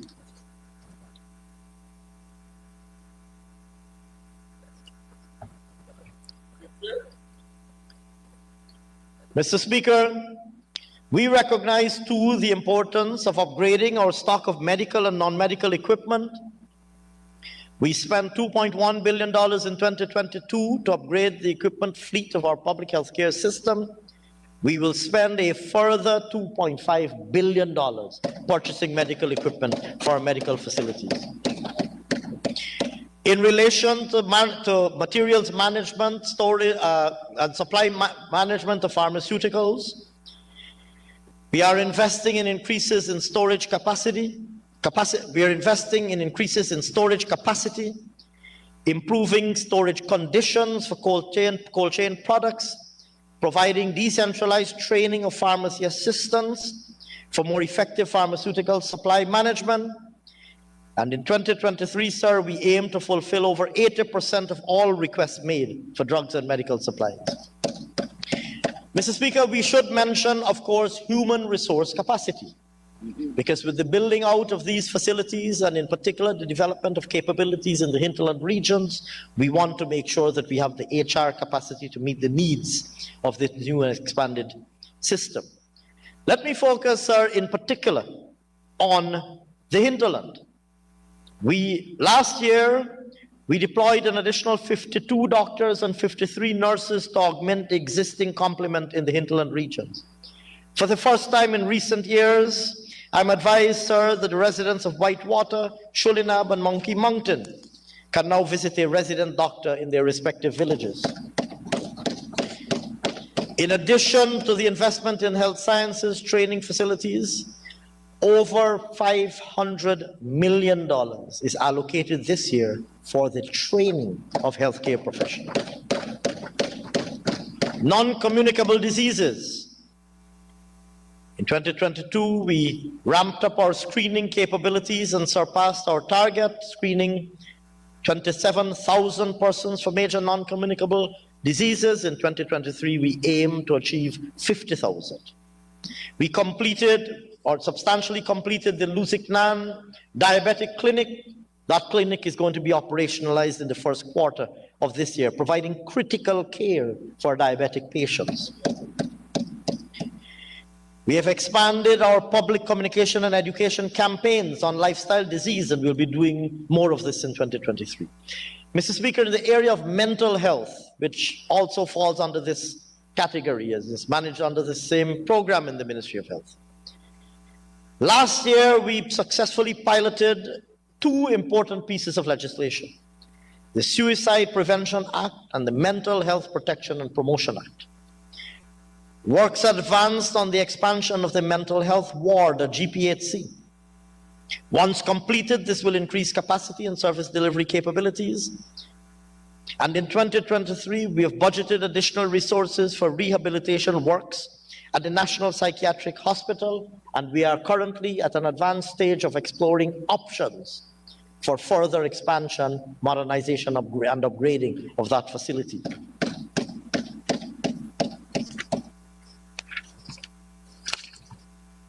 On communicable diseases, sir, we have budgeted a sum of $88 million for the procurement of an additional consignment of long-lasting insecticidal bed nets to defend over 132,000 persons against malaria. In tuberculosis management, we conducted 5,275 tests in 2022, and we're going to be ramping up even further our testing activity in 2023. Maternal and child health, I've already referred to the world-class pediatric hospital. In 2022, we completed a maternal waiting home at Maruka. This is functional. A home at Cato and the maternity ward at New Amsterdam are advanced and are expected to be operationalized this year. And a maternal waiting home at Mabaruma is also expected to be completed this year. Mr. Speaker, these investments will help to reduce maternal mortality, which currently stands at an estimated 112 per 100,000 at the end of 2022, a statistic that we would like to reduce and ideally reduce and completely eliminate. Reducing this will, of course, be further aided, sir, by the training of 29 traditional birth attendants in regions 1 and 9, the purchase of over $250 million of related equipment funded in Budget 2023, and expanded training of healthcare providers in family planning. In 2023, we will launch a number of initiatives, including one that aims at expectant mothers in the hinterland having at least one ultrasound and being visited at least once by an obstetrician during her pregnancy.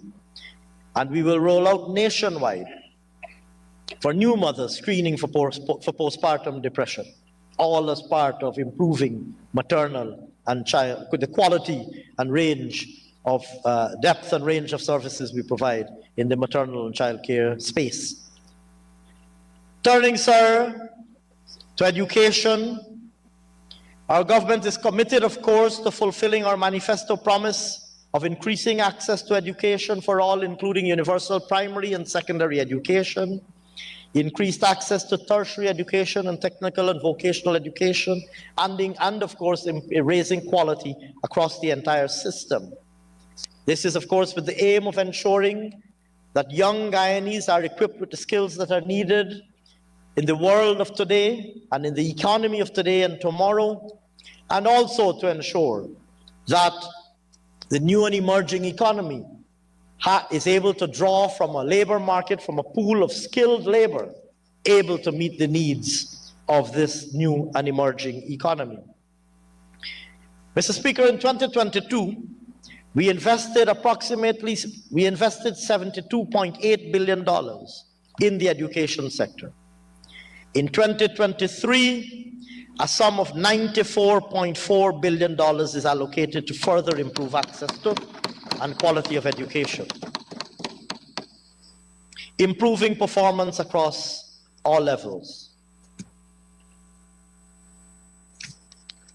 Mr. Speaker, we recognize the importance of the impact that the pandemic had on our performance, the performance of our students. We, of course, adopted and are adopting innovative strategies to fill that learning gap. We recognize that curriculum reform is a key component of delivering quality education. We have worked on developing new curricula for nursery and primary levels. We'll be rolling these out in 2023 and providing training on their implementation. Turning, sir, to infrastructure. In pursuit of our objective of improving access to education, we must ensure that there are sufficient schools to house all learners in all 10 regions of our country. We're doing it. In recognition of this, a comprehensive school mapping exercise has been launched and is expected to be completed in the first half of 2023. We acknowledge that school infrastructure, particularly in the hinterland and riverine areas, poses some peculiar challenges. But we are committed to providing a quality learning environment for all students. And for this reason, the mapping exercise will clearly detail specific infrastructure enhancement needs for individual schools at all levels. The results of this exercise will inform immediate and long-term interventions regarding school building infrastructure. Mr. Speaker, in 2022, construction works were completed at the Jawala and Vrijdslas Nursery School, the Swan and Etteringbank Primary Schools, and on the Anai Secondary School. For 2023, we will build, upgrade, and maintain educational facilities and other facilities, including nursery, primary and secondary schools in such areas as Hosorora, Potentia, Oriala, Prospect, Good Hope, Yarrowcabra, completing in some instances schools that are already underway, North Rheinfeld, and Diamond. And of course, like I said, the school mapping exercise will inform future decisions on locations of schools, both long-term and short-term intervention. We will also, sir, commence the construction of facilities to house the students of the displaced students of St. George's and Christchurch secondary schools. Additionally, we will take actions to provide short-term accommodation where there is overcrowding, and in such places where solutions such as the shift system have been deployed to overcome the problem of overcrowding. Mr. Speaker, in 2023, in Budget 2023, an amount of $12.4 billion is allocated to improve education expenditure. Improving access through cash transfers. Mr. Speaker, I've already alluded to the reintroduction of the Because We Care cash grant, which has provided an effective means to support families of school-age children to improve attendance. This initiative saw a total cash transfer of $5.9 billion to the families of over 196,000 school-age children, including those attending private schools. School feeding. We will continue the rollout of the National School Feeding Program, providing juice and biscuits, breakfast and hot meals to over 85,000 pupils. And Budget 2023 allocates a sum of $2.1 billion for the National School Feeding Program. Textbooks. Mr. Speaker, in keeping with our commitment of delivering universal education again, We have emphasized the need to ensure that each child has access to adequate learning resources. In 2022, over $1.4 billion in textbooks were procured. Budget 2023, I am pleased to announce, provides allocations totaling $3.4 billion to procure textbooks for use at primary and secondary levels. Reforming teachers' training. Mr. Speaker, we intend to have all teachers fully trained by 2025. The attainment of a trained teacher ratio of 100%. To this end, CPC, the Cyril Potter College of Education, has already started expanding intake and will continue to expand intake to accommodate approximately 2,000 trainees every year using a blended modality. Turning to tertiary education. Over the last 2 years, 6,100 students graduated from the University of Guyana, providing much needed skills in the workforce. In 2023, an amount of $3.7 billion is allocated for the management and expansion of operations at the University of Guyana, Turkine, and Berbice campuses. Additionally, sir, still on tertiary education, we have seen already the remarkable success of the Gold Scholarship Program, which has already awarded, since its introduction in 2021, nearly 14,000 scholarships. Mr. Speaker, Budget 2023 allocates a sum of $1.8 billion for the Gold Scholarship Program. We will exceed the 20,000. Catering for 8,555 new students and 1,047 continuing students. By that measure alone, sir, in 2023, we would have already delivered a target that we had set ourselves for 2025. 20,000. Promises delivered. Technical and vocational training. Mr. Speaker, it goes without saying that TVET is extremely important. Technical skills are needed, particularly given the direction in which our economy is going. We've already invested heavily in TVET. We spent $2.1 billion to increase training programs offered by our TVET training institutions in 2022. We trained approximately 3,655 persons under these programs. We have started work to improve the quality of the training, revising the curriculum to align the delivery with the Caribbean Vocational Qualification Standards, CVQ as they're known, and adding 9 courses to the CCP, Secondary Competence Certificate Program, including in such areas that are particularly needed in the new and emerging sectors, in the sectors that require particularly specialized skills, things like crop production, mechanical engineering, electrical technology, mechanical technology, and so on. And many of these people are now employed in our emergent oil and gas sector and in the contractors to the operators in the oil and gas sector. Mr. Speaker, works are progressing on the construction of practical instruction centers at Betavawacting, Fellowship, and Hopetown, and practical instructional departments at Northwest Secondary, Martica Secondary, and St. Ignatius Secondary. All of these are expected to be completed in 2023. Significantly, sir, work will commence in 2023 for the construction to commence of a Guyana Technical Training College at Port Morant. That, sir, will be the premier institution offering oil and gas training. It will incorporate the existing Port Morant Training School that has already produced generations of world-class technicians who are sought after worldwide.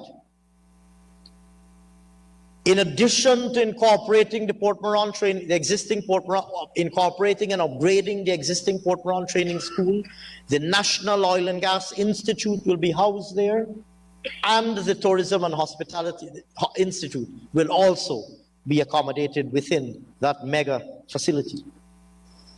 Mr. Speaker, the Board of Industrial Training will continue its work to deliver TVET programs countrywide, and an amount of $488.5 million is allocated for BIT to advance its work.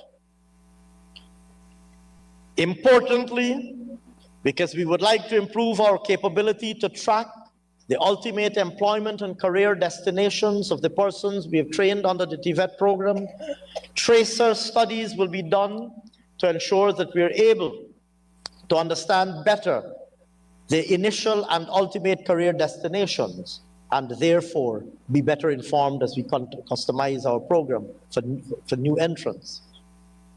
Mr. Speaker, in total in 2023, we have budgeted $2.5 billion for the TVET program. Turning now, sir, to housing. Turning, sir, now to housing. Mr. Speaker, successive People's Progressive Party governments have earned pride of place for our housing program. Where abandoned and neglected fields once existed, bustling and thriving communities now go about their daily existence.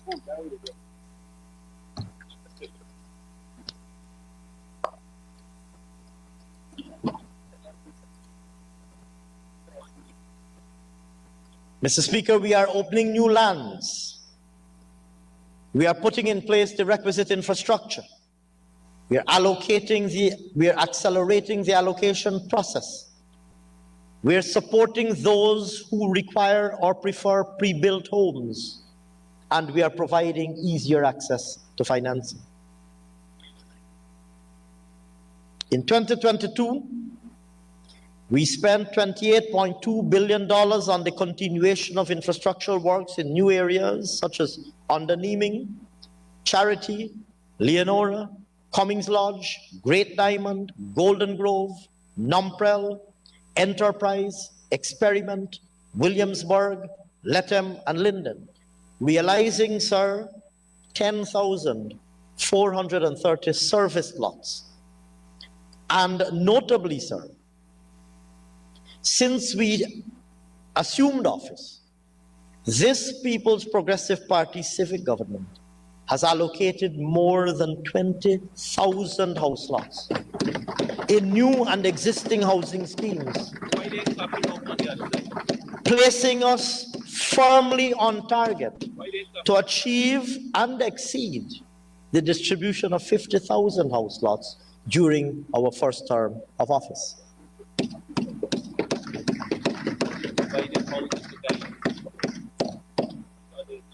Mr. Speaker, we have diversified the housing solutions offered beyond house lots. To this end, housing development for young professionals is progressing with the completion of homes at Prospect. Work is ongoing on the construction of houses in, like I said, in Prospect and at Little Diamond, in Underneeming, Cummings Lodge and Amelia's Ward, Williamsburg and Hampshire that I mentioned earlier, and Amelia's Ward, Prospect, Ordnance Fortland, Great and Little Diamond, amongst others.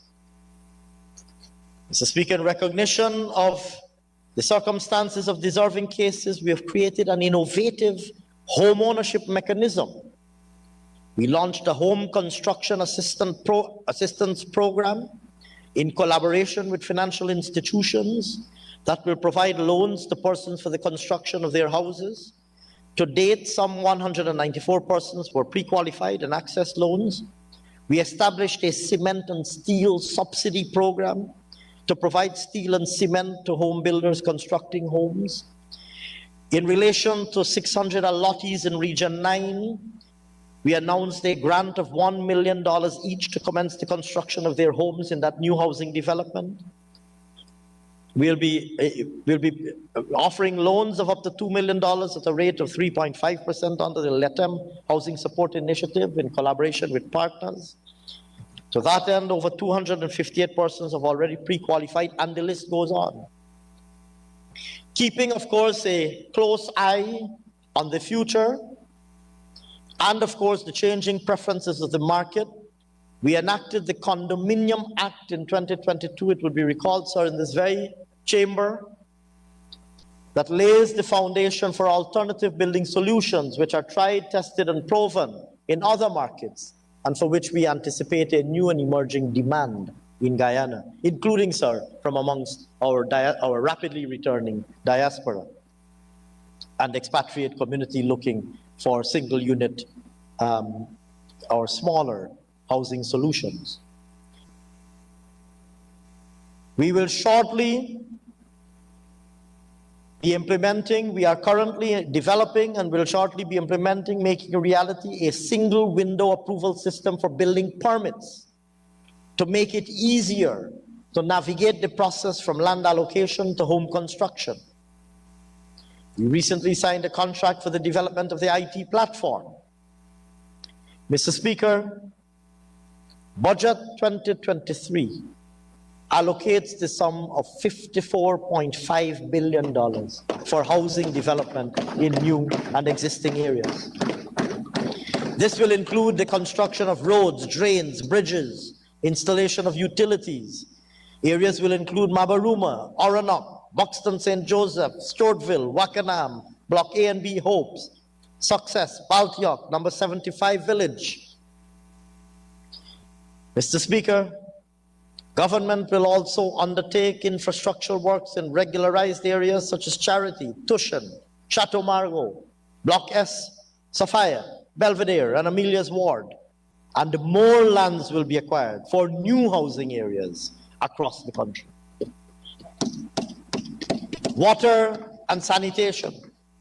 Mr. Speaker, our government continues to deliver on our promise to the population by improving and expanding the water supply systems across the country. Improving access and enhanced quality of water has positively impacted quality of life and overall public health. In this regard, we expended $9.9 billion in 2022, and Budget 2023 allocates $17.7 billion to improve the water sector. This will advance T&D networks and mains. In fact, we have already started expanding T&D networks and mains in several areas, including such as Richmond, Dartmouth, Parika, Hydroni, etc. I will not list all of them here again in the interest of time. We've already started work even in Georgetown with the distribution networks along Church Street to provide improved service quality and delivery to over 35% of the residents of Georgetown. This is the work that is being done from Shelter Belt to East Street. In 2023, we're going to be upgrading water transmission systems in a number of areas, including Port Royal, Virgin Nugent, Parfait, Harmony, Caledonia, and Cummings Lodge. New wells will be constructed in Underneming, Lima, Central Rhymeveld, Cummings Lodge, Caledonia, and Amelia's Ward, just to name a few. In the hinterland and riverine communities, because we want to ensure the delivery of potable water to our hinterland and riverine communities. We drilled 15 wells in we have drilled already 15 wells in a number of areas, and we will continue that work. In fact, Mr. Speaker, the hinterland's access to potable water supply has now increased to 75%, up from 46% at the end of 2020, and we are on track to achieving 100% by 2025. Mr. Speaker, in 2023, sums totaling $1.4 billion will be spent on the further upgrade and extension of water supply systems and construction of wells in several hinterland communities.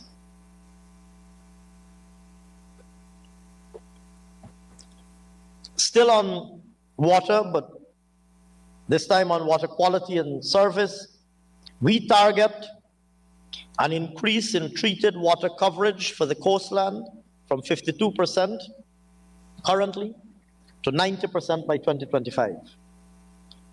With this target in mind, we have already upgraded water treatment plants. In 2022, we did work at Covent Garden, Grove, and Eccles, benefiting more than 60,000 residents. We will advance work in 2023 on the construction of 7 new water treatment plants at Underneaming, Parika, Wales, Parfait Harmony, Caledonia, Cummings Lodge, and Bachelor's Adventure. Further, 12 water treatment plants located at various major population centers: Virgin Nugent, Fellowship, Port Drawing, Eccles, Covent Garden, Grove, Better Hope, Monrepo, Friendship, Cotton Tree, New Amsterdam, and Port Brant will be rehabilitated. Water treatment plants will also be constructed at Charity to Walton Hall, Legwan, Wickenham, Bushlot, and Tain to number 50 Village. These interventions will improve water quality for more than 250,000 residents at a total cost of $13 billion provided for in budget 2023. Sanitation, Mr. Speaker, we've aggressively pursued the implementation of a solid waste management program that results in timely and safe collection and disposal of garbage. We've prioritized continuous community cleanup and maintenance programs and the operation and upgrading of Hags Bosch sanitary landfill site and others in various localities, including Rose Hall, Bellevue, Lethem, and Lusignan. In 2022, a total of $1.4 billion was spent towards solid waste management.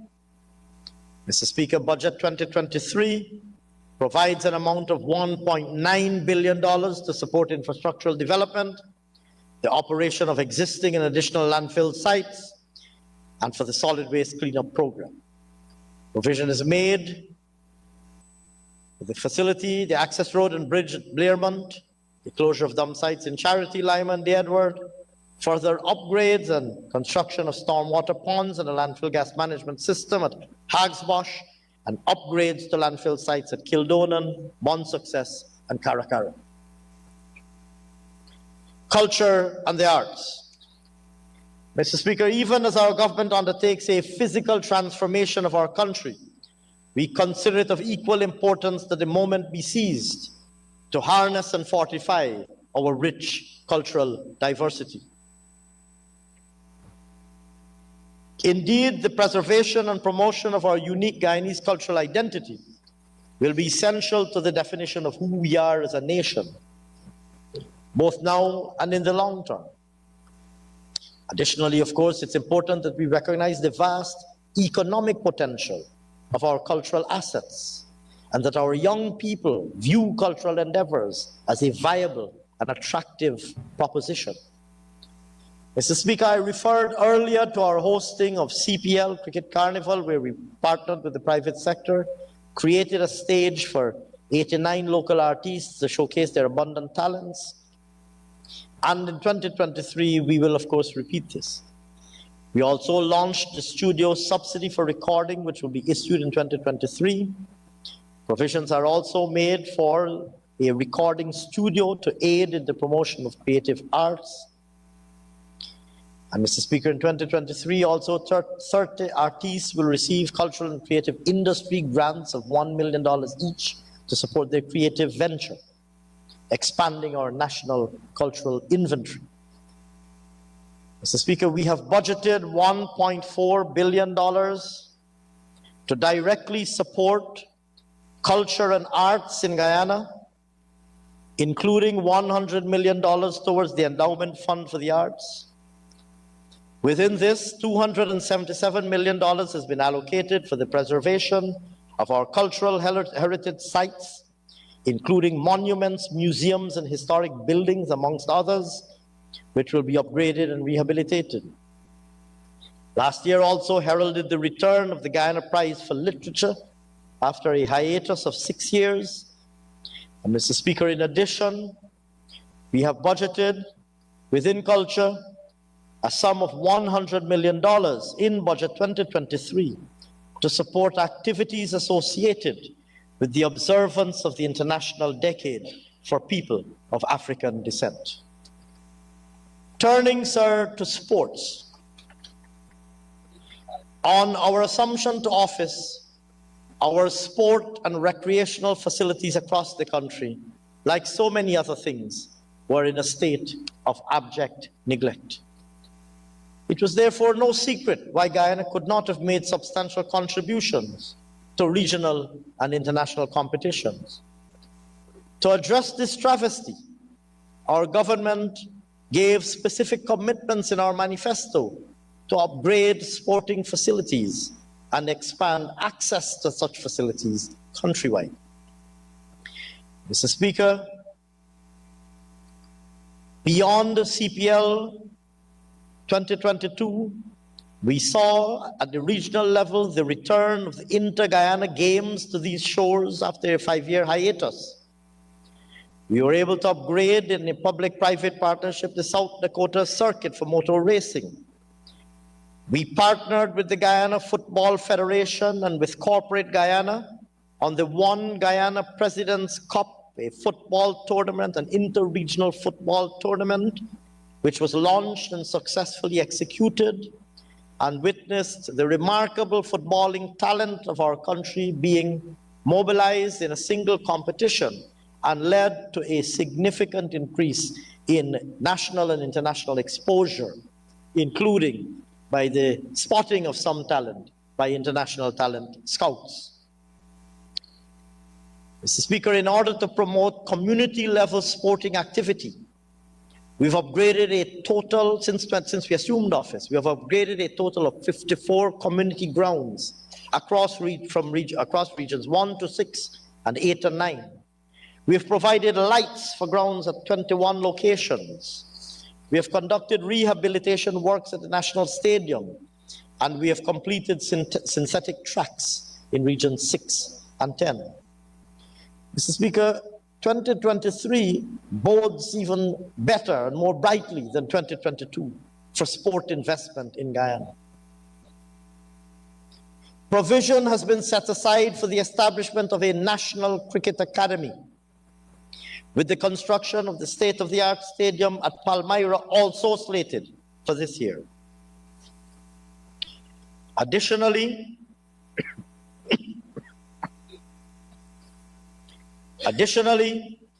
provision is made for other sports infrastructure and development, including construction of multi-purpose sporting facilities in the hinterland, rehabilitation works at the Cliff Anderson Sports Hall, construction of stands and grass mounds in regions 2 and 6, extension of the squash court to the National Racquet Center, and procurement of sports gear.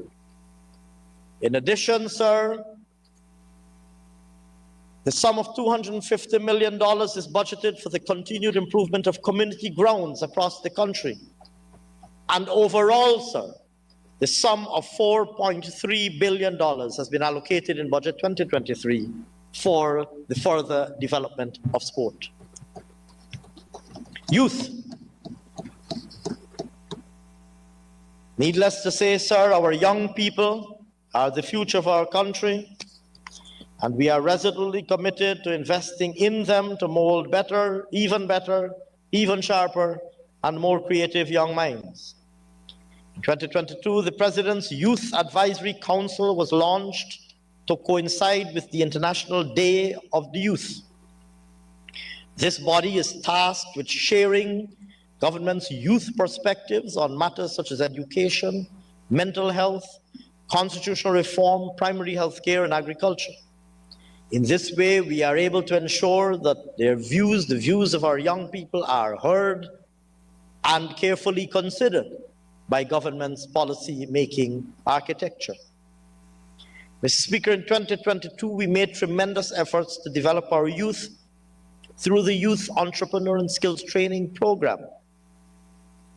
Tools and equipment were acquired, grants were distributed, an inaugural National Youth Science Fair was held, and more than 3,500 young Guyanese participated. More than 1,300 young people from regions 2, 3, 4, and 5 participated in robotics training, as a result of which 12 robotics hubs have been established. Mr. Speaker, we will continue to procure tools and equipment for welding and fabrication. We will expand our YEST centers and our PYARG program to all 10 administrative regions. We will continue to provide robotics training and establish more robotics hubs.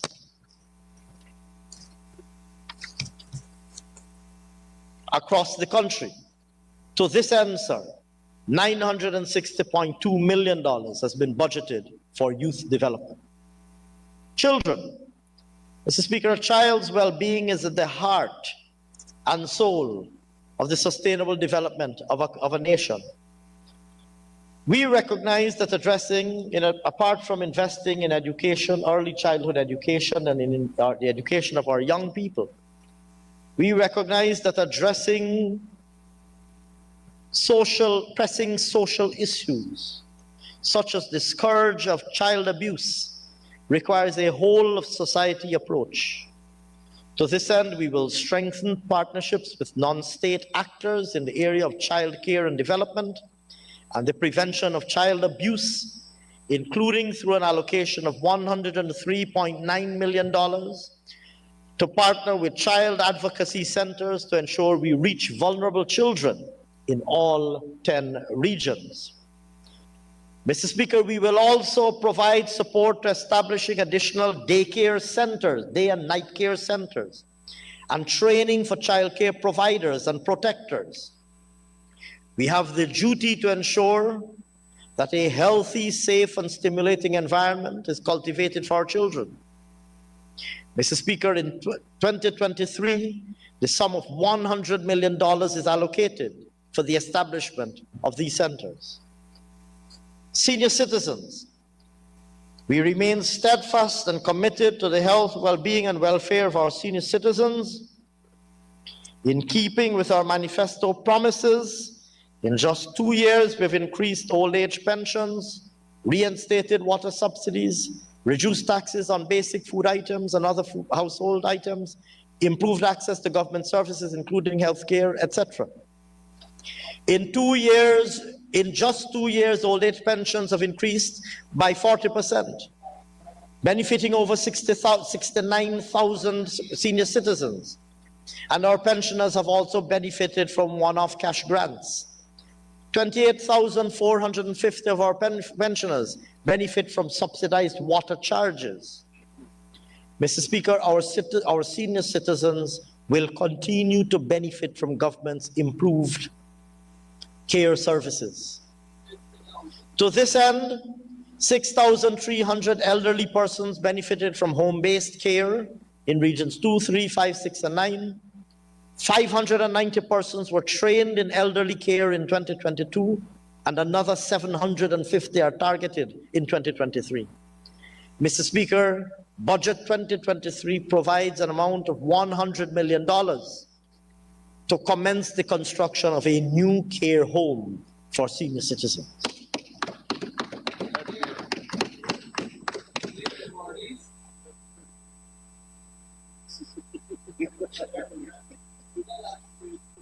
Women and gender. Mr. Speaker, in keeping with our promise of empowering our citizens, several initiatives were implemented across all sectors to ensure that women and girls, as well as men and boys, are able to participate fully in the development of our country. We expanded the Women Innovation and Investment Network Program, WIN, from 2,170 beneficiaries in 2021 to 6,193 beneficiaries in 2022. Those beneficiaries would have gained employable skills through this program, and 3,000 WIN graduates received a one-off 50,000 cash grant to help them use their skills to start a small business.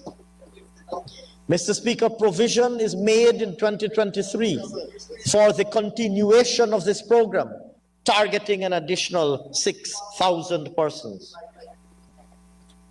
Mr. Speaker,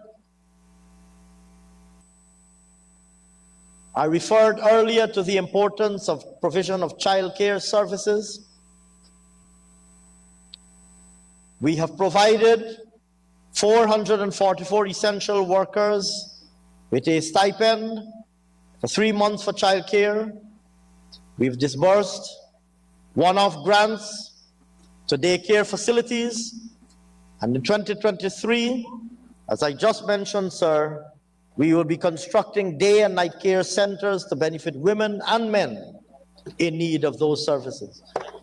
Mr. Speaker, we cannot speak to issues of gender without also addressing the boys and men of our society. In 2022, the launch of the Men on Mission program by His Excellency the President invited our nation's menfolk to provide coaching, mentoring, and direction. MOM, as it is abbreviated, is geared towards creating a new movement that fosters greater appreciation amongst men for the way they take individual and collective action and model responsible behavior. Building role models for boys to emulate so that they enter adult life as responsible and respectful citizens will bode well for gender relations and development as a whole. Turning, sir, to persons with disabilities. In 2022, persons 18 years and older living with permanent disabilities started to benefit from public assistance support of $14,000 per month for life. In addition, parents of children living with disabilities received a one-off cash grant of $100,000 per child. Over 205 persons received assistive aids, including wheelchairs, folding canes, and walkers. And over 170 persons living with disabilities were trained in such areas as garment construction, social media marketing, audio video editing, and computer skills. We have been proactively improving access to services for persons with disabilities. In this regard, in 2022, construction of the Mahaika Disability Complex was completed to provide skills training for employment opportunities and empowerment of persons. And we began constructing a new care center for children living with disabilities at the Mahaika Hospital, along with a state-of-the-art business center in Region 6 to promote entrepreneurial activities. Furthermore, sir, 2 wheelchair buses were acquired to provide transportation for residents of the Mahaika Hospital and Training Complex. We ensure, sir, we intend to ensure that transportation is available at all institutions representing persons living with disabilities in 2023. Victims of domestic violence. We are steadfast on no tolerance for domestic violence or indeed any form of violence. We are focused on numerous interventions to curb gender-based violence in our country. Key interventions to date have included the establishment of the 914 hotline, the iMatter application for immediate reporting of violence, the Survivors Advocate program, which expanded counseling services, and the Cop Squad initiative, which saw over 1,476 police officers trained to deal with domestic violence matters. Mr. Speaker, we will open later this year 2 domestic violence shelters, which will provide much needed refuge for women and children seeking violence.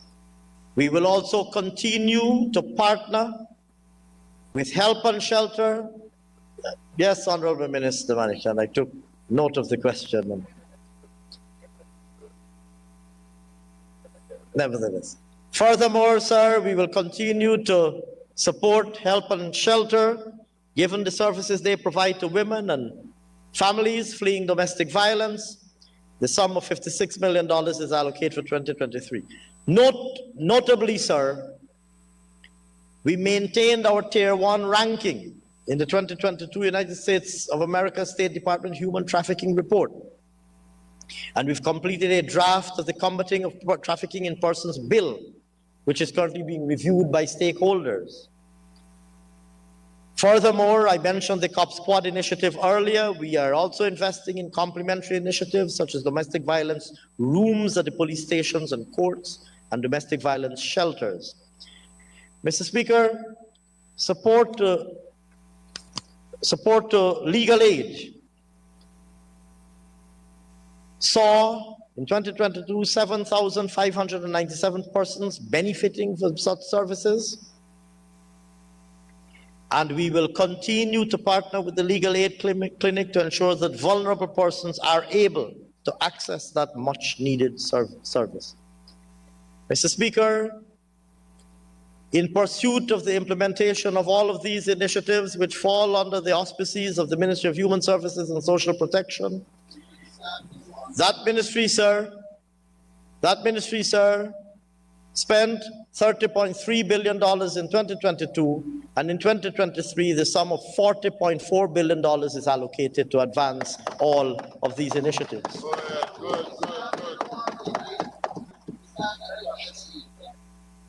Mr. Speaker, on Amerindian and hinterland development, when we returned to office, we were greeted with an array of issues facing our Amerindian brothers and sisters. We committed to reprioritizing our First Peoples education, health, housing, infrastructure, social well-being, employment, youth development, and development of the village economy. We resuscitated the CSO program. We improved agricultural support by distributing tractors, boats, engines, and ATVs. We reinvigorated the Amerindian Land Titling program, and we invested heavily in hinterland agriculture.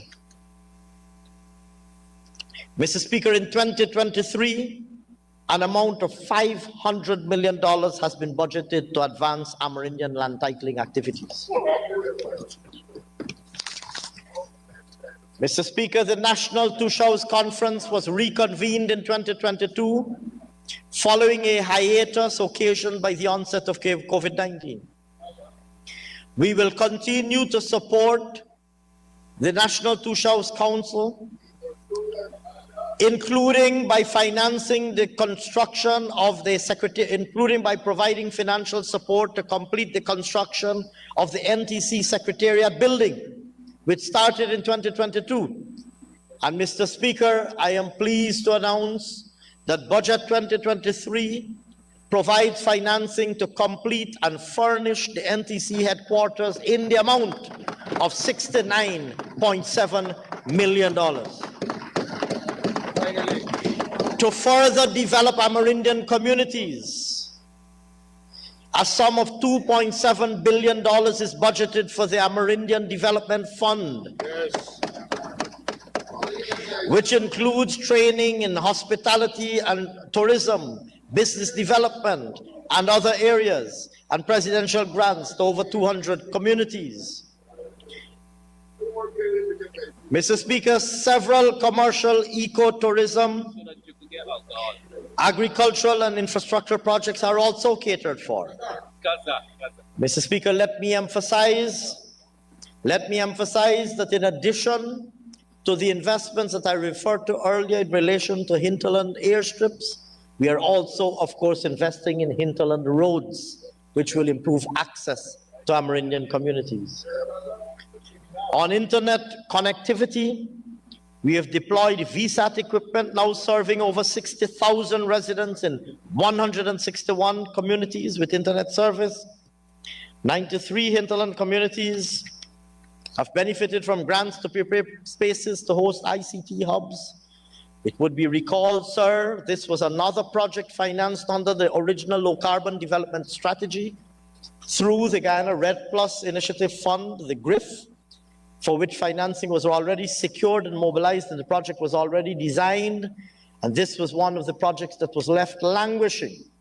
And in fact, on our return to office, IT equipment had been purchased, but had been sitting parked in a sealed and padlocked warehouse while the Amerindian communities were left waiting for that equipment. We have resuscitated that program, and we are now rolling out its implementation. Mr. Speaker, work has also commenced. In total, I should say, sir, a sum of $500 million is budgeted to advance ICT initiatives in hinterland communities. Mr. Speaker, as I said earlier, we resumed the CSO program. We have provided training to 372 Amerindian leaders. 254 CSOs have been trained in various areas. An additional $93.3 million is budgeted to support students under the Hinterland Scholarships Program, allowing our hinterland boys and girls from hinterland communities to be able to attend educational institutions. Mr. Speaker,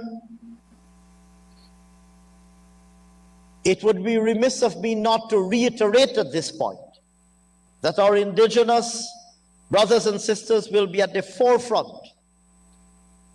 of our government's efforts to mobilize and utilize our climate financing with, like I indicated earlier, 15% of the revenue received from the sale of our carbon credits going towards supporting village sustainability plans in our Amerindian villages and communities. Go on. Mr. Speaker, a total of $4.7 billion is allocated for Amerindian development programs and initiatives. Repeat the amount.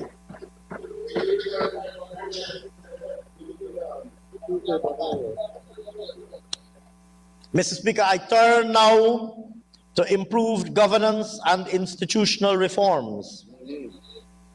We reaffirm the pledges contained in our 2020 manifesto committing our government to constitutional rule of law, separation of powers of the executive, the legislature, and the judiciary, transparency and accountability, independence of the constitutional bodies, continuous reform and accountability of the criminal justice system, equitable access and distribution of goods and services provided by the state, specific and targeted programs to reduce poverty and support the poor and vulnerable, and reducing disparities between urban, rural, and hinterland communities, all aimed at ensuring that no one is left behind. I will, sir, on this occasion, not enumerate in detail all of our remarkable achievements in this regard. Suffice it to say, sir, that key and critical constitutional bodies that are already a part of the architecture of constitutional governance are already appointed and functioning. Consultative processes with civil society for nominations to various commissions have been reactivated. Indeed, there are nominations pending for several constitutional commissions that will be brought shortly to this National Assembly, and I'm advised immediately after this budget would have been considered that these nominations will feature foremost amongst the priorities for the parliamentary agenda. Issues surrounding the appointment of the long overdue Judicial Service Commission are on public record. I believe this matter was addressed only recently by my distinguished colleague, the Attorney General, and we anticipate that this matter will be brought to a timely and early conclusion, as he announced. Mr. Speaker, our focus continues to be on building our anti-corruption institutional capacity. We will be assessed by the Caribbean we are due for mutual evaluation by the Caribbean Financial Action Task Force and the UN Convention Against Corruption in 2023. We are also a member of the Commonwealth Caribbean Association of Integrity Commissions and anti-corruption bodies. We will have the honor of hosting their annual conference in 2023. which, sir, will provide an excellent forum for us to showcase our achievements and also to compare experiences with our colleagues across the region. If I turn, sir, now to justice strengthening, the preservation of public trust and the safety of our citizens can only be attained, needless to say, when justice prevails for all Guyanese. Our manifesto, sir, is crystal clear on our commitment on the reform and accountability of the criminal justice system to ensure that justice is delivered in a timely manner. Mr. Speaker, to this end, in 2022, government spent $4.4 billion for the enhancement of the justice sector, and we've allocated in 2023 $6.2 billion. With respect to modernizing access to justice, the Kwakwani Magistrates Court was commissioned in 2022. A most commendable achievement. I don't want to discourage the Attorney General from his applause. I'd be happy to pause, Honorable Attorney General, to allow you to respond in the appropriate manner to this excellent achievement. The Kwakwani Magistrates Court, like I said, was commissioned, and, sir, significantly, an additional 8 courts are scheduled for completion in 2023. The Court of Appeal Building, Mabaruma, Port Kaichuma, Vigilance, Kovanjan, Maikoni, Bartika, and Madhya are all slated for completion this year. ICT is being deployed to improve the efficiency of the court system, with smart courts amongst the new projects intended to accelerate the provision of justice. An e-litigation program, the deployment of technology to facilitate e-litigation for the Court of Appeal and the Georgetown High Court, and a case management system for the Magistrates Court are all intended to go live in 2023. Towards these and other initiatives, sir, Budget 2023 provides $1.5 billion. Investments are also being made to strengthen technical capacity, in particular training such as the successfully completed prosecutorial program at the University of Guyana, increasing the number of court prosecutors countrywide with the aim of reducing the need for trial detention is one example of an example of an initiative being implemented in pursuit of this objective. Other initiatives include legislative interventions, the enactment of the Restorative Justice Act, paving the way for use of alternative sentences for specific categories of offenses, the approval of amendments to the Narcotic, Drugs and Psychotropic Substances Control Act, removing custodial sentences for persons in possession of less than the specified threshold of cannabis. All of these measures would contribute to reducing the burden on the justice system. Mr. Speaker, in 2023, a number of other very important special initiatives are targeted to advance the constitutional and law reform processes. These include the operationalizing of the Constitutional Reform Commission, the work of the Law Reform Commission, the completion of the revised laws of Guyana, the preparation and printing of the law reports and revised laws of Guyana, and the preparation and printing of the law reports of Guyana. Mr. Speaker, I'm pleased to announce, and I'm sure the Attorney General will elaborate in due course, but I'm pleased to, if you'll forgive me preempting him a little bit, I'm pleased to announce that the new laws of Guyana, the laws of Guyana volumes that adorn our desks, the purple volumes as they're popularly known, we anticipate new law volumes being available by June of this year, consolidating and updating the body, the full corpus of our statute. Mr. Speaker, to support these initiatives, an amount of $600 million has been provided. Additionally, in the interest of expanding capacity of the justice sector, work will advance to improve ease of access to legal education, and in particular, having received the green light through the efforts of this government, as represented so ably by the distinguished Attorney General, having had to retrieve and repair damage done by his predecessor in relation to this very matter, having now obtained the green light from the Council of Legal Education, a feasibility study will be prepared in 2023 for the establishment of a regional law school in Guyana within the framework of the CLE. This will cater for local, regional, and indeed extra-regional students seeking to practice the law in the Caribbean, given the growing need for legal education and improved capacity in the legal profession in Guyana and the region.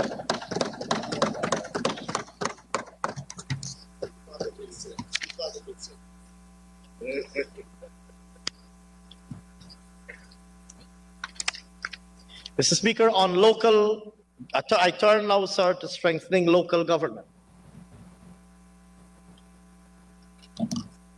Here again, we inherited a lethargic system encouraged by the former government and perpetuated by some local democratic organs.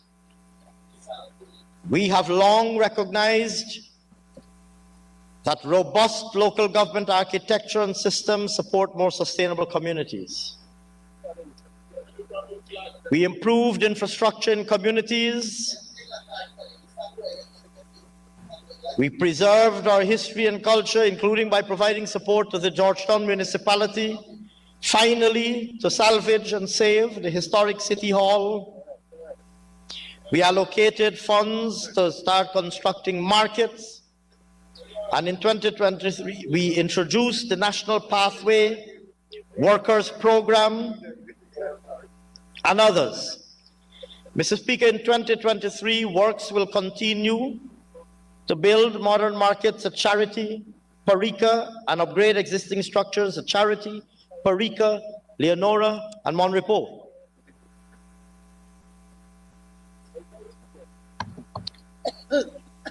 We also successfully launched the National Pathway Workers Project and maintained the Community Enhancement Workers Program, employing over 12,000 persons between these two programs, helping to improve infrastructure, sanitary, environmental conditions in communities. In 2023, we will continue to commit to these programs and the Sustainable Livelihood and Entrepreneurial Development Program with a total, sir, of $13.5 billion budgeted. Importantly, the upcoming local government elections will serve as an important reminder of our commitment to good governance and transparency at the local level, and will provide much needed renewal to the local government system. Financial sector reform and capital market development. Mr. Speaker, an effective financial sector is a vital underpinning for our resilient transformation. Recognizing the importance of this, we have embarked on developing a national financial inclusion strategy, which aims to guarantee easy and equitable access to advantageous, safe, and affordable financial products and services. Focus will also be placed on facilitating financial literacy, as well as consumer empowerment and protection. Mr. Speaker, to emphasize government's commitment on making financial services readily accessible to citizens, we have launched recently an initiative designed to simplify the process of opening a bank account for low-risk customers.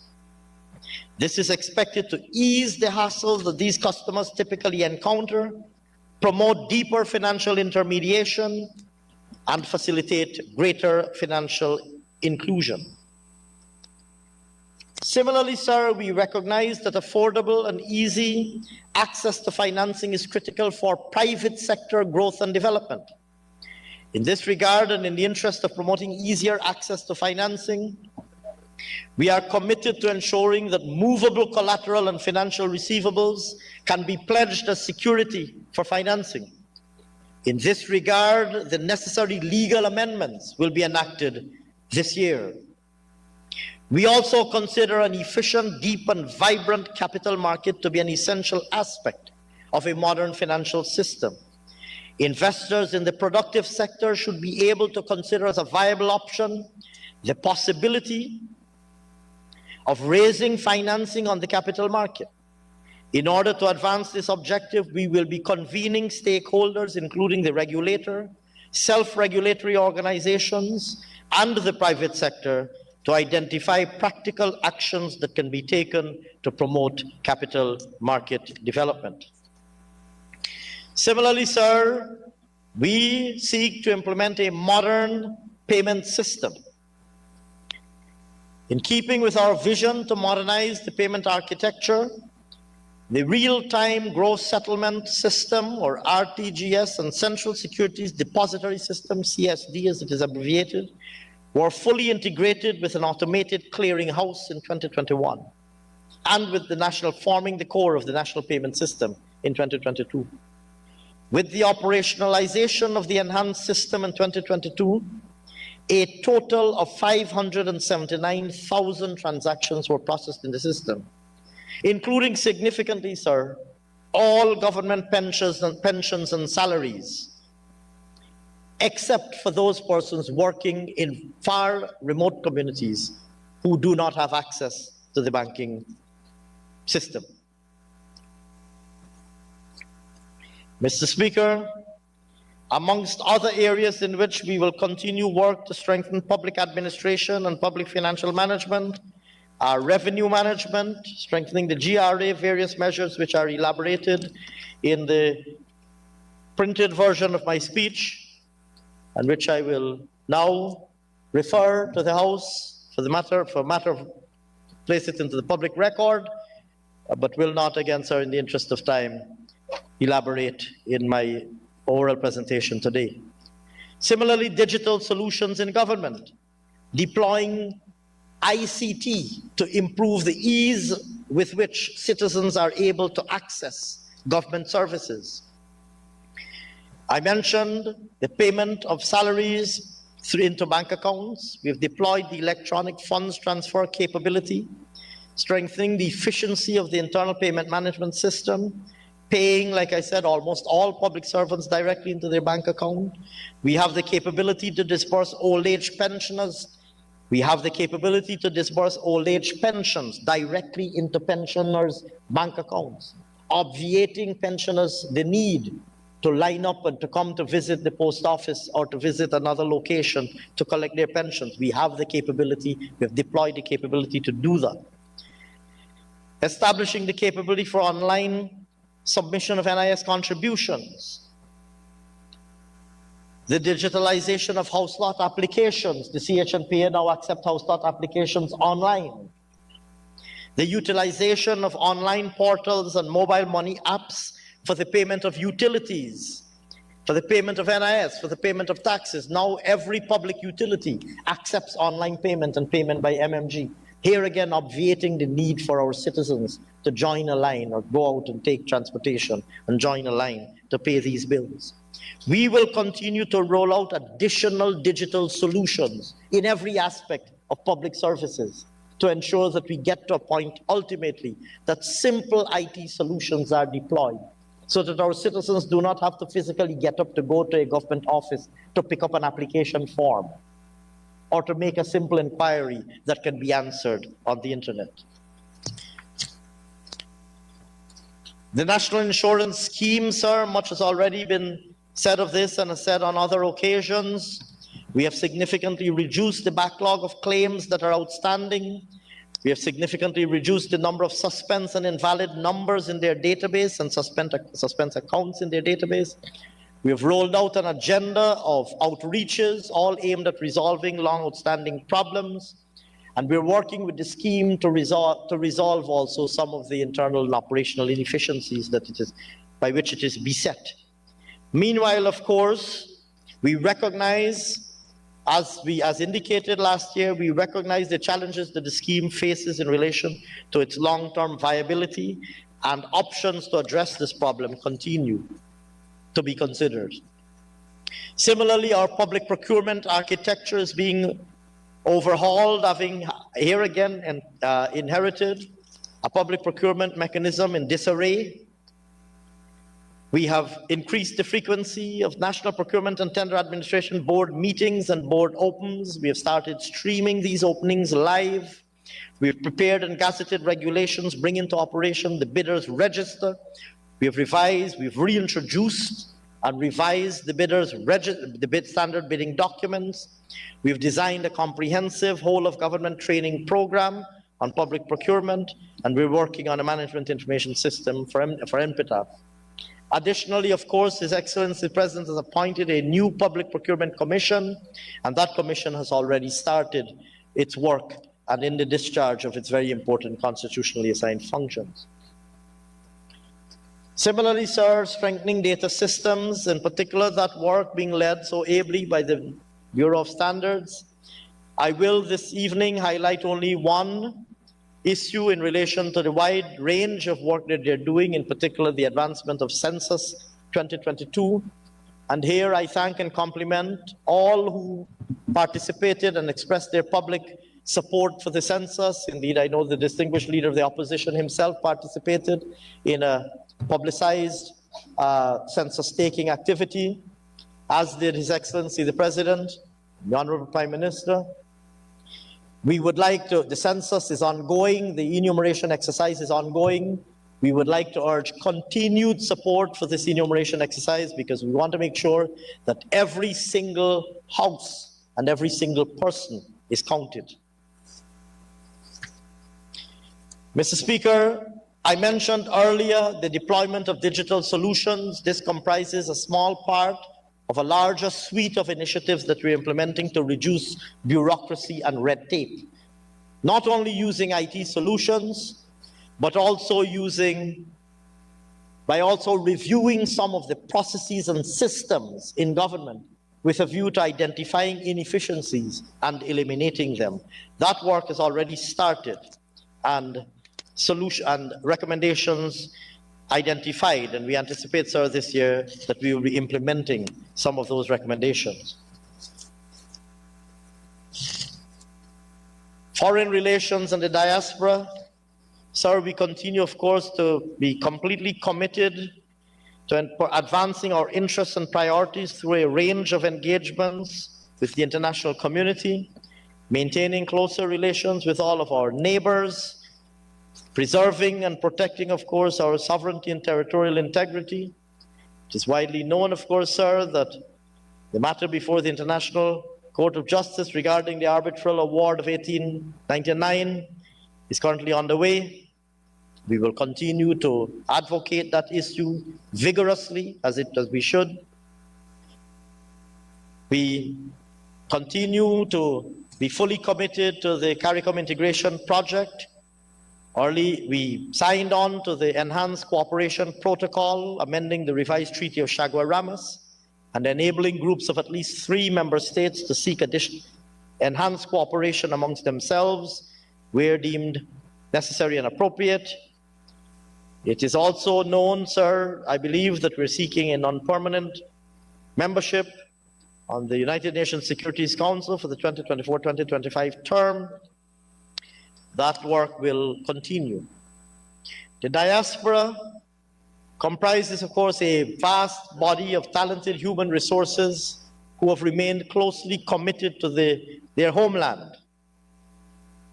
We created a unit in 2020 to facilitate effective implementation of diaspora projects. We hosted a first virtual diaspora conference, which was a resounding success. We had several outreaches and engagements.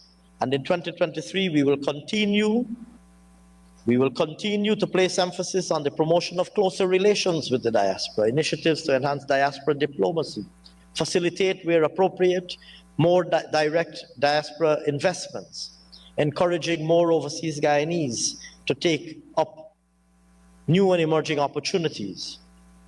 In this regard, sir, we plan diaspora conferences and outreaches in the United States of America, the United Kingdom, Canada, and the Caribbean. I turn now, sir, to public safety and security. Mr. Speaker, we recognize that delivering safety and security to citizens and business is a prerequisite for them to grow, prosper, and contribute to the development of the state. To this end, sir, in the public safety and security sector, we spent $51.5 billion in 2022. In 2023, we have allocated sums totaling $58.6 billion towards the fulfillment of this vision of a strengthened security sector. In the Guyana Police Force, a sum of $2 billion is provided in Budget 2023 to expand the Safe City Initiative, Safe Country Initiative to regions 3 and 6 in order to advance this program that bolsters the Guyana Police Force's crime-fighting capabilities through the provision of intelligent video surveillance sites, regional command centers, and a 911 emergency response capability. Additionally, we will apply forensic crime, we will strengthen the forensic crime fighting capabilities with the acquisition of a DNA analysis workflow system, and we will initiate the preparation and acquisition of an electronic identification system to introduce a single electronic identifier by which each citizen will be assigned a unique national registration number to be used by all private and public sector agencies. Mr. Speaker, here again, human resources, strengthened human resources is essential for good policing. In 2022, over 3,000 ranks were trained in several areas, both locally and regionally. In 2023, a total of $140 million is allocated towards improving the investigative and forensic capabilities of a further 3,000 security personnel.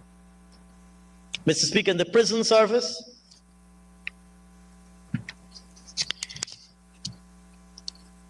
in 2022, we spent $2.4 billion to commence sweeping upgrades to our custodial and correctional facilities. We've budgeted a further $2.2 billion in 2023 to advance prisons being constructed and or completed at Mazaruni and Lusignan, and to commence work for the reconstruction of the New Amsterdam prisons. We are also very heavily investing in ensuring training of prisoners to ensure that they are given life skills to facilitate a seamless reintegration into society on completion of their sentence.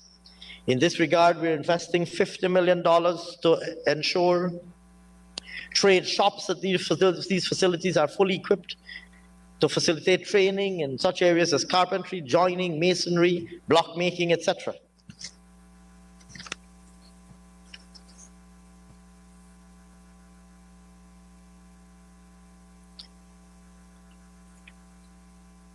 In total, sir, a sum of $5.5 billion is earmarked for the Guyana Prison Service. In fire, we have spent in 2022 $2.7 billion to initiate critical work to boost firefighting capability. We spent $557 million to advance works on critical facilities, including initiating the move of the Central Fire Service, the Fire Service headquarters from Stabroek to Durban Park, enabling the service to be located in a less congested area that allows easy ingress and egress. We have advanced construction of fire stations at Leonora, Wales, and Ogle. Budget 2023 makes a provision of over $545 million to advance these and other initiatives.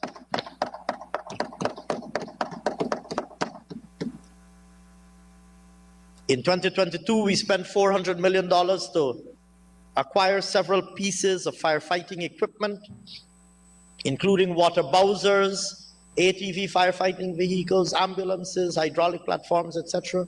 In 2023, we will spend another $489 million to further augment the equipment stock of the fire service. Similarly, and right on cue, We recognize the importance of a ready availability of water. We inherited a network of fire hydrants, most of which were in a non-functioning state. We embarked on a massive rehabilitation and replacement program of all non-working fire hydrants across the country. We received 188 fire hydrants in July 2022. 47 new installations and 27 replacements were done.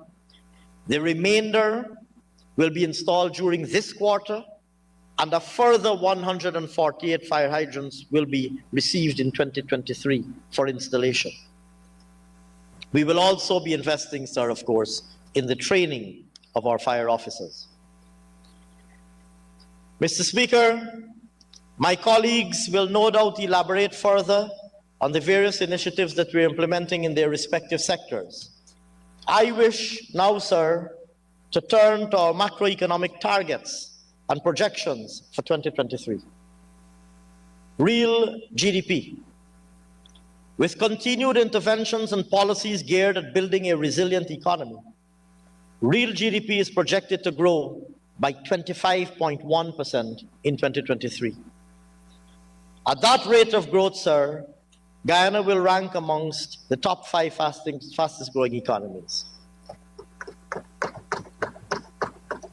This position can, of course, be largely attributed to the ramping up of oil production, particularly in the Stabroek Block that's in production. But, sir, it is important to emphasize that growth in the non-oil economy is projected in 2023 at 7.9%.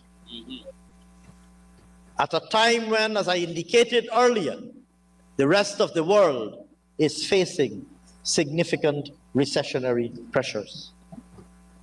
This growth is underpinned by expansion in several sectors. I will mention some of them: agriculture, forestry, and fishing.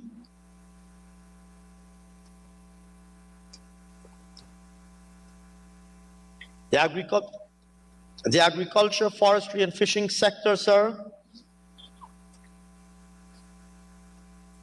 The agriculture, forestry, and fishing sector, sir, is expected to expand by 7.2% in 2023.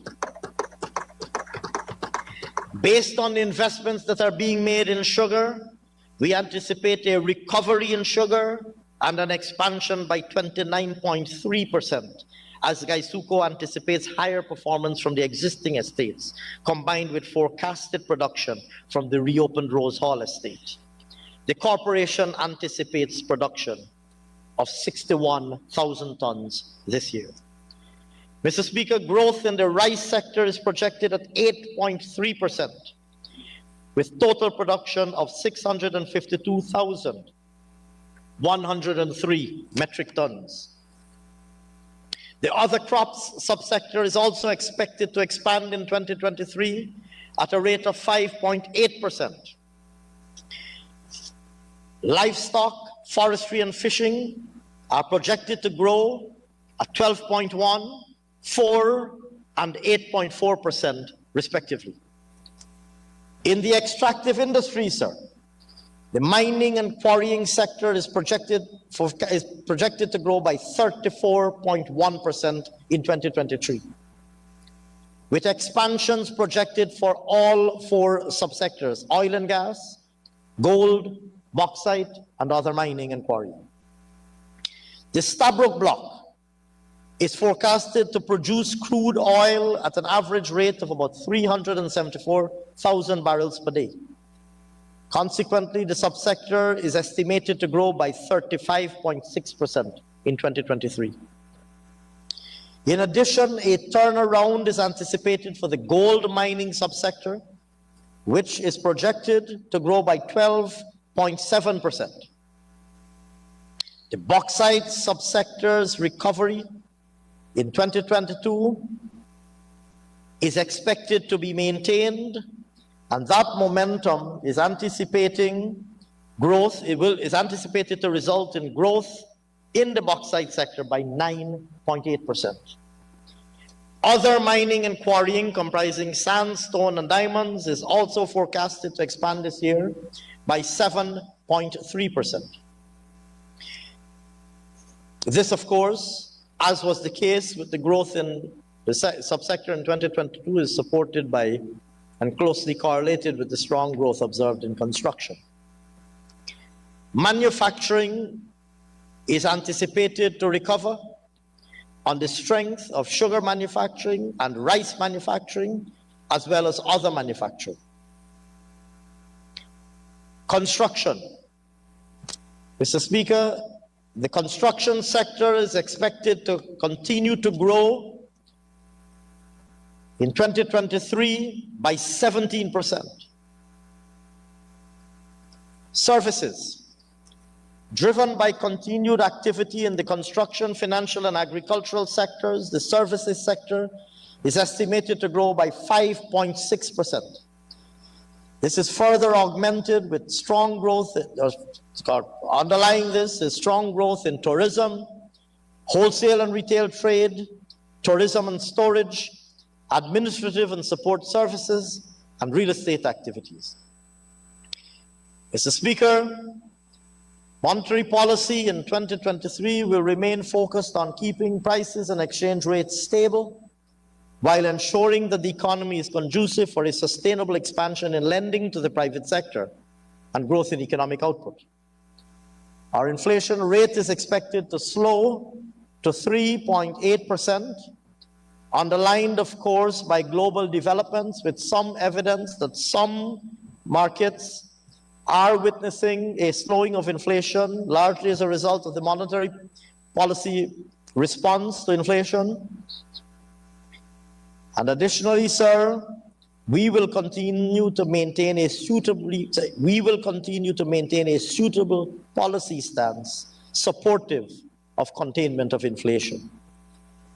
Balance of payments, sir, the overall balance of payments is expected to record a surplus of $150 million this year, supported by the current account maintaining its surplus amidst continued growth in export earnings and a lower deficit on the capital account.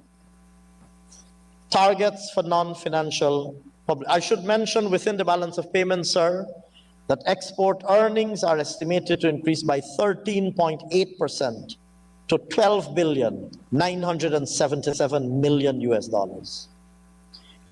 I turn now, sir, to the fiscal operations of government, targets for the non-financial public sector, central government operations.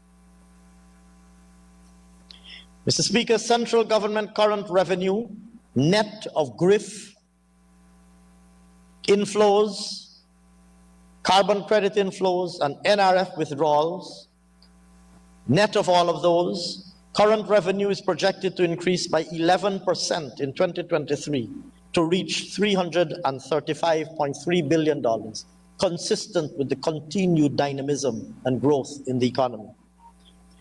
Within this, tax collections will account for $320.1 billion, or 95%. Internal revenue collections are projected to increase to $197.9 billion. Customs and trade taxes are anticipated to reach $33.6 billion, and VAT collections are anticipated to meet $65.3 billion, while excise tax collections significantly are anticipated to fall to $23.4 billion. Non-tax revenues are estimated to grow to $15.2 billion, mainly on account of higher forecasted collections of royalties and special transfers from the Bank of Guyana profits and dividends. Mr. Speaker, alongside a transfer of $208.9 billion from the NRF to the Consolidated Fund this year, calculated in accordance with the provisions of the NRF Act 2021, Budget 2023 will benefit for the first time from the proceeds of the sale of our carbon credits, pursuant to the provisions of our low carbon development strategy and consistent with the resolved clauses of the resolution that emerged from this House endorsing the low-carbon development strategy. In 2023, sir, it is estimated that some $31.3 billion of carbon credit sale proceeds will be transferred to the consolidated fund. Total expenditure of the central government is expected to grow by 27.5% in 2023 to reach $756 billion. This largely represents the continued ramp-up of the PSIP to support government's transformation agenda and includes key projects, a number of which have already been identified. The PSIP is projected to grow, and it's important to emphasize that the PSIP, or the Public Sector Investment Program, represents government's investment in public capital assets, typically infrastructure, public facilities, etc., roads, bridges, hospitals, the public capital stock, if you like. The PSIP is projected to expand, meaning that our government will increase our investment in public capital assets by 50.3% to reach $387.8 billion in 2023.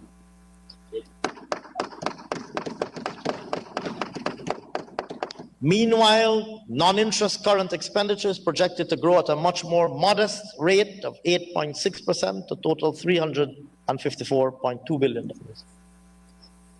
Mr. Speaker, against this background, the overall deficit after grants of the central government is projected at 11.5% of GDP, or $167.6 billion.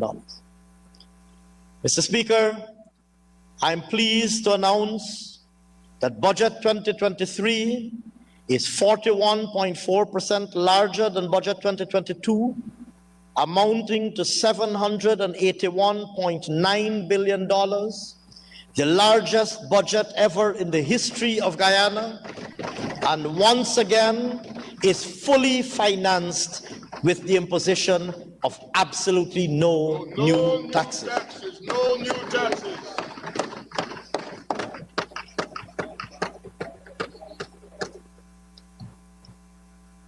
I turn now, sir, to the summary operations of the public enterprises.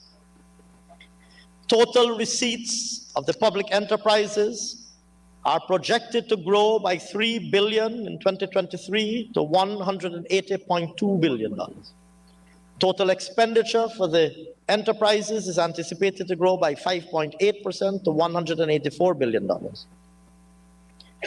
Capital expenditure is projected to reach, this is capital expenditure of the public enterprises, is projected to reach $7.9 billion. As a result, sir, the operations of the non-financial public sector, comprising the central government and the public enterprises, will or are projected to record a deficit equivalent to 11.8% of GDP. The Natural Resource Fund. Mr. Speaker, it is anticipated that there will be 131 lifts of profit oil from the Stabroek block in 2023. Within this, government is projected to have 17 lifts of profit oil from the producing FPSOs, earning an estimated $1,406.6 million in profit oil, and a projected $225.2 million in royalties. As highlighted previously, sir, based on 2022 deposits, an estimated $208.9 billion, equivalent to an estimated $1,002.1 million can be withdrawn from the NRF in accordance with the provisions of the NRF Act and transferred to the Consolidated Fund to support national development priorities this year. Mr. Speaker, I turn now to measures. Mr. Speaker, in addition to the multitude of initiatives, projects, and programs already announced, Budget 2023 also reflects a number of measures that are geared towards providing further stimulus to economic activity and the productive sectors, as well as to bring relief to households, individuals, and in particular, the vulnerable in our society. These interventions are targeted towards continuing to increase the disposable income of our citizens while facilitating and promoting job creation and income generation, coupled with an institutional framework that will reduce the cost of doing business, all with the aim of improving the lives of all Guyanese under the umbrella of His Excellency's philosophy of One Guyana. One Guyana. Mr. Speaker, on the subject of increasing disposable income, salary adjustments.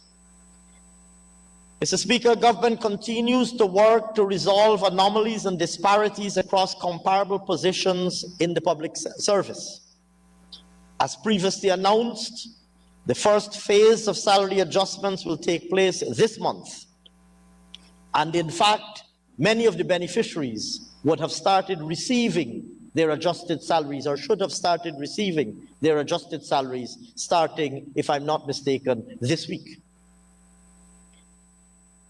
In the first phase of salary adjustments announced recently by His Excellency the President, over 5,000 healthcare workers and almost 9,000 members of the disciplined services will benefit from adjustments that result in an additional $3 billion of disposable income being placed in the hands of these workers, provision for which is made in Budget 2023.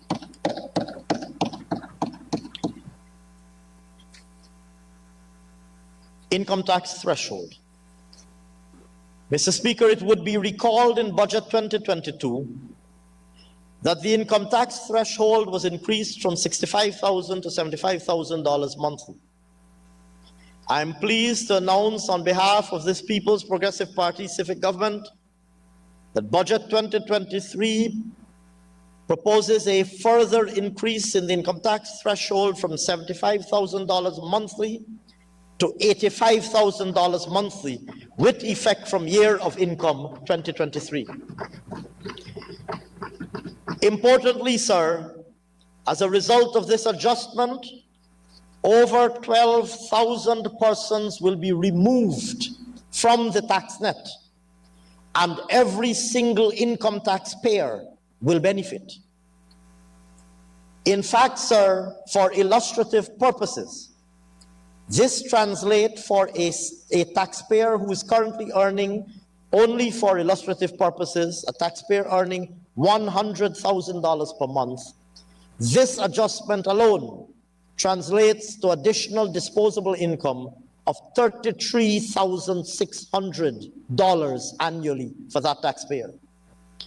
It will result, sir, in total,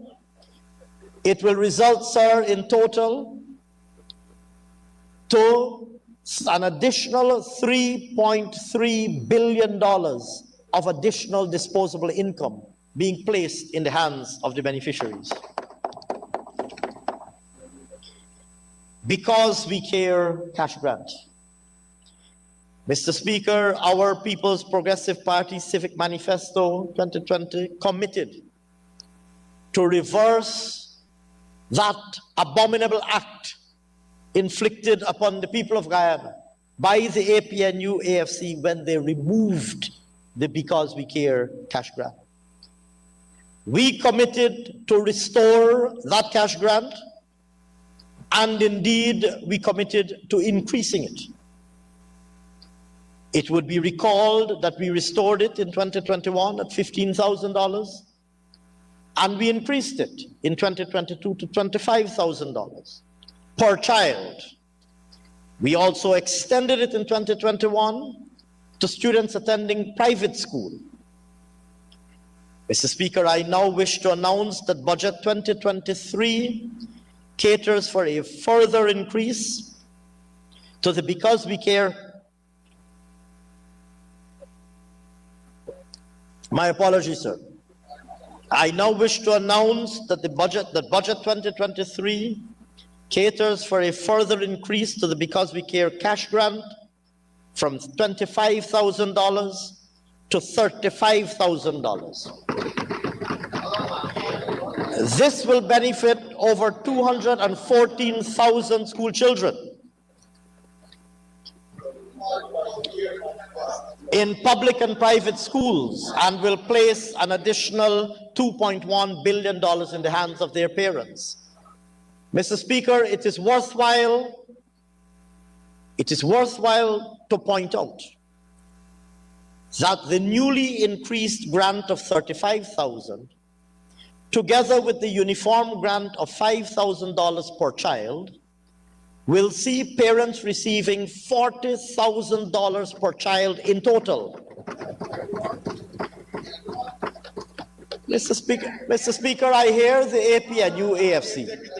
Sir, I hear the APNU AFC attempting in their customary manner to heckle this government on a cash grant that we restored when they committed the vulgarity of taking it away from the people of Guyana. We're restoring it now, 40 grand. Why don't you say what you gave the people of Guyana? Why don't you say what you gave the people of Guyana? Zero, still. You gave them zero. Still. We have restored it and increased it. And we're going to take it to 50. Mr. Speaker, they gave them, Mr. Speaker, you know what they replaced it with? They replaced it with something about buses and boats. They replaced it with buses and boats. David G. All of the buses and boats were labeled David G. And the book bags were labeled David G with a picture of David G, of one David G. You ever see any boat or bus marked Bharat J or Irfan A? That alone says all that needs to be said. That alone says all that needs to be said. Mr.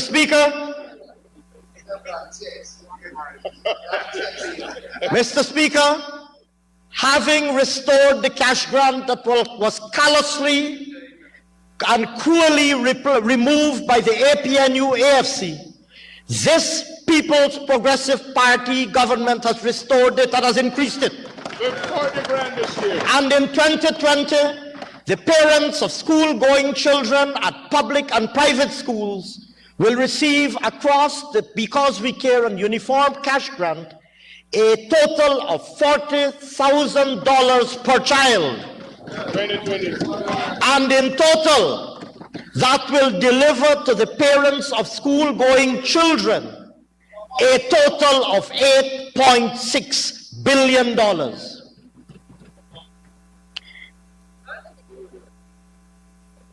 Easing the cost of living, containing the cost of fuel.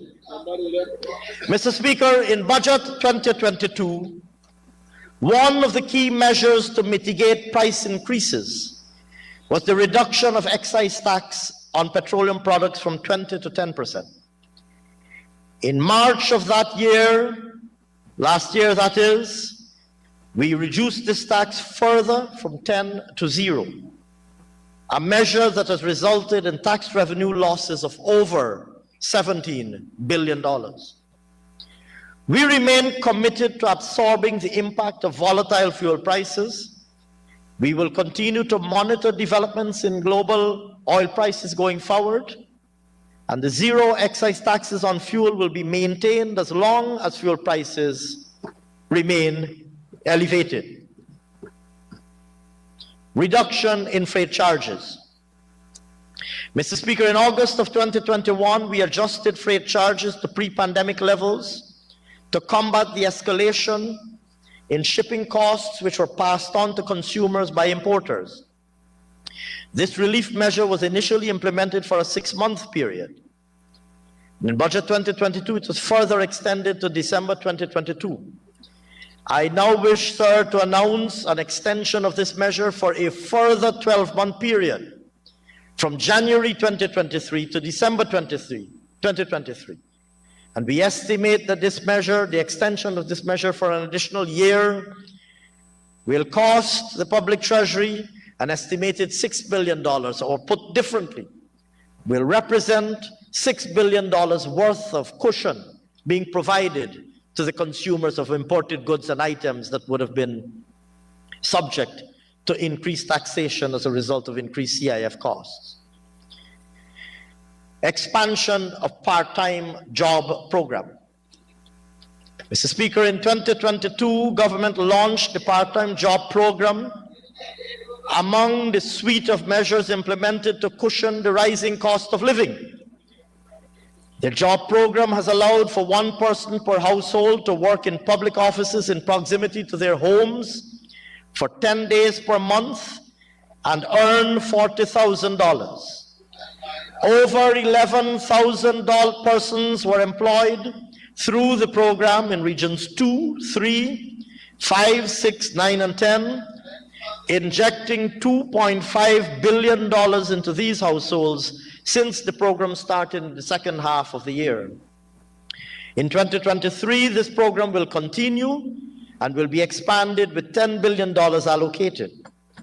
The beneficiaries of this program are encouraged to upskill themselves so that they can eventually take up full-time employment as the labor market is confronted with evolving demand for skills in some areas. And for emphasis, sir, this program, I will repeat, sir, this program will see an injection of a total of $10 billion of disposable income to participants. Mr. Speaker, other cost of living measures. Mr. Speaker, recognizing the continued impact of the cost of living challenges due to global developments, which of course we will, as I said earlier, continue to monitor, our government continues to remain closely engaged with stakeholders across the country on the development and implementation and identification of interventions to alleviate the impact of increases in prices. In this regard, sir, a total of $5 billion is allocated for additional cost of living measures to be determined from ongoing community engagements.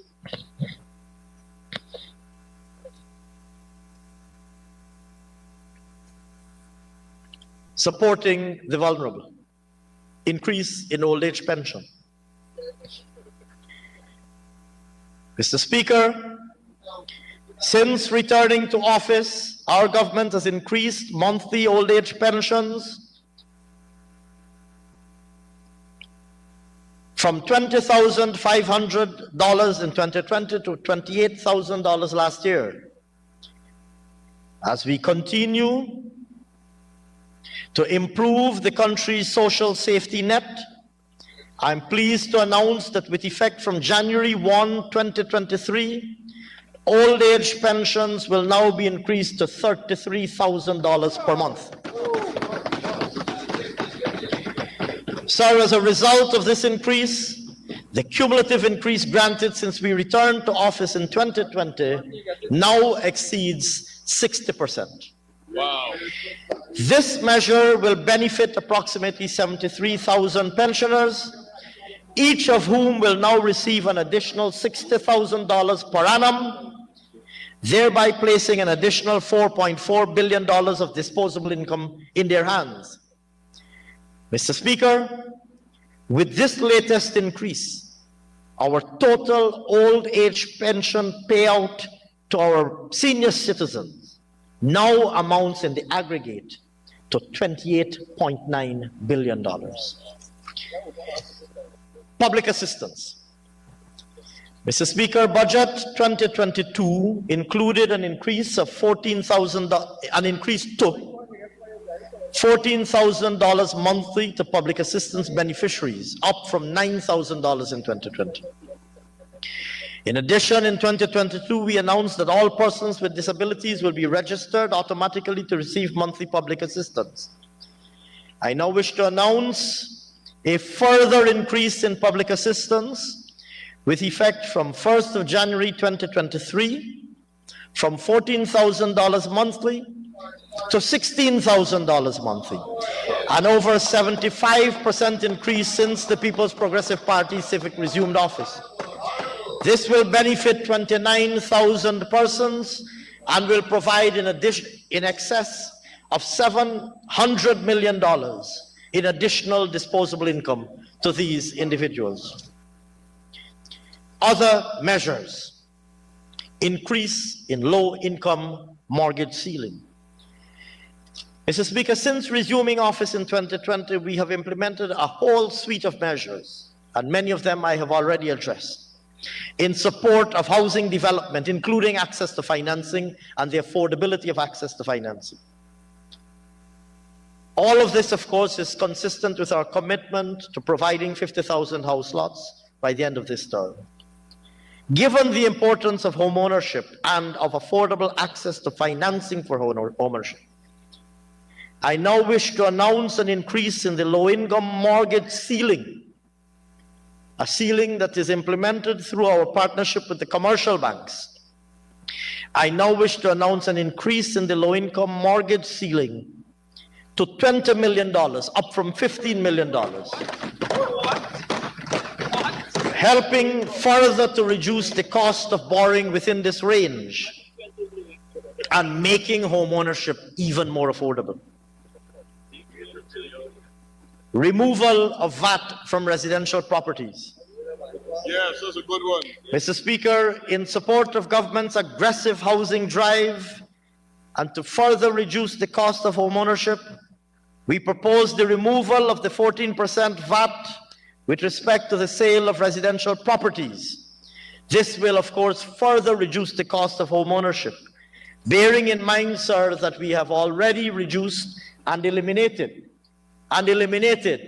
VAT on construction materials.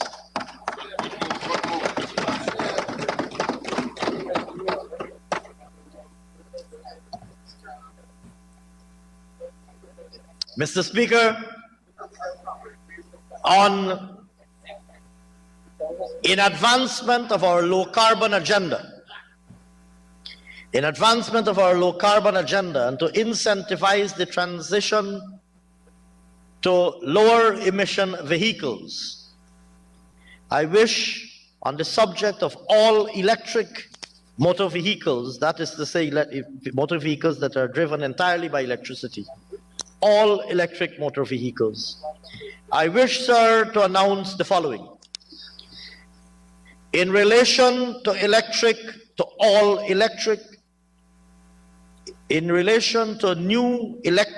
electric motor vehicles, and I emphasize all electric to distinguish from hybrid vehicles which are partially electric, of any power rating, and new for the purposes of this paragraph refers to vehicles less than 4 years old, a convention that is enshrined in the law regarding taxation of motor vehicles. In relation to these new all-electric vehicles, we are proposing to remove the currently applicable 14% VAT. And in support of businesses making an investment decision to switch their fleet to more environmentally friendly vehicles, in relation to all electric motor vehicles, we are proposing to increase the writing down or depreciation allowance on those vehicles to 50% annually.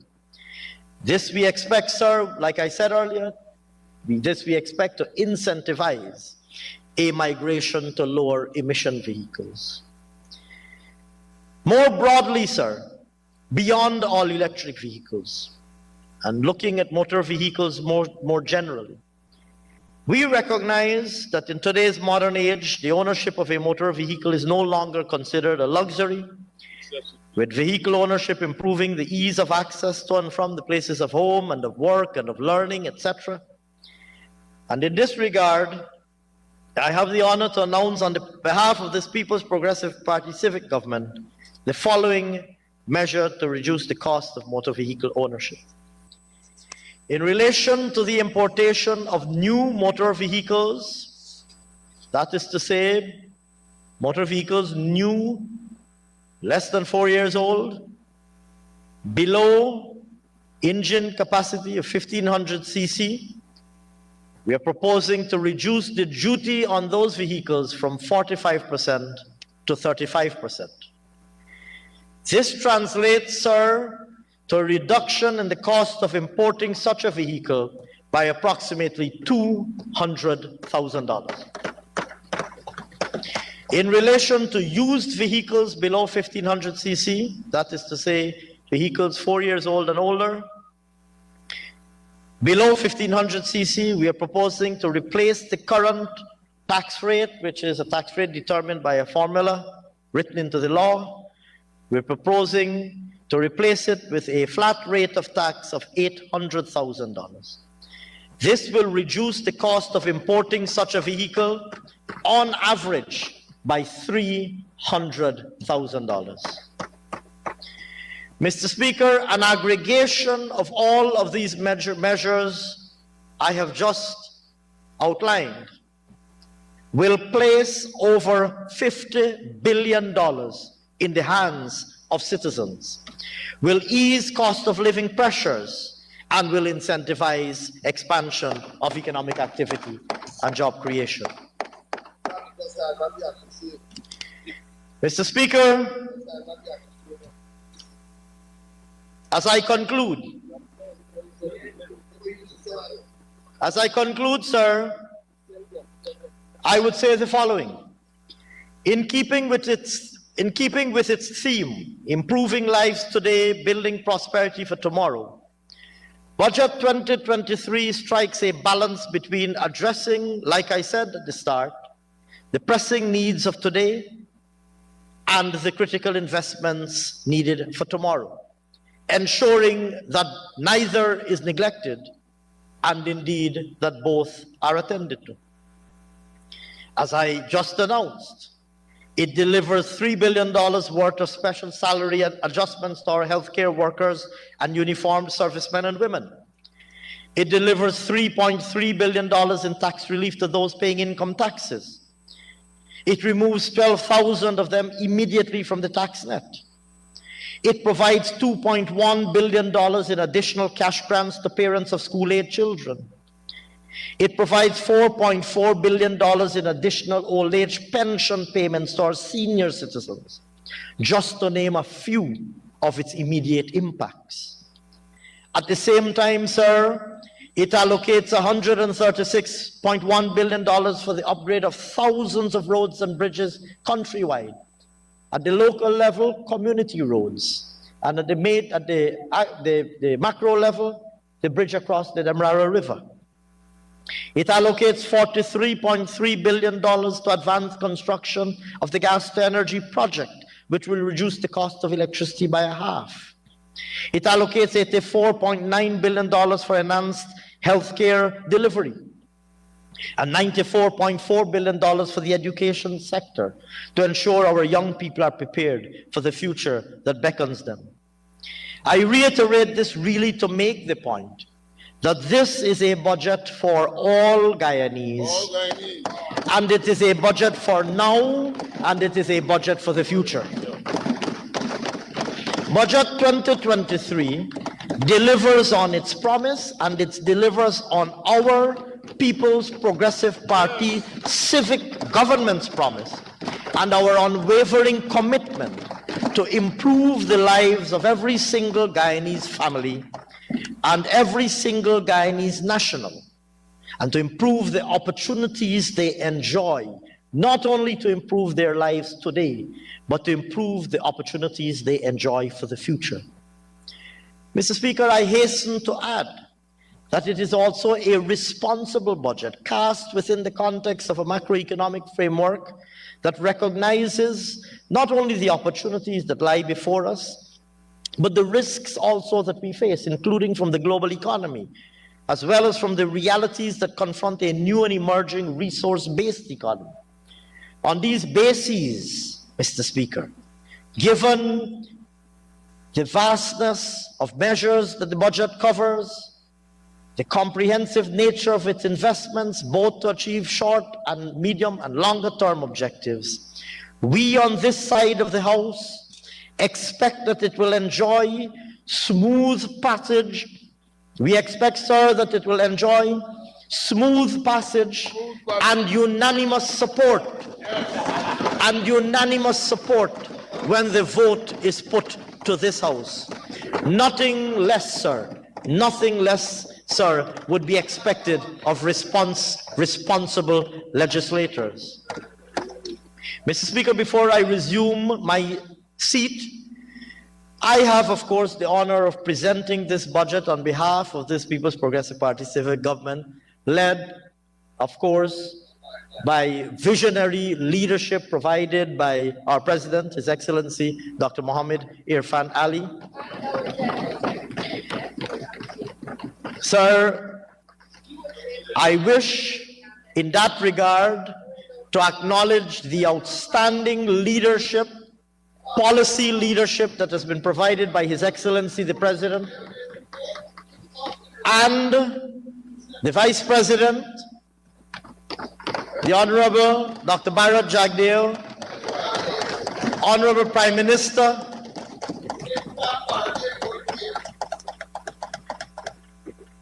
Brigadier Retired Mark Phillips, the rest of my cabinet colleagues and their respective staff. But I wish, sir, also to acknowledge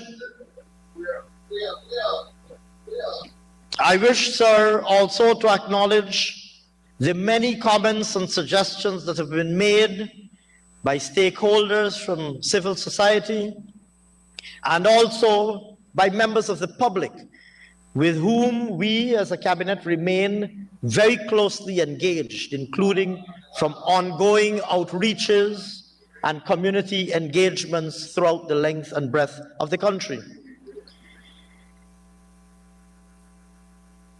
Of course, sir, I reserve, as I usually do, the last word to salute the unstintingly hard work that has been done and continues to be done by my very own team at the Ministry of Finance, who were at it throughout last night and until mid and indeed late morning this morning, and ensuring completion of the product that I now have the honor to present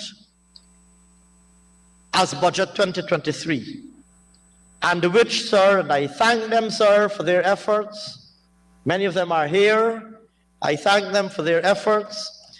Those efforts, of course, don't end today. We move swiftly into the process of first navigating this budget through the National Assembly and then executing it in order to realize its ambitious but very eminently achievable objectives. But I wish at this moment to thank my own team, my Ministry of Finance family, for the hard work that they did in getting us to this point. And of course, I know that I don't need to enlist their support, but simply to say that I look forward to their continued support as we move straight into implementation and execution of Budget 2023. Yes.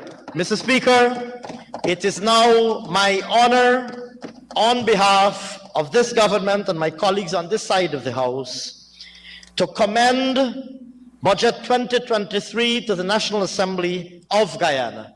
And I urge, as I said earlier, its smooth, swift, and unanimous passage. Thank you very much, sir.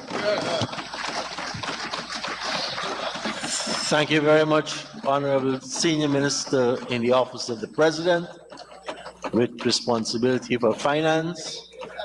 Honorable members, the motion for the approval of the estimates of the public sector and the budget for financial year 2023 is proposed.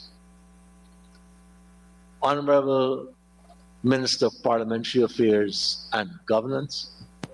Yes, thank you, Mr. Speaker.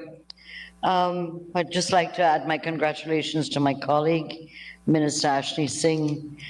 He always amazes me every year with his ability to speak for 5 hours or 5.5 hours. But sir, I'd like to now move the adjournment of the Assembly to 10 o'clock on January 23rd, Monday coming, right here at the Convention Center. So as per norm, people will be given 1 week to prepare for the budget debate. And I would ask, as I'm on my feet, I don't know where the chief whip is on the opposition, but we will need to meet as per norm to work out the schedule. Thank you very much. Thank you, Honorable Minister. Honorable members, the Assembly now stands adjourned to 10 o'clock on the 23rd of January.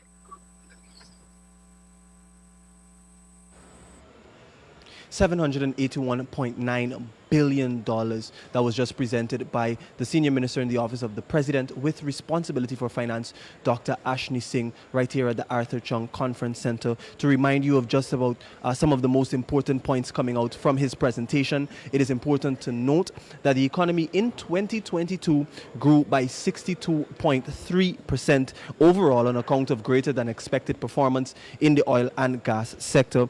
It is important to tell you as well that the health sector has been allocated some $84.9 billion for this year to continue development in the health sector and to expand healthcare facilities across the country. Education, on the other hand, has been given $94.4 billion towards its investment. But some more important notes coming out just at the end of Minister Singh's presentation is the income tax threshold, which is now increased from $75,000 to $85,000 for every person paying income tax.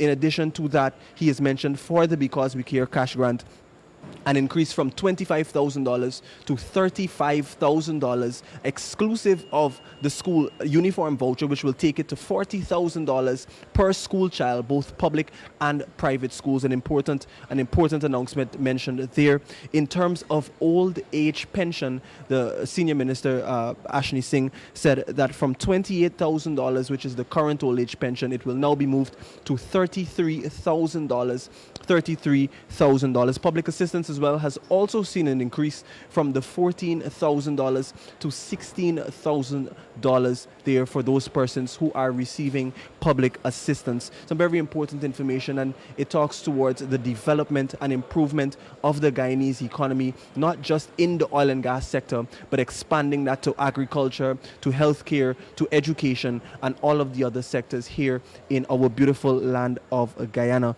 I want to tell you as well that Human Services was also allocated $40.4 billion, with Amerindian development a crucial part of development and improvement for this PBPC government. Will be allocated just around $4.7 billion specifically towards Amerindian development. Some important information also emanating from that. In addition to that, you must know that just over $54 billion was allocated to the housing sector to expand housing and ensure that persons can have access to affordable housing development schemes here in Guyana as well. Just some of the important key points coming out from Budget Day 2023, which was just presented by Senior Minister in the Office of the President with responsibility for finance, Dr. Ashni Singh. At this time, we have a special announcement to bring to you. In just a few moments, we will bring that to you.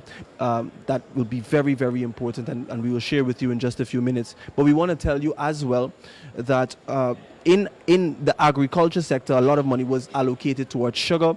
A lot of money was allocated towards the rice industry as well, and particularly the AIEP program. That is the program that assists young people in getting involved in agriculture and assisting them in getting markets and fulfilling their business plans.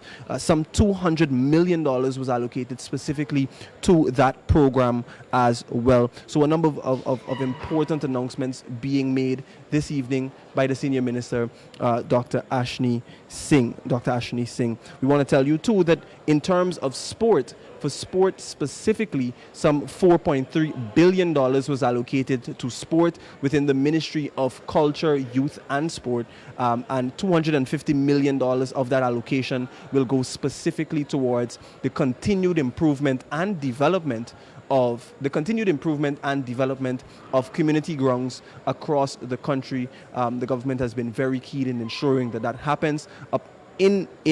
In tune with that $4.3 billion, some of that money will directly go towards as well the improvement of the existing facilities, such as the Cliff Anderson Sports Hall and some other facilities that are already on the floor. But major allocations were made as well towards the development of new facilities that will look at housing other sporting programs and sports facilities across the country. We know that Region 10 is currently on the way to get its new synthetic track. It's currently on its way to get its new synthetic track.